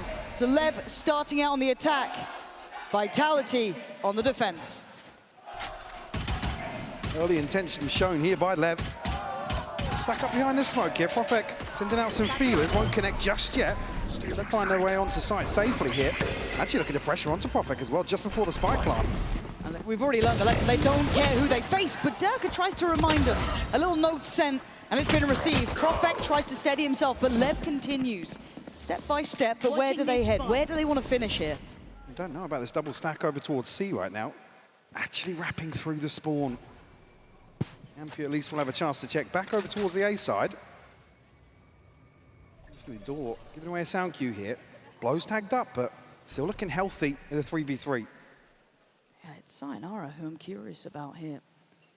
Is that consideration even going to drop, or you wait? There we are, seeing it. Pixel noted player drop. Looking for a follow-up. Spots it! Great shot, but he couldn't get the kill. That's going to be life held for Neon in a 2v2. No plant yet, so they're going to be able to run this down a little bit. Last player. Neon, the perfect bait off the dog here. It's Yampi now in a 1v2. Still has Haunt, has a Prowler as well to play with. A couple of key tools here, and the flash, not really effective, so he's going to try and move forward. Neon and blows. Waiting for this now. Yampi looking to catch someone on the cross out. Doesn't get it on that try. One still present on the site. Doesn't note the second player. It's going to be difficult for Yampi. Trying to find an opportunity. And they're not giving him much. Got plenty of time to play with, though. Yeah, but they're calm on this, Lev. Blows now trying to sit in synergy with Neon. It's quick from Yampi, though. And he's got to know where Blows is. Sees it! Oh! Head first for the captain. Yampi with the first strike. Patience shown here by Yampi to clutch up a 1v2. You can see Lev desperately baiting him in. to look for something, but a fantastic Red Bull clutch here to kick off Lotus. I mean, they do so well to even get themselves into a comfortable post plant, considering, like I said, Kron actually drifting a little further afield than you expect. Just looking for information, but Sayonara gets caught off guard there. King to invest at least a scope here in round 2, maybe to look for something. Expecting to see Vitality go forwards here with this purchase. Durka a chance to farm up early here. Chronicle will note at least presence early on. Get control of Mound. Again, info on the other side of the map as well. And you look at the most recent games with Lev, those 4-1s were working wonderfully for them before. I think this is a bit of a different beast and a couple of different players when you look at it, right? So I'm curious to see how Vitality have problem solved, something that was so key for Lev in those previous series. And we know they've got the players with the firepower and the caliber to keep up to that approach, but has Vitality got I guess a cure at that point, a remedy for it? That's how you started though, King beheading one already. Chronicles down and Sayonara gets a little isolated. Got to be careful to not get overwhelmed. This could be dangerous. And they want in. He sends them packing with 2. But still, this is damage. And this is a threat. Spikesy's going to get the upgrade as well. A weapon to be retrieved if needed. Don't want to find anything ahead of that smoke dropping either. Yampy still on a pistol here. Has to make something work from behind. Doesn't catch Neon. No. May have noticed it on Profek there. Maybe able to put together they're all going to be dedicated towards site. So Profek's paranoia actually becomes pretty paramount, but great reaction from Spikesin. Plays it forward on the corner. Yampy and Durka in unison, though, starting to clear out Neon. Can you go wild here? That's one! The second just too far away, but a fantastic round for Lev, even in a win for Vitality. Beautiful opener here from King. Again, the patience shown, not to, noted early on, at least here towards Mount. Just whittle away here with the TP not noted, maybe not noted in the moment, but Sayonara still catching 2. Does really well in this situation. And he's kind of faced with a do or die moment with that paint shell going behind him.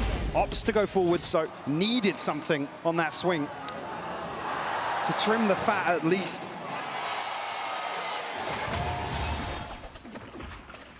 Often you see many round 3s looking like that. Yeah, absolutely shambolic left in the bite.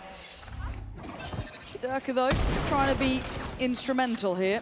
Lev, I feel like you still have to make them respect you first. They are going to be a confidence-based team. So they'll be up for a fight. My blind is dead. Vitality trying to show a little bit of force early on towards that C side of the map. I just want to leave Lev guessing in terms of the buy, I guess, here with all that damage done. Could be a big round if Durka finds 2. Showstopper could come online very early for him. We know that they're not too slippery when they play Lev. They're quite direct in approach. We hadn't seen them pump in many fakes or kind of working the map in that way. Now, obviously, with a different opponent, we see if that then changes potentially. He's not happy with what they've seen early on here. They deal with the wall to potentially open up some opportunities elsewhere. I mean, it's Profek on an island right now, expecting Vitality to maybe clear this space outside man, but actually opting for a rotation instead. Should be on the right timing here for Yampy at least. Yeah, that's confirmed attendance, and they're very fast to this, Mike, as you noted. 30 quick on the rotation. They still need to make this count. With 25 seconds, it gets a little bit dangerous here. That's when these pistols can shine. This is when they certainly could. And now they look a little lost here, Lev. Yampy turns the flash, he takes a lot of damage. Dealt with brilliantly. Durka, though, with 10 seconds, can do a lot. Eyes on the spike, left. It's leaning towards B. Durka still here, has the satchels deny. Follow up! He can deny again! That's all it took, surely! And they don't have time! Beautiful work here with next to nothing as the clock that comes to bite Lev.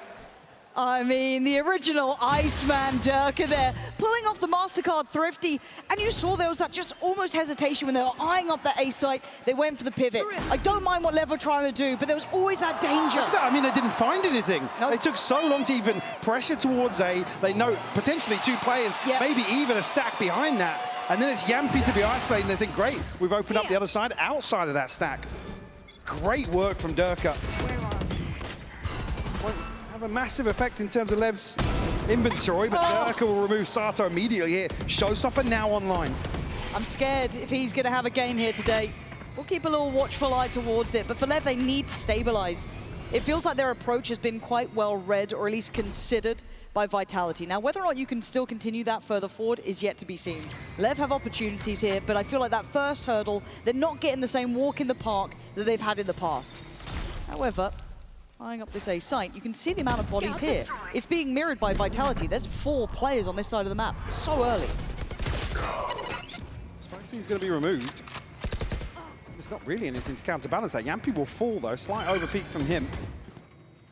Durka's here, though. I've got your shut this trail. down. Let's deal with the Seekers. It doesn't really tell them too much, though. No, but they've got a lot of, I guess, space and freedom on that B side because of King. He's done exceptionally well, and he's there early. There should be an awareness in the back of Lev's minds, excuse me, Vitality's minds. But again, they've given up a lot of space for this. Lev kind of threading the needle to find it, and Neon does get the reward on Profek. Chronicle actually heading all the way to wrap this from A. Durka still to note, Showstopper could do real damage here. Yeah, but King feels like he's in that checkmate position. Oh, Sayonara had a little bit of a sidestep on it, but the ult gets popped. This might be too little too late. Maybe not with Chronicle finding a way in. Sends the Showstopper. How dare I doubt the original 2, but Blows left with it all on the plate. 1v1. Another tap, Blows, trying to be patient. Chronicle trying to dig him out, but he's got to go now. Blows knows it, he's got him dead to rights. Lev answering back with the final player. Lev here able to just cement control off site. Again, it's a beautiful kill onto Profek, the one that really shuts things down very early on for Vitality. So Chronicle's got so much ground to cover. Yeah, making that decision because he's noted on the wall. They're going to expect him outside B, but Lev don't lean into that. Happy to commit to some of these crossfires on site. TP available now for Spike. Neon just one away from the Blade Storm. Vitality down to just pistols and a hero rifle here for Durka. Chronicle postured up though. Jeez. With this? Yeah, come on. Lev's going to clear that all day long, and this is a great opportunity for Leviathan to just build some confidence. Does it get quelled though? Durka has isolated the one. Again, it feels like it's just a really nice temperature check on how Lev like to play, but dealing with the rest of this round, I don't think it's going to happen with Sato taking space. Yes, it's against pistols, but you look at Sayonara now, he's got the upgrade. You look at Durka, there's still a bit of threat to this. Kind of lynches on this. Yeah, it's 1v1 between him and Spike Scene, but over towards Spawn. And pressured back. Great catch here from Sayo. That opens things up here. This is when it gets dangerous. Now you got threats, you got a fight on 2 fronts. You need space. Sayonara, wait, Durka's just saved him. And now Sato has to pop the odds just to kind of slow this down, to stem the bleed. And it should, oh my god, it's all getting a little bit hectic on the server, but Durka, I think, knowing he's gonna be pretty close on time here, he's gonna play it forward, and Neon does very well. Again, this is a very light investment from Vitality. Not out of the chair yet. Yeah, damage done. A big ultimate from Sato, who's just desperate to convert here. Rightfully so in this situation. You have to respect a Showstopper that late into a post.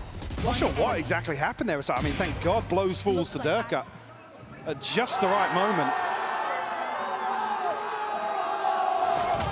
And I want to put a little bit of credit towards Neon here as well. Considering that Durka made a very authoritative start to things, he was very much controlling the tempo, being very much in their faces. Neon's done very well to match that, right back into it, leading the pack here. We've already had our eyes on this young man. Speaking of. And, well, talk about the amount of space he's going to get and the confidence, but does it again get checked? Sayonara is so prepared for that.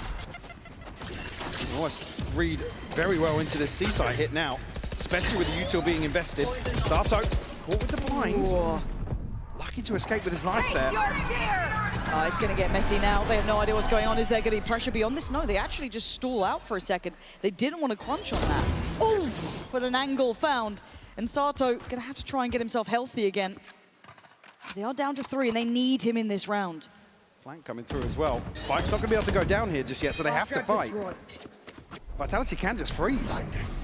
Just got to be careful to not overdo things. Allow for an instance to happen, but King's fallen. Blows in reaction. Profek on a heater. And it's all on Sato. 1v3, man. It would take miracles And they ain't happening now. Vitality, again, right place, right time. I want to look at the start of that round. Again, a real opportunity, like I said, for Vitality to slow things down here, but Lev almost just misread or misgauge the timing here. There's a moment where you have to prioritize one of these fights. Once the smokes drop, all this U2 exchange expires, somebody has to go forwards. It's another situation where the spike's not being planted in that one window you would expect it to be. And again, Lev can rely on that scrappy fighting, but we're not seeing them commit just yet. Yeah, there's not enough pressure behind it to really instigate anything further. Knives to be depended on for Neon here, I can imagine. Working with that operator, but back towards what we were seeing towards B.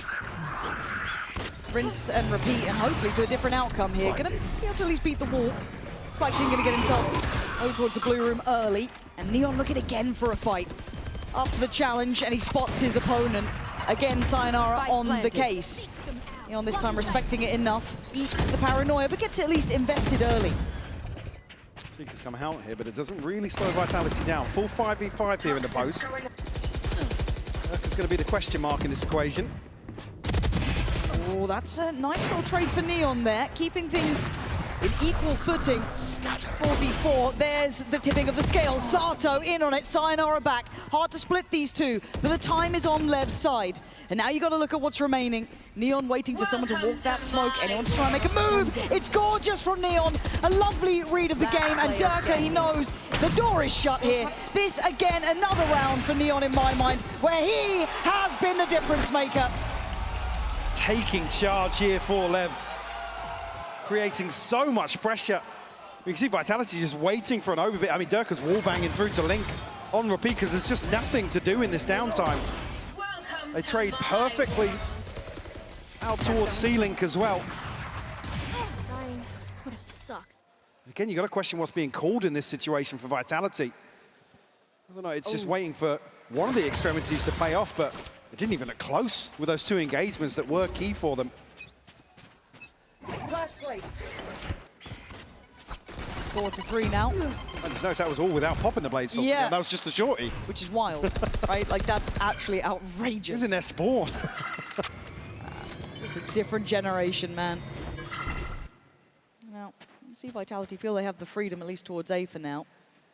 As Lev slowly start clearing towards C, or at least showing a little bit of something on C. They want to keep this clean. Hard to find stability in a tempoed game like this.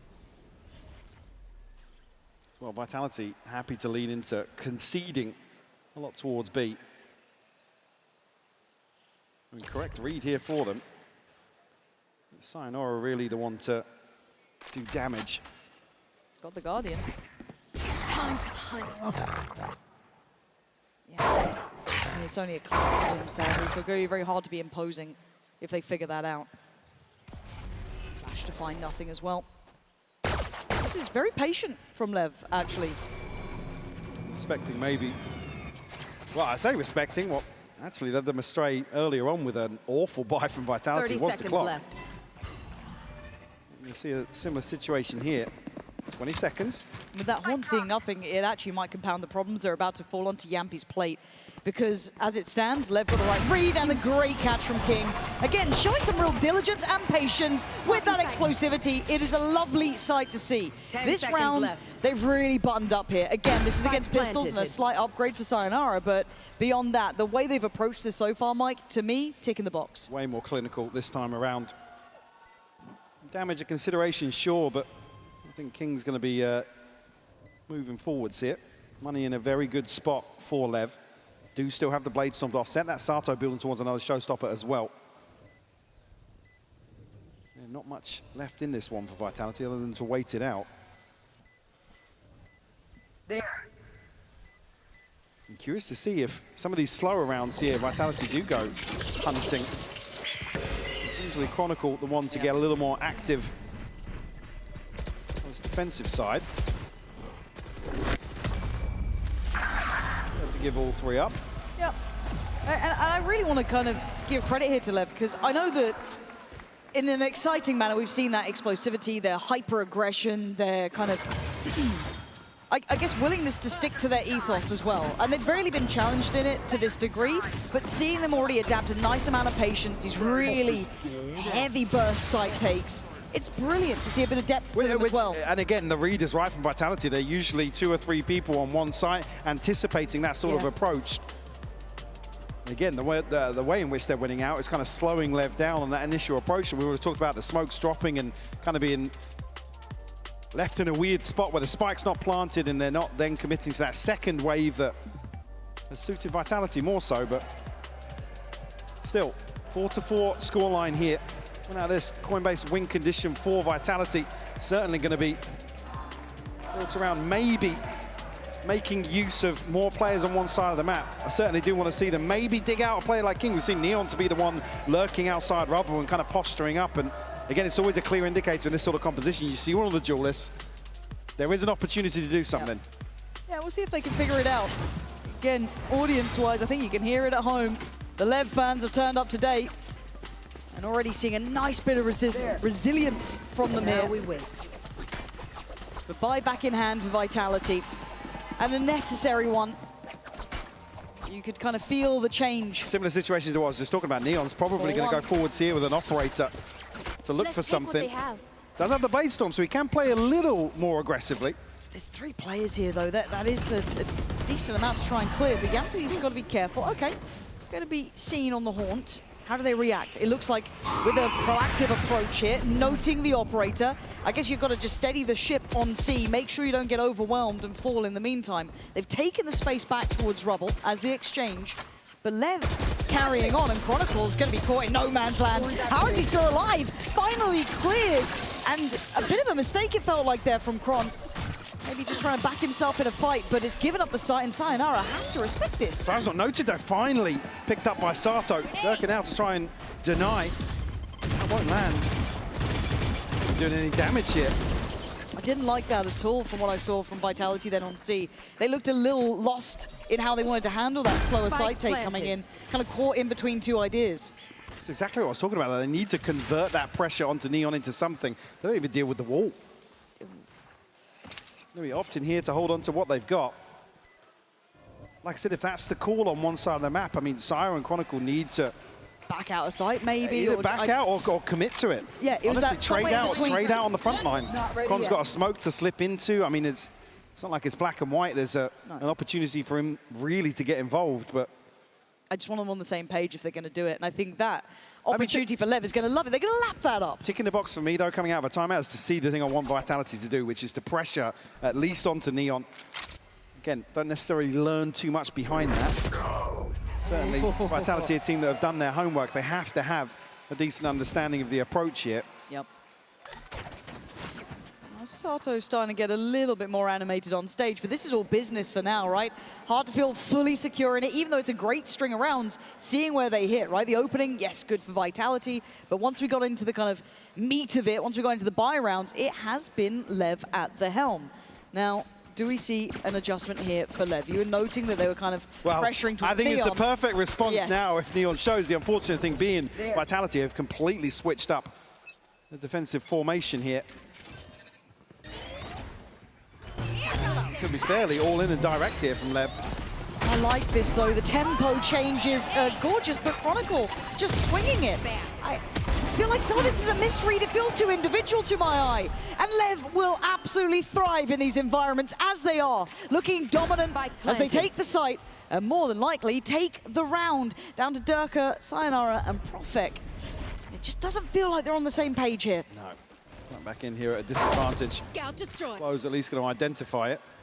Need a free catch here. Could it be Dirk onto King? Grenade! Can't seem to offset that. Forced off Heaven at least, but still doesn't really net them anything. No, and it's such an arduous task to just get back towards sight. That's going to help matters, but the speed up now has to be sublime. Down to just blows in a 1v2. He's got the spike, at least in eyesight for now. And the time is ticking. Beautiful. It's done. It's over, surely no time to play. Walking out, Sayonara, another one for Lev. Beautiful call here from Lev, anticipating Vitality. You're going to replicate the same thing, but actually, Vitality switching things up. Chronicle, a little bit of an overcommitment to that opening engagement. You know, he just wants to maybe do some damage here. I mean, you're stuck between a rock and a hard place, but Neon's here so quickly to catch the second player. Coming on to bolster this site hold. Even there, One enemy remaining. I mean, the snake bite, the reset for the paint shells as well. They could slow things down a little bit here. Comes a little flustered when it comes down to that 2v1. Beautiful. Platzo running the clock down. Impressive work from Lev. I'm really, genuinely enjoying this. Vitality looking a little, as said, out of sorts. Let's see if they can button up now. Looking like they want to make a bit of a pressure play. They're already kind of aware of these traps. We're seeing it. But yeah, far enough forward now to read the util, know what's going on, know they have an opportunity elsewhere on the map. Sayonara is close enough to at least provide some support to Chronicle. And keep in mind, they are currently almost abusing one of the most decorated players in this game, Chronicle. They are making it look like that's the goal. Sayonara here in support. Let's see if they can be, again, synchronized in this. But Lev laying plans for later, not committing to this C approach. Profek obviously the one to take this space with the paranoia previously. Happy to stay present. Let's catch a little info here, just on a shot. I don't think he spotted anything there, but he certainly was seen. And it's 4 to creep back behind this now. What a lovely gear shift. Again, going back to those 4-1s that we know they're notorious for. They have the Seekers if they want to get some security on the site in case they're walking in blind. They'll get great information on this as well. They know they've got room to play into here. Profek desperate to catch the cross, but has to give away position. Yampi on the right side of the map. 13 seconds, this could get dangerous, it could get close, but they've found safety in numbers. They've found security in this.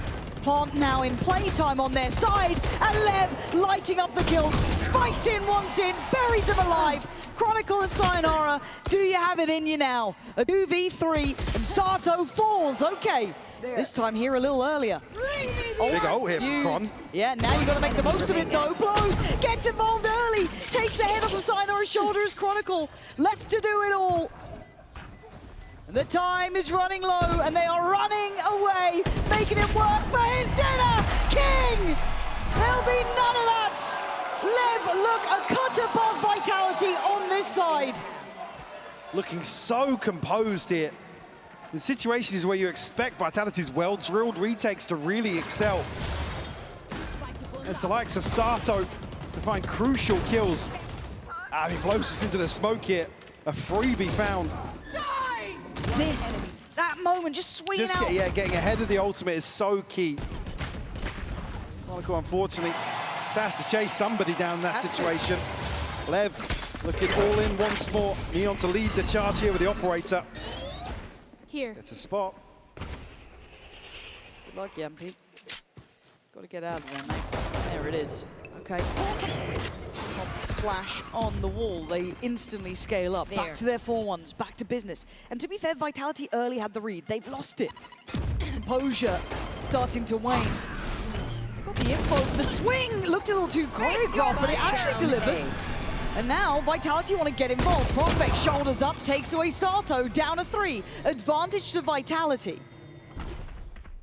So still desperate to hold this cross here, Neon. Maybe have to get close enough to work this off, though. Ooh. Ton of damage comes through onto Sayo. King actually on the back of that slips through. He's in a world of trouble right now. Sayo screwed. Surely he can't live here. Dead, gone, bye-bye, 3v3. Yampi tries to backfill the space, but Neon overwhelmed. And then catch, asleep at the wheel, Profek. Lev absolutely outclassing them on all fronts here. They've re-secured A. They took the long road for it, but they've got it. Chronicle here, another 1v2 presented. Dr. Han, not sure if he can find an upgrade, but gonna push forwards regardless. Lev slipping into tree here. Gonna force Chronicle to work for this one.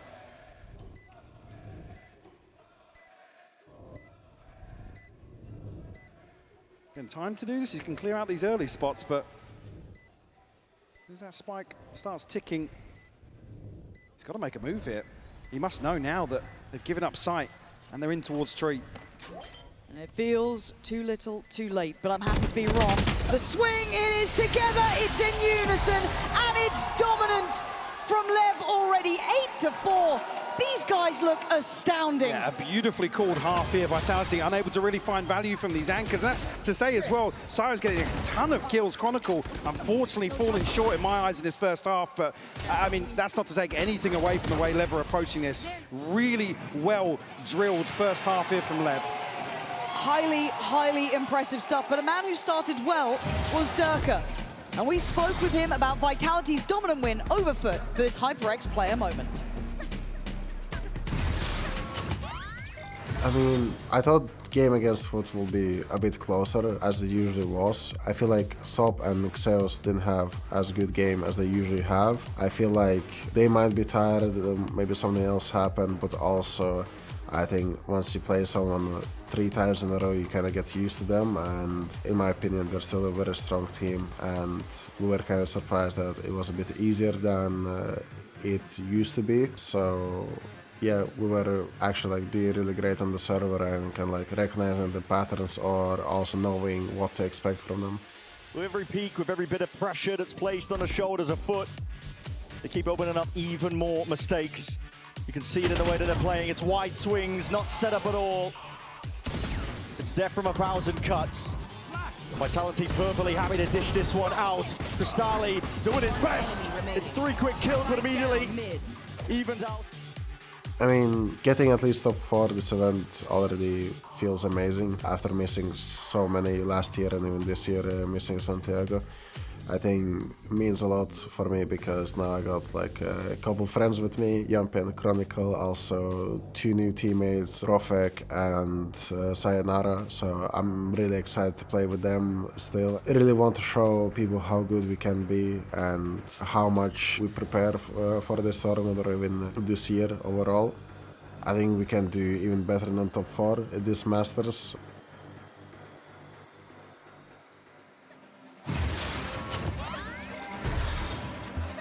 And I have to say it again and again to me here. Lev have come out and set the bar exceptionally high. The in-game leadership on point, the adaptation on point, and they are gunners in the server. Yeah, it's the level of comfort as well. Vitality, like I said, barely even, you know, forcing any sort of pressure onto Lev. A number of situations here where you tee up certain players. I come back to Chronicle, unfortunately not to harp on it, but he's good for his 1 usually in that anchor position. And I mean, historically even good for 3 in those situations. Fortunately now it's the perfect recipe for Lev. Again, you question this composition, or the questions around this composition here. They don't have to force the issue now on the defensive side. Certainly a lot of work to be done here for Vitality to get back into this. Bring them down. Heavy lean towards C here for Lev. Prowler at least will plant the seed of doubt. Smoke here could potentially weaken Spikes' ability to anchor solo here towards A. He's got 4 members of Vitality headed his way. Yeah, but the timing on this as well, it feels like they're going to miss the boat a bit. Maybe banking that the smoke is being respected as kind of a feign, but at this point, if you're Spikesing, you've got to stay on guard, and the rest of Lev have got to feel something's not right. We've not heard a spike plant on B, we've not heard any deeper utility. Spikesing now knows it. They've been slowly creeping towards that A site. He has help as well.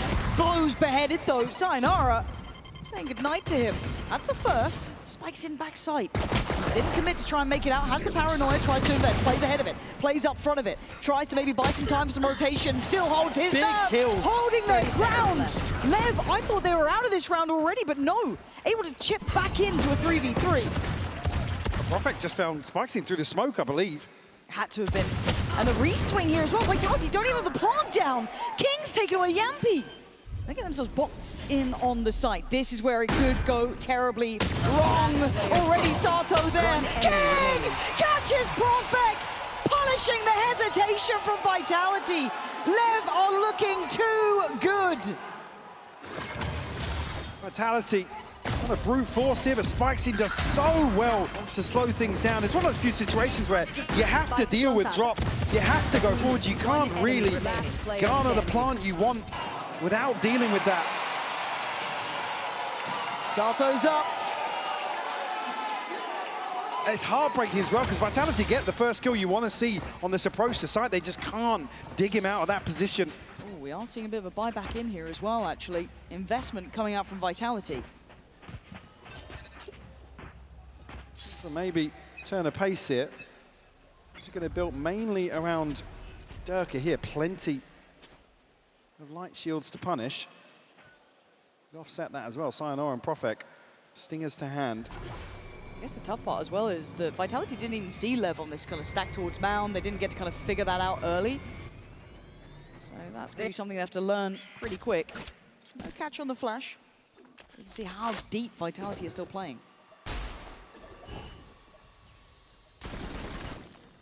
Spam not too far off here from connecting, but no damage done.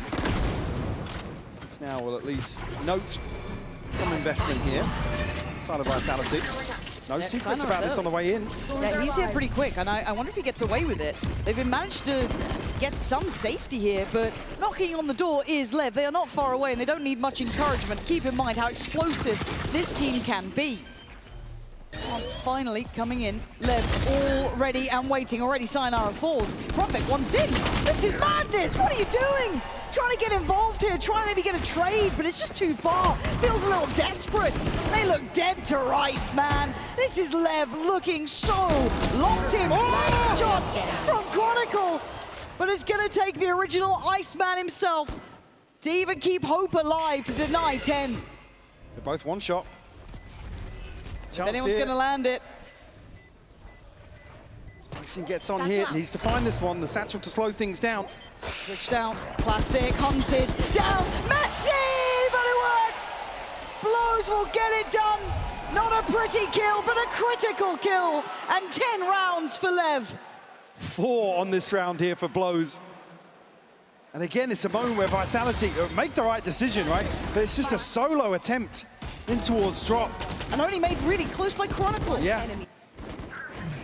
Only a chance here in the clutch, but unfortunately there's a smoke to cycle through and just can't buy the time, and a very awkward exchange to end it.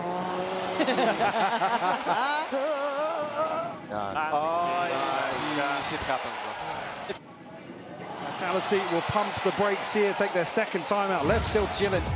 Haven't had to take a pause for thought. Already at double digits. Vitality going to be thrown off kilter ever so slightly. With that purchase, don't really net good old progress out of that either. A tough task lays ahead of them. Oh yeah. Certainly a way back into this, but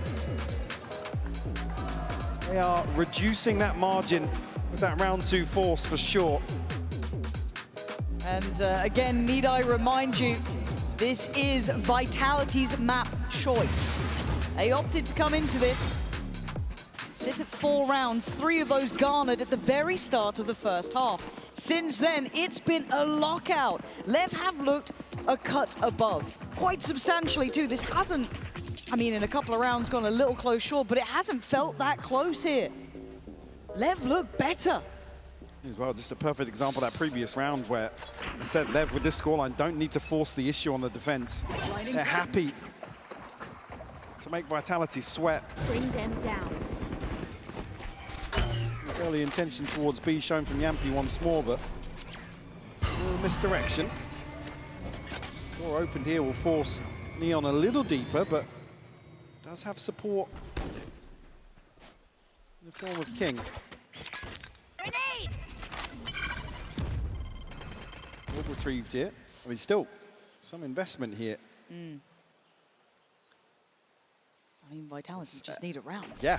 Like, sounds a little too simple, but that's what it takes, and Neon's not allowing it. Chronicle looking all too easy to clear. And now Spike's inside a read into the pressure that's mounting. Trying to back away in time, and he does, just about. I mean, if you can buy time again, this is going to be critical for Lev. And look at Sato here so early. Right place, wrong time though, Sayonara on the clear. And the B side looking like where they might pivot towards, but caught before the smoke plume. Blows, stands guard, and Durka taking so much damage. And there he is, Neon waiting. Took away Kron, took away Durka. This man doesn't care about the old gods. Irrelevant in his mind. As Profek and Yampi desperate to convert around. Taking so much. Lev are just better by all accounts. With 24 HP and a bit of a dream. Oh, it's just not gonna happen. Leviathan again, step by step, looking so much sharper today. You've seen these situations now, the pressure starting to show. Vitality have to go so deep to try and convert some of these opportunities they have. Again, unfortunate here. I mean, just getting caught ahead of the smoke. Durka then has to find a kill, right? He has to equal the odds.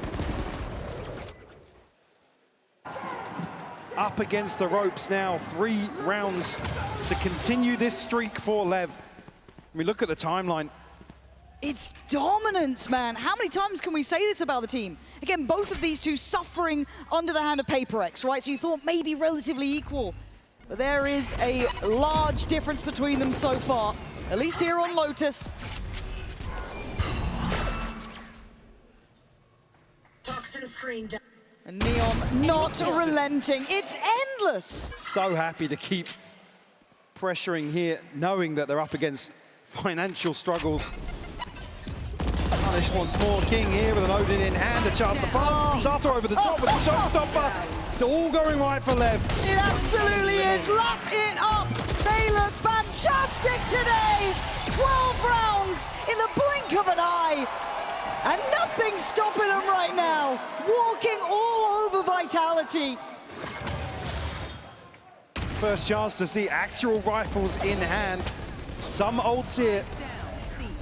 But Lev have found 12.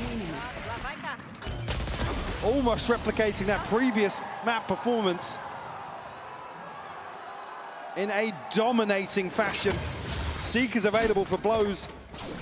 Again, these rounds aren't really reliant on the investment coming from Lev. Vitality have to find 8 rounds to extend play here on Lotus. Good luck. None of the map feels particularly safe either. You don't want to go towards Mound. You don't know if maybe Neon slipped on B again or what's gone on towards Rubble. You're working in the dark. There's 4 on this side as well, Lauren. It'll be an absolute bloodbath to end here. Vitality haven't shown face just yet. That's it now, Spike Scene's... He's not been shouldered on his feet I mean, before. it's in no man's land, though. Does he get away? They need this kill. They can't shut him down. Oh, caught by the C's, though. He's got help! You never just find one. They try and stand shoulder to shoulder. But Chronicle and Sayonara finally get them an advantage at a 4v3. Investment here. Won't catch anything, though. Neon not going to be noted initially here. Blows us now, Sayonara. Oh, man. Oh, look at it! Line him up and knock him down, Neon and King, to try and do it now! To take him across the line on Chronicle on 10 HP. But Lev are absolutely relentless in the pursuit of perfection. Map 1 dominance! And that was Vitality's choice. Well, a single look in here for Vitality. 13-4. Do not go anywhere. We will be right back with Split.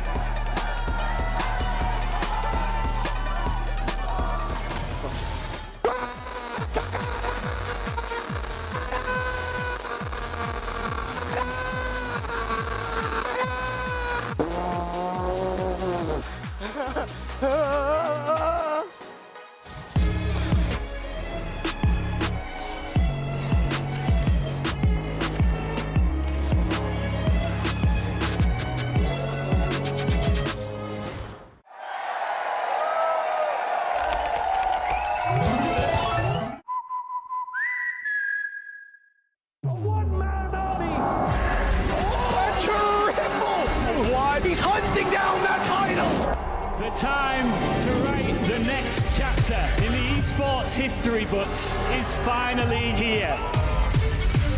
And they fold it in his hands yet again! He steps up to the plate and he can knock this one out of the park!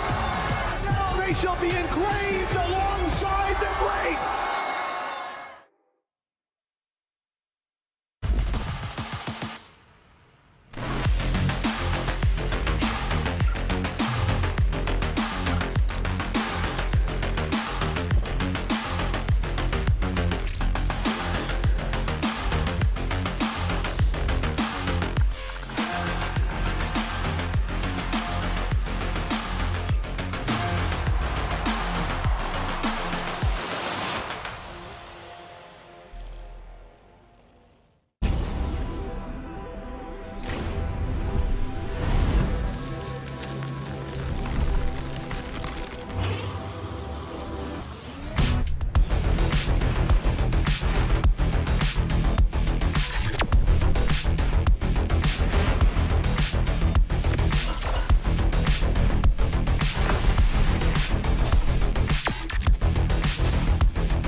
Tired of off-season blues once Champs is over? Fear not, because Valorant is coming to the Esports Nations Cup, where players split from their clubs and compete for national pride. Will EMEA turn every round into a chess match? Is Brazil about to turn every map into ranked? Will Team USA ego peak every single angle? The final event of the year is not to be missed. Esports Nations Cup 2026. See you in November.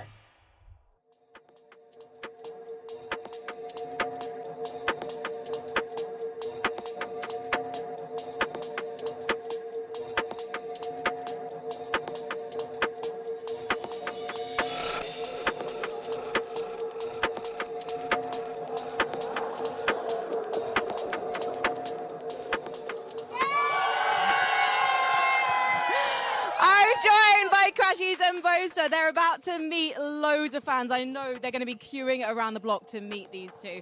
First of all, Bosa, what's it like seeing all your fans here in London? Yeah, it's lovely. You know, I can't wait to play today. No, joking. No, but it is really nice seeing them. Yeah. And it's so great to have you with us. Crashies, has Bosa been giving you a tour? Yeah, he's been showing me all around London. You know, we've been going on a few private things together. So yeah, we've been enjoying our time. Okay, define private? You know, some dinners here and there, some more private things. You know. Yeah, candlelit, I imagine. Big news coming from Camp Fnatic. You've got a new member joining the ranks. Yes, we do. Yes, you could say... Oh, I was going to say it's cloudy, but it's not that cloudy today. So the sun is out, but yeah, cloud, he's smiling, and yeah, the vibes are good. Yeah, and tell me, what kind of role is he going to be filling within the team? Is he going to be flexing? Yeah, he's going to be flexing and just kind of filling in what we need from him. Yeah, that's about it. And why Cloud? Why was he the right fit for Fnatic? I think Cloud is a player with a lot of accolades, or I think that's the word for it, accolades. Accolades. Yeah, exactly. And I just think he has the experience and the capability of being a Fnatic player, I'd say. But can he listen? Because he has been an IGL. Well, that's what we're hoping too, because we don't have much time for prep before stage 2, and I think he's got the tools to be able to use his IGLing ways to learn faster too. Well, I'm really excited to see what happens with you guys in stage 2. Onwards and upwards for Fnatic, I think. Very quickly, though, before I let you go, is it going to be a Vitality win today? It's going to be a close game, but I think Leviathan are more exciting to watch. I think the rookies, they've been owning. You know, we are in Europe, but yeah, I'm going to go for Lev. Oh, interesting. Very quickly, same question to you, Bosa. You know me, I'm going for Vitality today, only because Chronicle and Dirk are there, and Sayo, I guess. And so, yeah, I gotta support the ex-Fnatic lot. Well, I think they will be really appreciative of that. Thank you so much, guys. Go meet your fans. Running like a runner, didn't use that leg.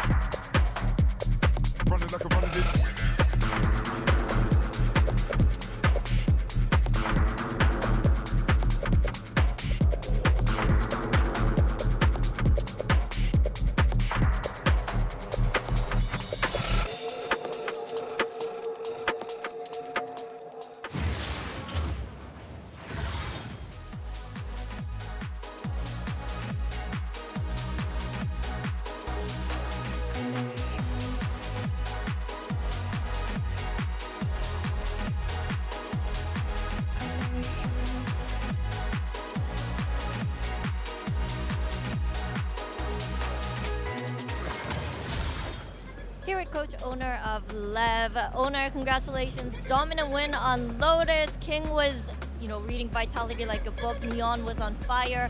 What went really, really well against Vitality? We had a plan. We had a lecture on how they approach that map. We've been training against team with the same style, so we were kind of prepared. But the boys did a really good job individually. So I think that many things connected at the same time. Good preparation and good execution. Thank you very much, Owner. That was Owner, and he seems pretty happy about what happened to Lotus. And he has every reason to be, because Leviathan are showing Mimi why they are forced to be reckoned with in this tournament with that win. Yeah, the read was really good going into this match against Vitality. They play very passive on the side of the map where they have their Sentinel utility. So Lev in these slower rounds put a big emphasis on late, contacting into that space and popping onto Chronicle's site. And throughout this game, pretty much every time Chronicle tried to hard anchor, he was just getting absolutely destroyed by Lev, who were then fighting incredibly deep in these post plants and making Vitality's life an absolute nightmare to try and get back into Lotus. Something that I was really impressed with was Lev being able to switch up what they were doing, right? Going for these contact style rounds, but then also being able to be explosive with those ultimate rounds as well, which was really impressive for me and shows how they're adapting throughout this event as well and how they've kind of grown throughout the global stage, I think is fair to say. Yeah, I think Vitality, this is a really tough way to start this series. Yep. The Lotus is a map that has been very good for them already, but they couldn't get the Durka off online. They couldn't find solutions to Lev contacting back in. This is a really rough start for the last CMA squad in the tournament. Yeah, no, I mean, honestly, I'm a big fan of this Vitality team, right, and what they've been putting together in this tournament, right? We had the chance to chat with Pal and really like see how this team was growing. But then when you have like a Verizon high-speed moment, clips like this where Neon is just going nuts, Billy. It's like, I talk about this, the calm composure of this player on stage. Nothing illustrates more than this round right here. Yeah, I mean, Mimi mentioned Durka attempting to get the operator up, but anytime he did have the operator up, Neon was just in his face. Neon was constantly in everyone's face. You see the overextensions that he has here as well. He's constantly not only able to create space, but be able to create deep space for the rest of his team and take control of that. You see, every position we see him in on that attack there was so pushed up, so pushed forward against Vitality, which Vitality struggled against PRX the other day, I think, when I remember correctly, especially in the Fracture. So I'm a bit confused as to how that caught Vitality off guard. You know what these players are capable of. Yeah, I think it is interesting to contrast this series to the game against Foot, because there it was very effective to play close, wait for the utility expended, play these flood retakes. Here, it was a Leviathan who was doing a great job of constantly pressuring, fighting in these post plants like you're talking about at Neon, and that really ruined the game plan for Vitality on this map. And if you look ahead into this series to a map 2 of Split, I think it's going to be a very similar approach in Lev's post plants of constantly pressuring, fighting forward, making it a huge challenge to play these retakes. Yeah, I mean, we now make our way over to Split, as you had talked about, Mimi, map 2, and if you're Vitality in this situation, Billy, right, you know, backs against the wall. This is Lev's pick. You had your choice. You went Lotus. It's been good for you. You only got 4 on that son of a gun. And now you find yourself pretty much at death's door. How do you respond? That's the question. I think the good thing for Vitality here is that they can find some confidence in knowing that they were able to take Split off of HyperX the other day. And honestly, coming into this map veto today, I was questioning where were Lev going to spin their map veto, because I think that they have quite similar map pools across the event, that at least that we've seen from both teams so far. So honestly, yes, this is Lev's map pick coming into Split, but I think for me it's 50-50 when I look ahead to Split. I think it's fair to say that. But I think what's surprised me today is how much the Lev players have been able to hold up to this pressure. We keep talking about the next step, the next big game, the next great hurdle. And if a team of 4 rookies can stand tall to that and be able to stay in their own form, play their own game, and perform to the level they have all tournament, and they've done that yet again. They've just crushed some of the players that they were looking up to when they first started playing, when they first started watching this game. And now a map away from that lower final, a map away from a game against EDG here. You also have the blessing of the Valorant Pope as well. So, I mean, at this point, everything stocks are high for Leviathan. But realistically, though, for Vitality, this is a team of veterans who have been just through the ringer time and time again. Question is, can they dig themselves out of it? They're going to be leaning on a couple of individuals to help them do that. And one of those is going to be their coach, Pal. Jen had an opportunity to catch up with him ahead of map 2. Here at Coach Pal of Vitality. Pal, what was holding you back on Lotus? Do you feel like you guys need to maybe simplify things a little bit on Split? No, I don't think simplify necessarily. I think we made way too many mistakes, just partly on an individual level. I think they had a fantastic timeout on our first one that we just got it the wrong way around, so fair enough to them. And now it's just about making sure we're playing to not let each other down. Don't go out, I said to the boys, don't go out of the tournament on a day where you felt like you've let each other down. go and actually play with a bit of, I want to help this guy out next to me. And very, very quickly, whether it's a joke, whether it's a trade, whatever, they'll pick themselves back up and get themselves back into the game. Okay, thank you. Do it for the team. Let's see if Vitality can even this out. Actually, great insight there from Pal, Billy. I mean, you know him quite well, and you know that energy, that attitude that he's bringing to the team, and they're going to need that on that stage, and they're going to need that lift of energy. Yeah, here. I know Pal fairly well. I think definitely one of the things he'll be saying to the boys at the moment is to enjoy the moment, have fun. We've made it to top 4. You could have argued back in EMEA that they didn't even deserve to make it to playoffs because that fate was no longer in their own hands because of how rough their regular season was. Now you're at the global event. Now you're at a top 4 position. Such a great position for a bunch of these players when we consider Kron and Derka and the experience of them that we've spoken about. And I agree with them. We just need to see these players having fun on the stage. That is when this team Vitality plays the best Valorant, is when they're having fun. But one parallel that I want to draw between both of those interviews, Owner and Pal mentioned the individuals. For Owner, the individuals were shining. They were winning those battles. For Pal, the individuals were really, really struggling, as evident from what we were seeing in that game. So you're looking for that to step up here, but it's hard to have fun when you have Leviathan that are just running roughshod all over the server on you. This team is incredibly hard to deal with. They're very aggressive. They are very confident in the way that they play. They'll take those fights. No problem. So you have to look at the veterans to step up in this game. You saw it from Dirk already. Despite the loss, I think he had a solid map 1. He has been the shining light for this team so far in playoffs. He's been the guy that this crowd has rallied behind on this team. The guy that we've been waiting for years to be back at this point. 2023, the last time he and Chronicle were together in a top 4, competing to make it this deep.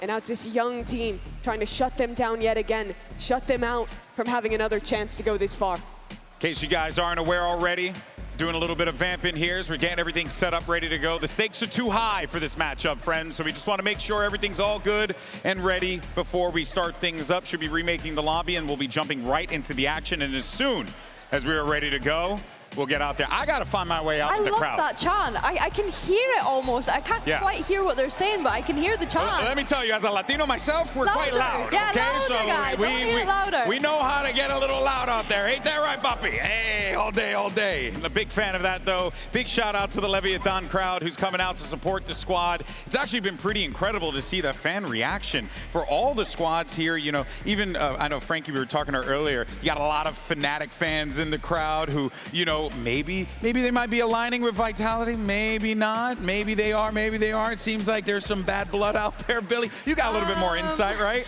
That might be a sticky one to pull up with, GB, I'm not going to lie. You know, obviously wanting to cheer on Derka and Kron. Yeah, how could you not? From their Fnatic days, it makes sense to follow them and then support this Vitality roster. Yeah, this team, of course, has a lot to work with here, but on the other side, I mean, you got Sato, young player who's lit the stage on fire with his attitude, with his presence, and we're expecting even more of that going in this map too, Mimi. We certainly are. It was Neon that they were waiting to be able to play at this level, to turn 18 and step in, but it was the other two who were those prospects last year. You look at Sato, Spike, they each got to play half a year of competition in Americas. They were long-awaited players themselves to be ready to step into this level. They were on teams that couldn't do it, teams that could not deliver and make global events. But now they're here, the next generation of Latin America trying to take down two of Valorant's greats here on Split, already up a map dominantly in this series. Billy, when I look at this here and I see the double duelist comps on both sides, I kind of just feel like everyone's getting what they want here. And we're going to see Derka on that Jet. We're going to see Sato on that Phoenix. This is going to be a bit of a brawl. This is kind of what we've known these two teams for. When I think about Sayonara and Derka, they pick up that double duelist across maps such as Split. Sayonara really needs to go hard here, I think, especially when you consider the discussion that we had about him, setting him up as one of the potential rookies of the year, right? Then I look over towards left side. They have very much leaned into this Neon, probably the most Neon-heavy team that's left in this tournament. Well, folks, question on our mind is whether or not Vitality can bounce back and force a map 3. Let's go ahead and find out and kick off the action. Here are your casters for the game. It's Pansy and HyperX. Time to leave nothing to chance here between these two. Lev came out swinging on map 1 with a 13-4 result.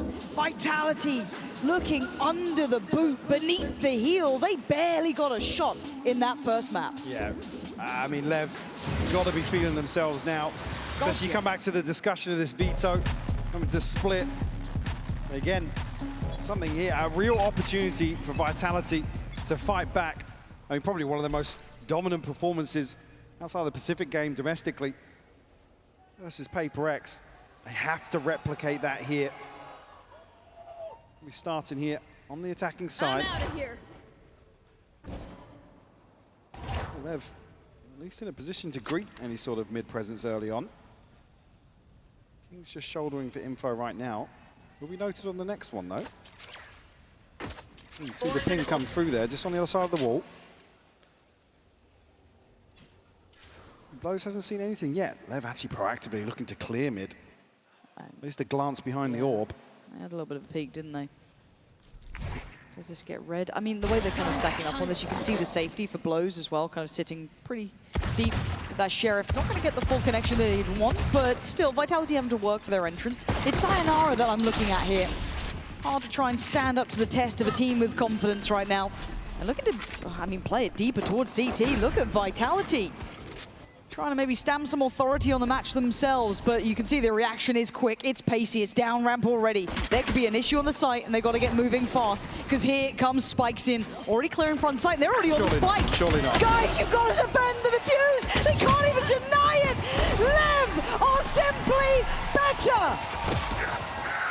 Read the situation perfectly here by Lev. Know they've got the pressure in the right place. They cleared through so proactively, and Vitality can't push any further into spawn.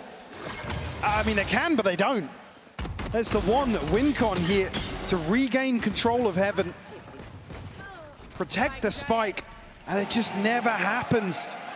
A fumble here to kick off split. Getting embarrassed in round one like that. Again, Lev don't need more confidence, but they're going to get it. Everything lining up, reading the game well, denying any chance of a fight back in early. Vitality don't need any more pressure either. You see how they are crumbling at the start of this series. Careful now. Found here, but Sato and Neon will shut this down. Sato on with the molly as well. You want him to be farming, and he is. That's 3. Look at the ult, already halfway. Just Quan left. It's a formality, man. Expected towards A, but I don't think he's really even going to get a chance to look in here. Yeah, Spike's just going to shut this down. Before there's any threat, a flawless round 2 to follow, Lauren. Lev certainly looking to pick up where they left off from Lotus. And again, it feels like... shot there from Sato just over the top. It's unbelievable. Unbelievable. They're playing with an authority way ahead of their years throughout this game. Confidence when needed, calculated when needed. Looking like the full package here. Funny when needed.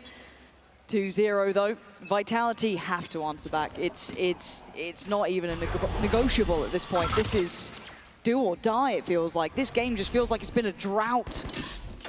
That's that point where, I mean, domestically, we just saw things not clicking for Vitality here, just looking like some individuals struggling, certainly in map 1. That's why you want to see this first half be dominant for the likes of Durka, Sayonara, Chronicle in the lurk as well. Passive approach adopted here early on. But again, it's those win conditions. We didn't really see much pressure onto Lev. You want to see the macro adjustment for Vitality.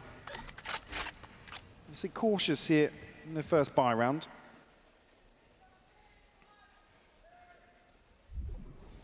We stacked up here towards B main. I mean, Chronicle even making his way across to bolster this. Out on towards the site, Neon looking calm under pressure. Cool, collected, getting the kills, swings out, drops another. Vitality being massacred by Lev. Chronicle and Yampi. We see how far away Kron is, and Yampi on a wild swing that's going to go nowhere. It's desperation plays.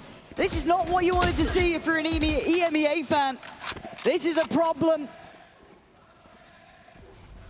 Lev looking untouchable today.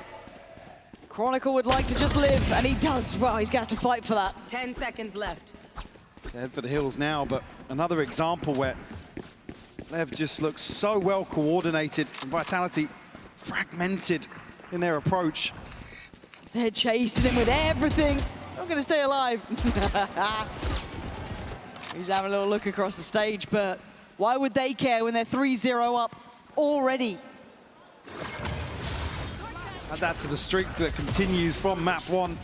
I mean, Neon is just so composed here because he knows as soon as he takes contact here, he's got 2 that are going to flood in from heaven immediately. Player standing. Vitality barely scratched the surface on this B site hold. Got to get a grip on this game, man. This is passing them by. Lev, Obviously continue, man. I mean, the internal dynamic as well. You hear Pao hinting towards it. It's like, we can't go out like this, guys. Gotta go. At least opening 3 rounds. I haven't seen that adjustment reflected just yet. Chronicle shut down here. That's the rifle removed. Yeah, pass to the other. Dirk are going to pick it up, but from the cold hands of his fallen teammate, and Blows is being such a nuisance. Flash to come in as well. Having to fight this hard just to barely make a step towards the site. Nothing feels safe. Dirk has to go nuclear here with this rifle. Info here from Sire. He'll have to maybe set things in motion, but Sato not noted on that deeper angle. Will shut this down. It's the rifle unretrievable now. Just pistols for Yampi and Sire. Oh, they're buckling, man. There's not even a problem in sight. Lev's dominance continue. Map 1 to map 2. 5 standing. It is stunning to witness. I mean, typically I'd say an early timeout here almost needs it. Expected, but again, you come back to what Pal's saying. What discussion are you going to have here? He's obviously read into the dynamic today, and there's concerns coming out of that map 1 where he's willing them on to at least go down swinging. But they are being trampled, dictated to by Lev.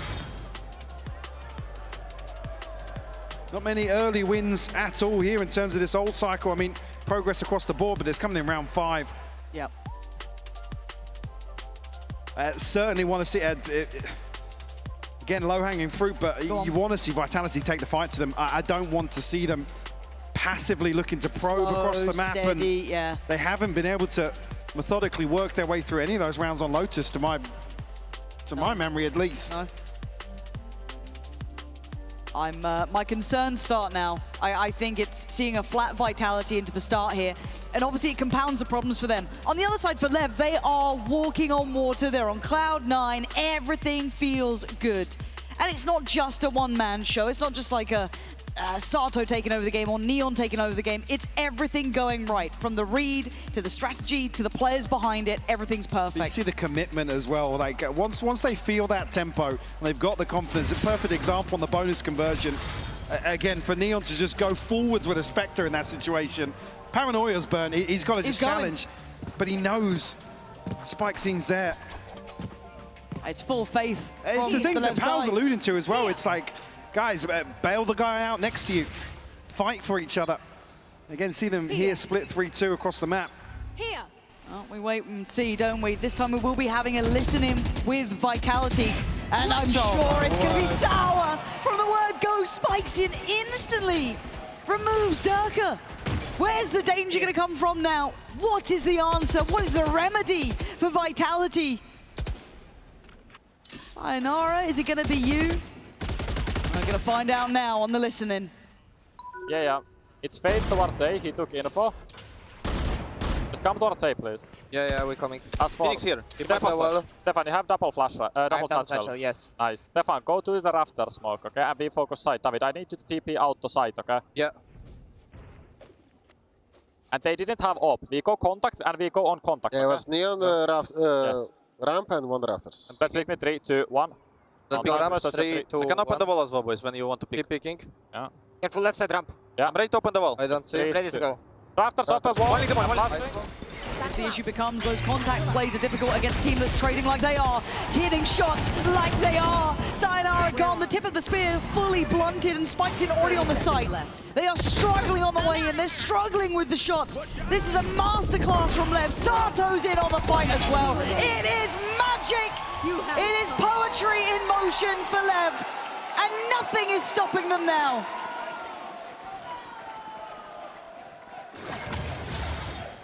Comes excruciating to watch a team struggle like this. I mean, right out of the timeout here, they're looking to maybe piece something together with Durka towards ramp. Again, you can hear as well, I mean, it's Yampi having to micro a lot of this. I'd almost feel more comfortable with just running drilled strats. Like I said, stacking up and at least trying to trade off each other. I think they really struggled with was Lev just flooding bodies to the right place. Here's that stack up, here's that site take just all together, trying to make it work when they can. Here comes the elbow from Sato, flash in, go. Can he find someone? Yes! Oh, and a second!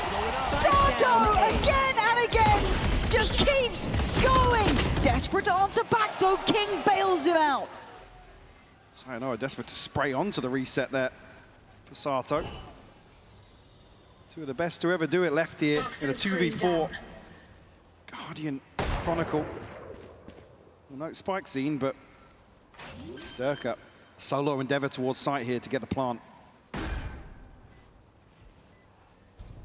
How are you meant to look threatening like this? They know where you both are. Durka's not off the starting blocks yet. Shin, they could already start taking space. Kron then almost called into action. Durka looks to go forward already. Going to be sent away. There's the fight. Chronicle still can't get in to save his teammate. Falls. It's all on Durka. 1v4. Surrounded. Tries desperately, but Sato just that bit better today. And Lev maintain a clean slate. It's just another example. Again, the numbers overwhelming for Lev, but two of the GOATs made to look sheepish here in this post plant. And don't commit towards it. I mean, there's no bailout here for Durka unless Chronicle commits to that fight on ramp. Spike scene just playing with expectations almost. It's another, what feels like killing blow to Vitality. I'll show you, scary Omen. At least step in the right direction, as I said, drilled set strats here to try and isolate a player. Durka, oh, throwback here with over the top. The Blade Storm, but doesn't find it. Blows will find Yampi. He's been such a nuisance at trying to scale into this site in any effective manner, and they're blocking each other. They look messy, they look scrappy. And they look to try and get in on ramp here, but again, we saw the issues before for Kron. Look at him again. The crunch! It's a massacre! Everything is lining up for Lev. Kron a mile away, and look at it again. Similar scenes. This time Durka fights out forward, but Chronicle locked off, can't get past anyone. This is absolutely a lockout here. Sato again on his feet, the conductor of this crowd. 7-0. A systematic shutdown here. Vitality even get themselves into the right situation, but just crumble. Unprecedented, Lauren. Oh, you don't see scenes like this. I mean, they put them in their pocket, man. Vitality just can't win out any of these advantageous positions. I mean, again, Yampi falling through sweat. You can't fold things like that, but at least for me, throwing something out to see if someone will stick. Unfortunately, I think the momentum, the sheer brilliance we're seeing from Lev here might be too little too late. I hate to say that. I mean, we've seen 7 rounds, but I feel like it's done. Halfway honestly. in the grave, man. Halfway in the grave here. And this is when you look to your Yampis. You look to Pal. You look to your Durkas, you look to the rest of the boys standing beside you, and you decide if you're going to go out with a whimper or if you're going to go down fighting. Who rallies the troops here, though? Who's delivering? Someone has to stand up and try. They are being ripped apart. It's so hard for somebody to at least get the vibes back on track. Operator out for Durka here. Ults available, Chronicle, Sayo, Yampi. Like I said, it hasn't come down to that, though. Belief and faith are a hell of a thing here today. And Lev have it in droves. An investment made on Durka, though. An operator in hand and a couple of ults to potentially invest. Can they stop the absolute brick wall that is against them, though? Durka going to look for something here. I mean, Lev is just so happy now to just leave blows to command the A site. Oh, he's been exceptional at it. And then you walk into mid, you've got Sato and Spike Scene. Feast. Anybody from Vitality still dares to go forwards. No early win here for the operator. Happy now will send out the feelers towards ramp.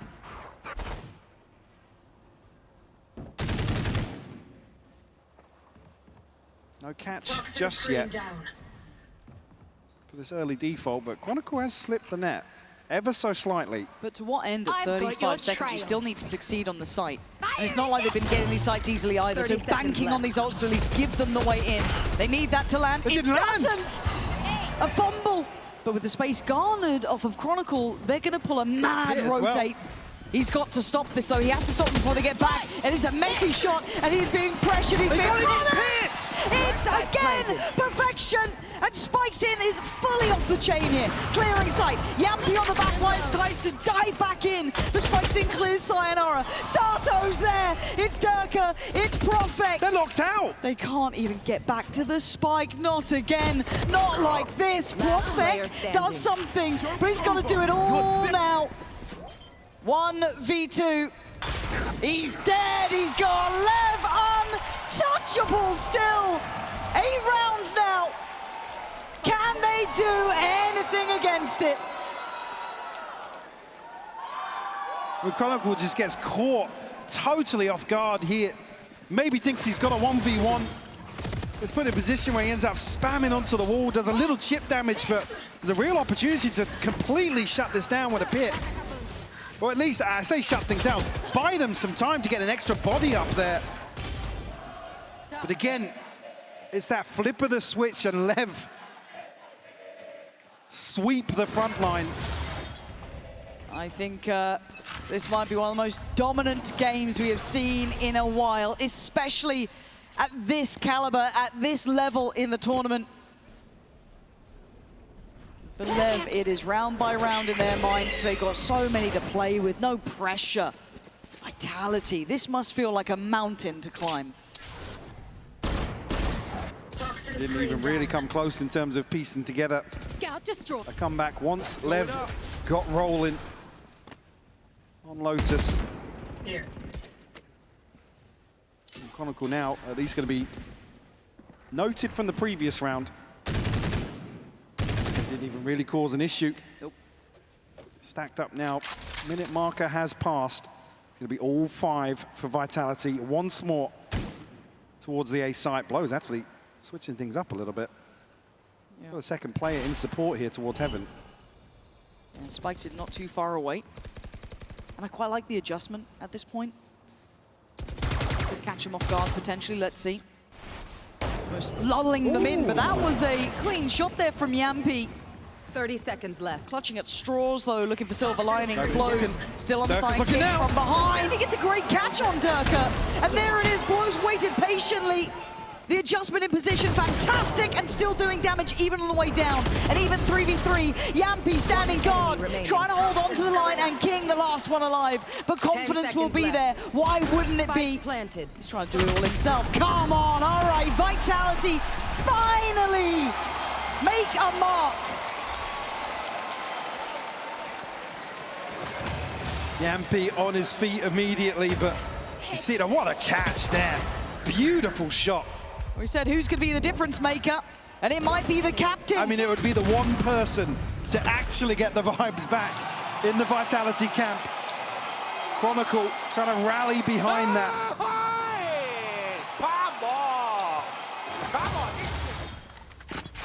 You need the rest of them, though. I mean, the weight of the world on Yampy's shoulders right now. Neon, opportunity presented here. At least a very early deterrent for Vitality.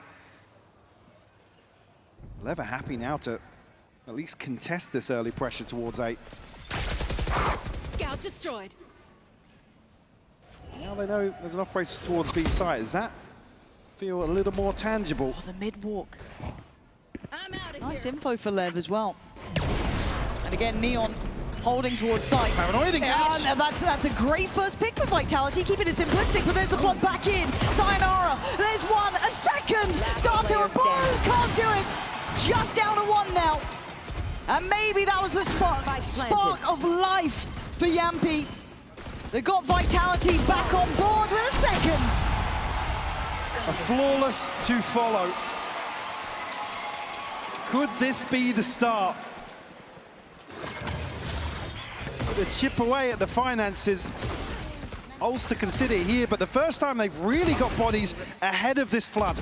Sayonara does so well to reposition here. Again, at least demonstrating the understanding of what Lev are going to do and when. And for me, it's key to note the operator quick enough. Not an opportunity for Neon to go forwards, and maybe a hint of complacency in the formation. I can't even blame No, you can't, no. Not at this point. Instantaneous Viper's Pit towards middle, though. Haven't really seen that explored too deep. I mean, we saw that lurk in the last, but still, for Lev, it does just garner so much security now. Why do I feel like Sato wants to go flash out of the backside of that? I think we've watched a couple of games of them. Now, let's see how much Neon can handle, because this is now all four players looking to once again punish this side of the map. Support on the way in the form of King. He's going to be playing from heaven. Doesn't get noted. I think there we go. That was surely enough of a spot here. They're looking to try and overwhelm. No, Seeker's garnered 50 seconds still. Pit to be given up as well. They've got both duelists. They probably want to open up those sight lines to challenge. Chronicle hasn't shown his hand just yet. No pressure towards Blows. This time around it's Sato, not Spikezine, to provide some support. They do have a pit once more here, potentially, in an A-site post plant. 30 seconds left. Go. Blows going to deny on the first. He's been fantastic already from here, and he's fantastic again. Blows just seems to drop a player every time. Again, Vitality just think they have the keys to the castle. A misread. 13 seconds of the pit goes down, maybe enough to secure some safety. But Profek has to go wild. He has to go crazy here outside the pit. Very reliant on Chronicle to be the late round piece here. Feels too passive. They've got so much time to piece this together. There's that TP inside. Yeah, Chronicle's starting to feel it constricting around on the side. He's going to get one, but there's Profek on the loss. Chronicle again trying to roll it back. Not to be. King maintains the crown for Lev. 9 rounds to their name. I mean, Durka, knife out, running towards the smoke again. They're expecting it just to be the one anchor from heaven. The Spikezine here so quickly. Walk into the blender. Sato sitting at 15-3. Absolute heater of a game for him. One away from another ult as well. Durka operator to hand. Let's go. And this is just to get them a 9-3. Yeah. I don't think we can inform you enough how unlikely this becomes. But Profek with a shot in the dark is going to be rewarded. But Sato feels like he's being given gifts from the gods. But Chronicle does get a trade. First time we're seeing actually an advantage, I guess, at the beginning. Sounds like plenty of time left to play with here. And too big of a question mark elsewhere. Did spot here as well, so I know we'll find Blows. They don't know about Neon, but they certainly know about King.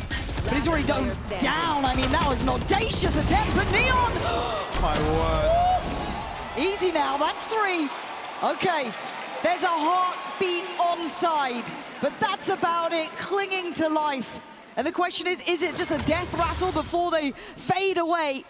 Lev up on 9, Mike. This has been a brilliant display from them, showing exactly why they are here, how good they are. And you don't want to miss how this closes out.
I think the look on Durka's face there Says it all. sums Yeah. up this half.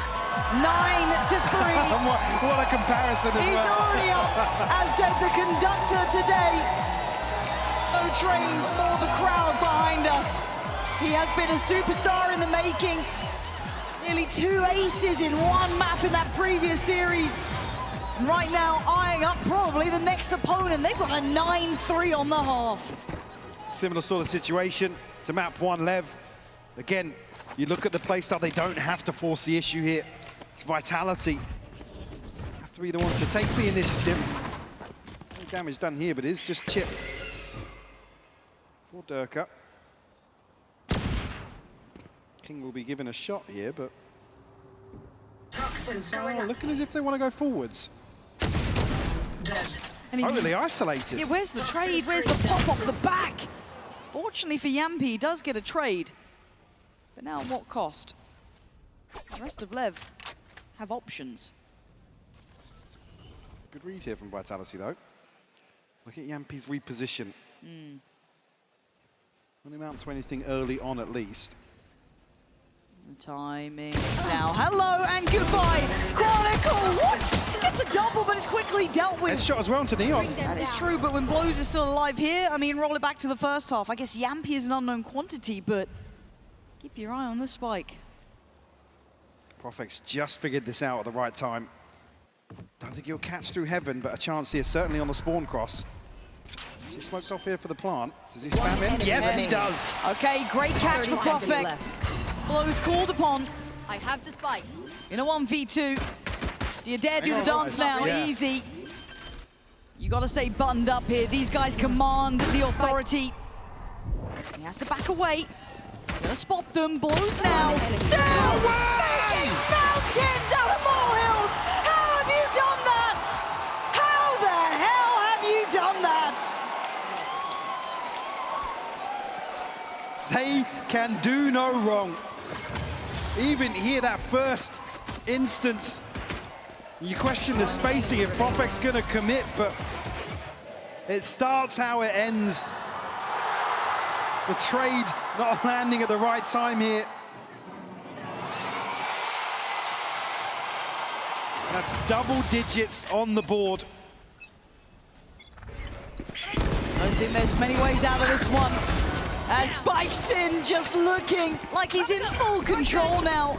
Confidence exuding. As they look to end towards B. Yes, there is a little bit of a threat in the back lines, but then it's classics.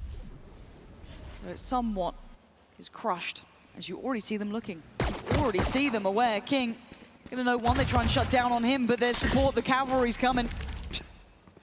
This is just an individual battle now. They're playing deathmatch in spawn. And Chronicle does best King.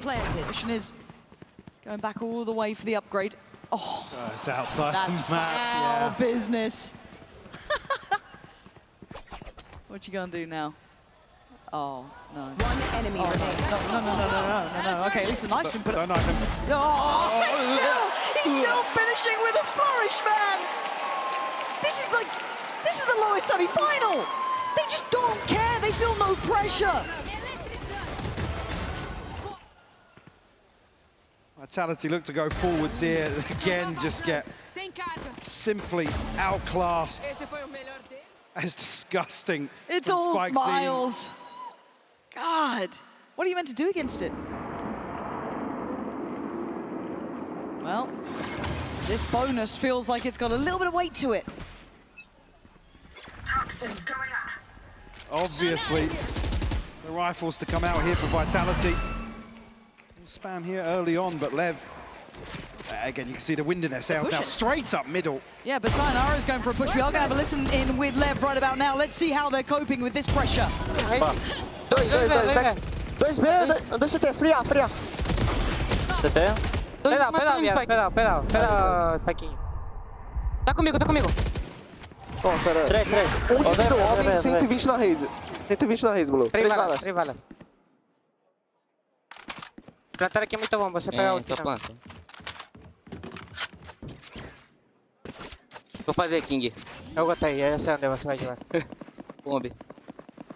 Spike planted. On this side of the map, of course, it's going to be Blows. but his HP is so low, 18. But if anything right now, it feels like they just couldn't do anything wrong. It's kept in check by Durka in the end. Extending play here for Vitality. Such fine margins here. Win conditions so few for Vitality, but 2 crucial kills here. Beautiful shot from Yampi as well. A little more scrappy on the side of Lev, but like I said, I mean, they're happy to throw rounds out like that. That was a bonus. Especially on a bonus, like you said, yeah. Chipping away at any sort of cushion, any semblance of stability that Vitality are just begging for. Early ult's not going to be a factor here for Vitality, at least. Spike scene, just missing one. Sato too. We have the Nightfall available. 4 blows. And it just looks like they're just getting so direct. Oh my word. And Sato giving another gift there. Prophet's gone, man. King in unison, Neron. Both sides of the map, they succeed. There. Reduce the numbers of Vitality here. Again, nobody's going forwards. There's no attempt to at least equal the odds here. Lev just freeze outside B. As they should. Themselves a wide open sight here for the taking. Dirk and Sire, again, you're hoping they go forwards here and clear. But they're so scared. To get somebody ahead of this site here. I mean, also could just be an early indication of a save, honestly. Saving against right now. I mean, it feels like it's the right choice, but... Oh. You don't want to. I know. That's the part, isn't it? It's so bittersweet in these moments. Maybe the right call, yes. That temptation beckoning and King waiting on the other side. It's just always in this sort of position, King. Will Chronicle win this out alongside Sayo. Poison's off. He's here. He strikes first. Oh, and a headshot to follow. He wants to hunt him down, get 3, no. Chronicle stays alive. Dirk is still in this, but a 2v4. Now, there's your save call. Yeah, you cancel on that because they're just not making these mistakes. They have to give up 12 on that scoreboard. It's only Durka and Profek to carry money out of this as well. Jesus. Like I said, the early progress not there for some of the key ultimates, and really, you look towards the pit. The Blade Storm, the showstopper to offset the buy, but that's number 12 found. Lev looking to repeat that map 1 scoreline here. And their own map pick this time around. Profek just caught on a peak ahead of a smoke as well. Again, can't fault it, but it's what Sato to catch him in the first 3 bullets. Yep. These guys are operating at just a higher level here. Vitality might brawl here for round. Last chance Everyone to dance, here for man. Lev, Lauren.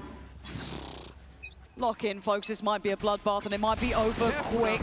Already spikes in on the hunt. Does he check the player? No. Durka, newly supplied, fights forward, off the chain, but dead. Blows eviscerating both, leaving Yampi, Kron, and Profek to try and put this back together.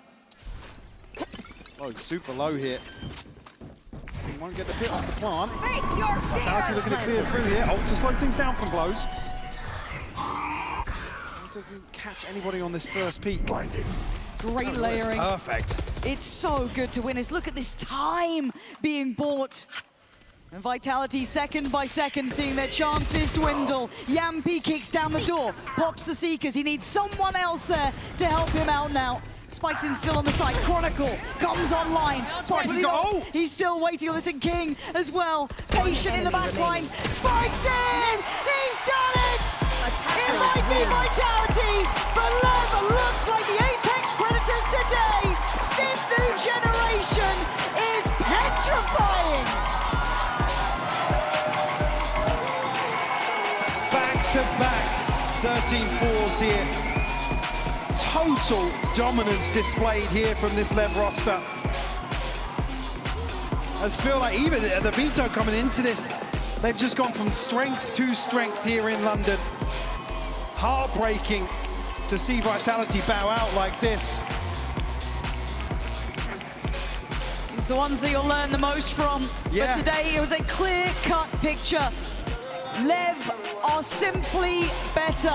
They came out swinging, form at an all-time high. Vitality, I think, over-delivered in some minds. They did incredibly well. But the moment will be for the new young guns on the stage.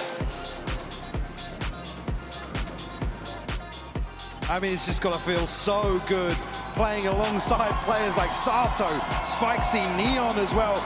Everybody stepping up to the plate here in London. And what an exciting team to watch. Making a name for themselves today. Making history for themselves. And honestly, I wouldn't want to face them. There's something about that team, a little bit of an X factor, hard to quantify. What a terrifying pool of teams we have left here. Jesus. I mean, an exciting culmination regardless here in London. But Lev at least didn't have to sweat for this one. Not going to be a high-pressure scenario going into the follow-up series here. But I'm so excited to see that matchup. You and me both, man. You and me both. You got to work for your revenge if you want to make it to HyperX. We'll be waiting all that way in the finals. Rather masterful team before you get there. So as said, job not done for Lev, but a moment to breathe. As we will be in a moment sending it down to Frankie, who's down at the stage. And once obviously a couple of those signs have been, you know, autographed, I think she'll be standing by with Spikes in for that Verizon post-match interview. I can't wait to hear from them, because this has to be a fantastic moment as we wait for the go-ahead. And I think they are looking just about ready. So let's hand it over there, down to the stage. Spikes, and congratulations. Top 3 is now guaranteed. How were you able to topple and dominate Vitality on both maps? Então, primeiramente, parabéns. Agora vocês garantiram o top 3. Como vocês conseguiram dominar os jogos contra a Vitality? Eu acho que ao decorrer da Lauer, a gente foi criando muita confiança pra gente conseguir se impor nos jogos. Então, tipo, a gente só tá demonstrando o fruto dos nossos treinos, do nosso dia a dia. Like, as the Lauer went through, like, we developed this confidence that we could go further and further, and it's just basically like us harvesting all the hard work that we put into practice in our just daily routines. I'm really enjoying watching all of your teammates celebrate. Can you tell me about this moment where we saw you get out of your chair and go? Então, a gente gosta muito que o time de vocês celebra bastante, mas teve aquele momento que parece que você deu uma corridinha. Você pode falar um pouco sobre isso pra gente? Nesse round, o Derek da Vitality comeu a base CT correndo de faca, então eu fiz o movimento que ele fez, e aí eu mostrei pro time pra fazer uma coisa engraçada assim. Well, there was a moment where Dirk running with a knife, he got like the base, and then in order to like illustrate that, I did the same like movement. So it was a Dirker impression. I love it. Finally, you've just mentioned the confidence is growing. Do you now believe that you can make it to the grand final against PRX and win this entire event? Agora que vocês chegaram até aqui, tem a chance de vocês conseguirem ir até a grande final contra a PRX e ganhar tudo. Você acha que vocês têm o que precisa para isso? Eu acho que depois da derrota contra eles, a gente melhorou muito o nosso estilo de jogo, a gente tá jogando muito bem, então sim, eu tenho essa confiança em mim mesmo, no time, que a gente vai conseguir contra eles na grande final. After our like defeat against them, I believe that we improved so much, not only in our gameplay but also in our confidence. So, like individually, I am confident that I can do it, but even more with my team, I'm confident we can do it. Well, good luck in your game against EDG tomorrow. Obrigado. Thank you so much, Spike. Go meet your fans. London, please show your appreciation for Leviathan. We'll see you guys on this stage tomorrow.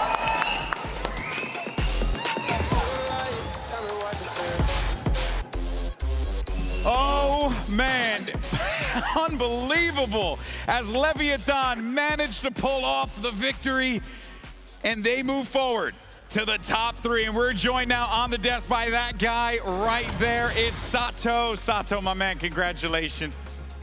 Good business handshake, my friend. Good business handshake. Good business. Hey, man, congrats, dude. This has to feel unbelievable. Yeah, I mean, you know, you're playing one day and then the other day you're just here. We're just two guys yapping while you were working the desk at Americas, and now here you are, top 3 at an event, a global event. What does it mean to be in this position with this team? Because you guys have worked so hard. Man, it's just like a dream come true, honestly. You know, I'm with friends. They're like family to me. And I'm just, you know, really happy to be here. Yeah. I see the energy with you and the team on stage, and it's so infectious for the crowd here and for, I'm sure, everyone watching at home as well. I think for a lot of people, they thought there was going to be a limit to that. You guys are 4 young players coming into your first global event, going this far for the first time. Why do you think the pressure hasn't got to you? Why do you think you've been able to keep that energy throughout?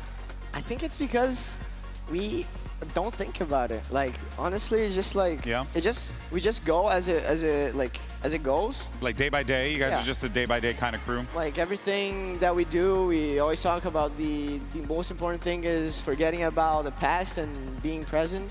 And like, just, bro, if you're too hung up on like the crowd, the pressure or expectations, you're just not gonna be able to play your 100%.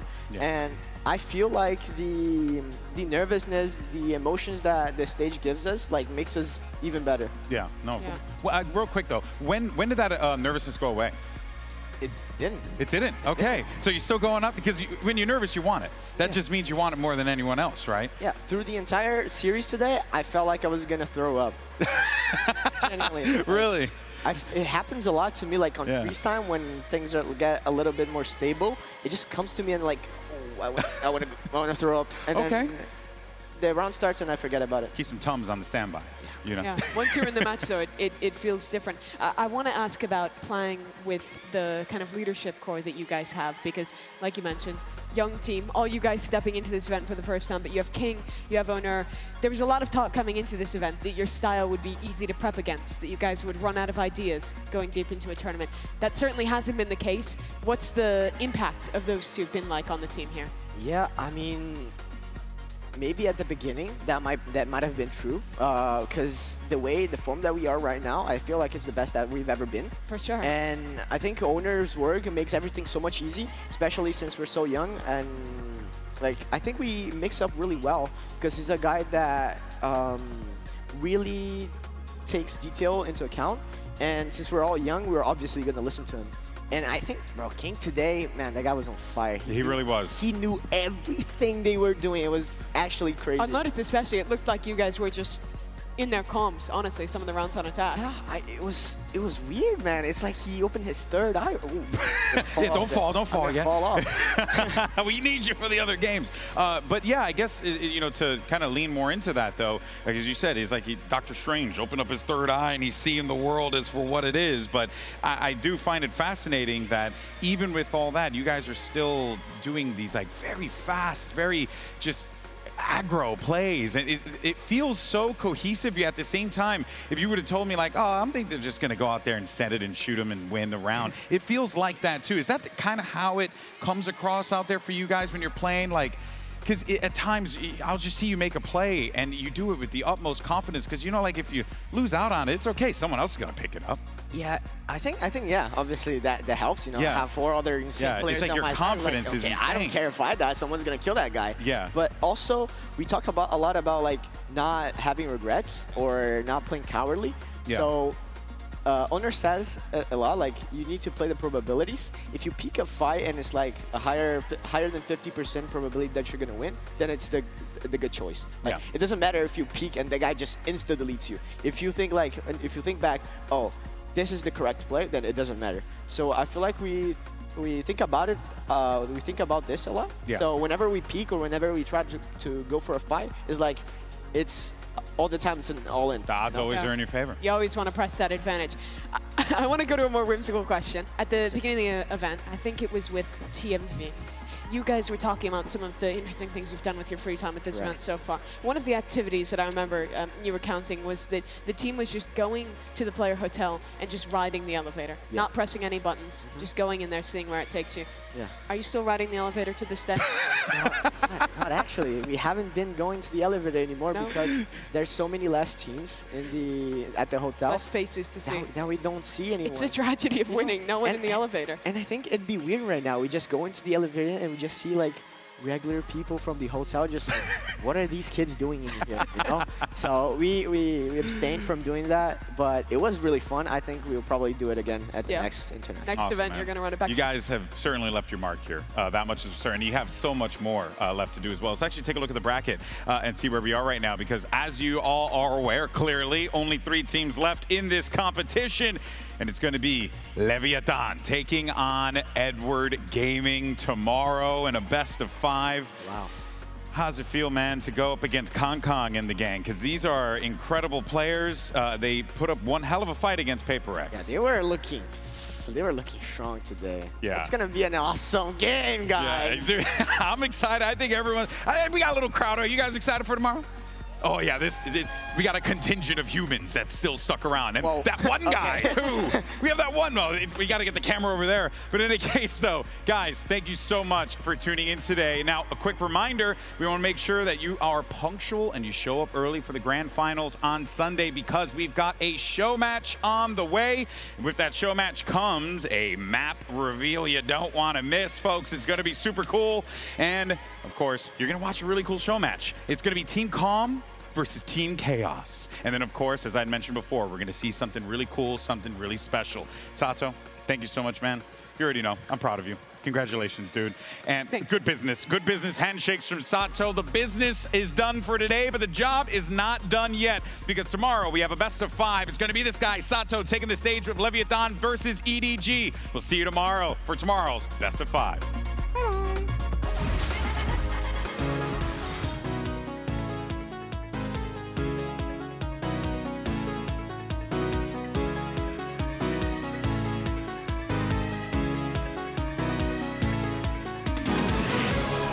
Bye-bye.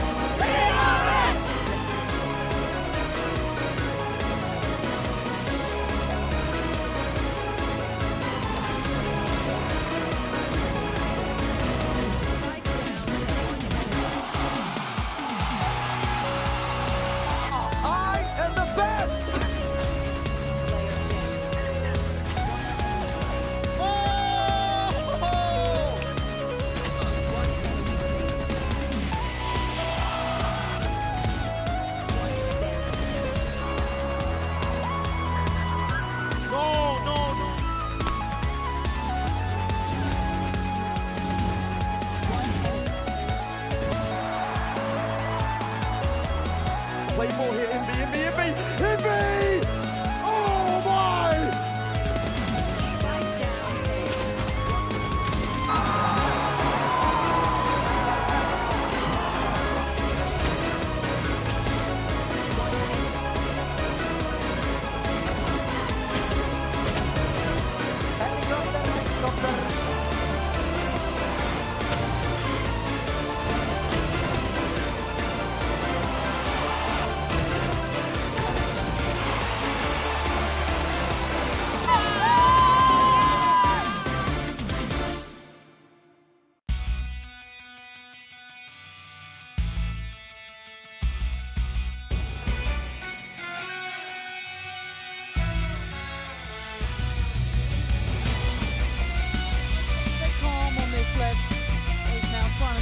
Synergy with Neon. It's quick from Yampi though, and he's got to know where Blows is. Sees it! Eyes on the spike, it's leaning towards B. Dirk is still here, has the satchels denied. Follow up! He gets it again! That's all it took, surely!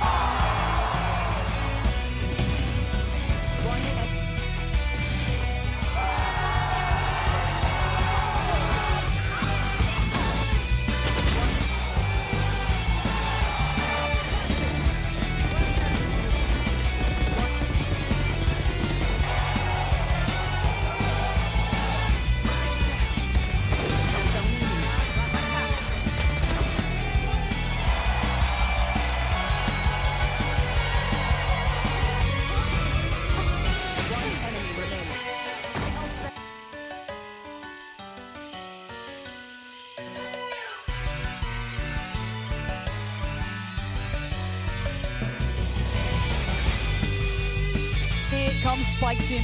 Already clearing front side. They're already on the spike. Surely not. Guys, you've got to defend the defuse. They can't even deny it. Lev are simply better.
I should know better than to run right back to you.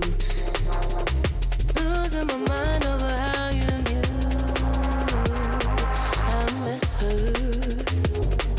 I know I didn't think it through. Caught up in ways I can't undo.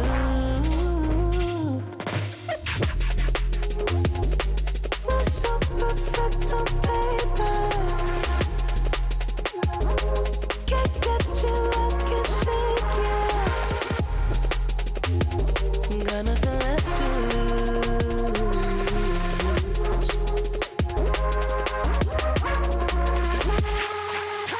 Have a little faith, have a little game. I don't wanna play. If you stay, then I take it all back. With a little game running through my veins, take it to the grave. In my state, I'm an insomniac.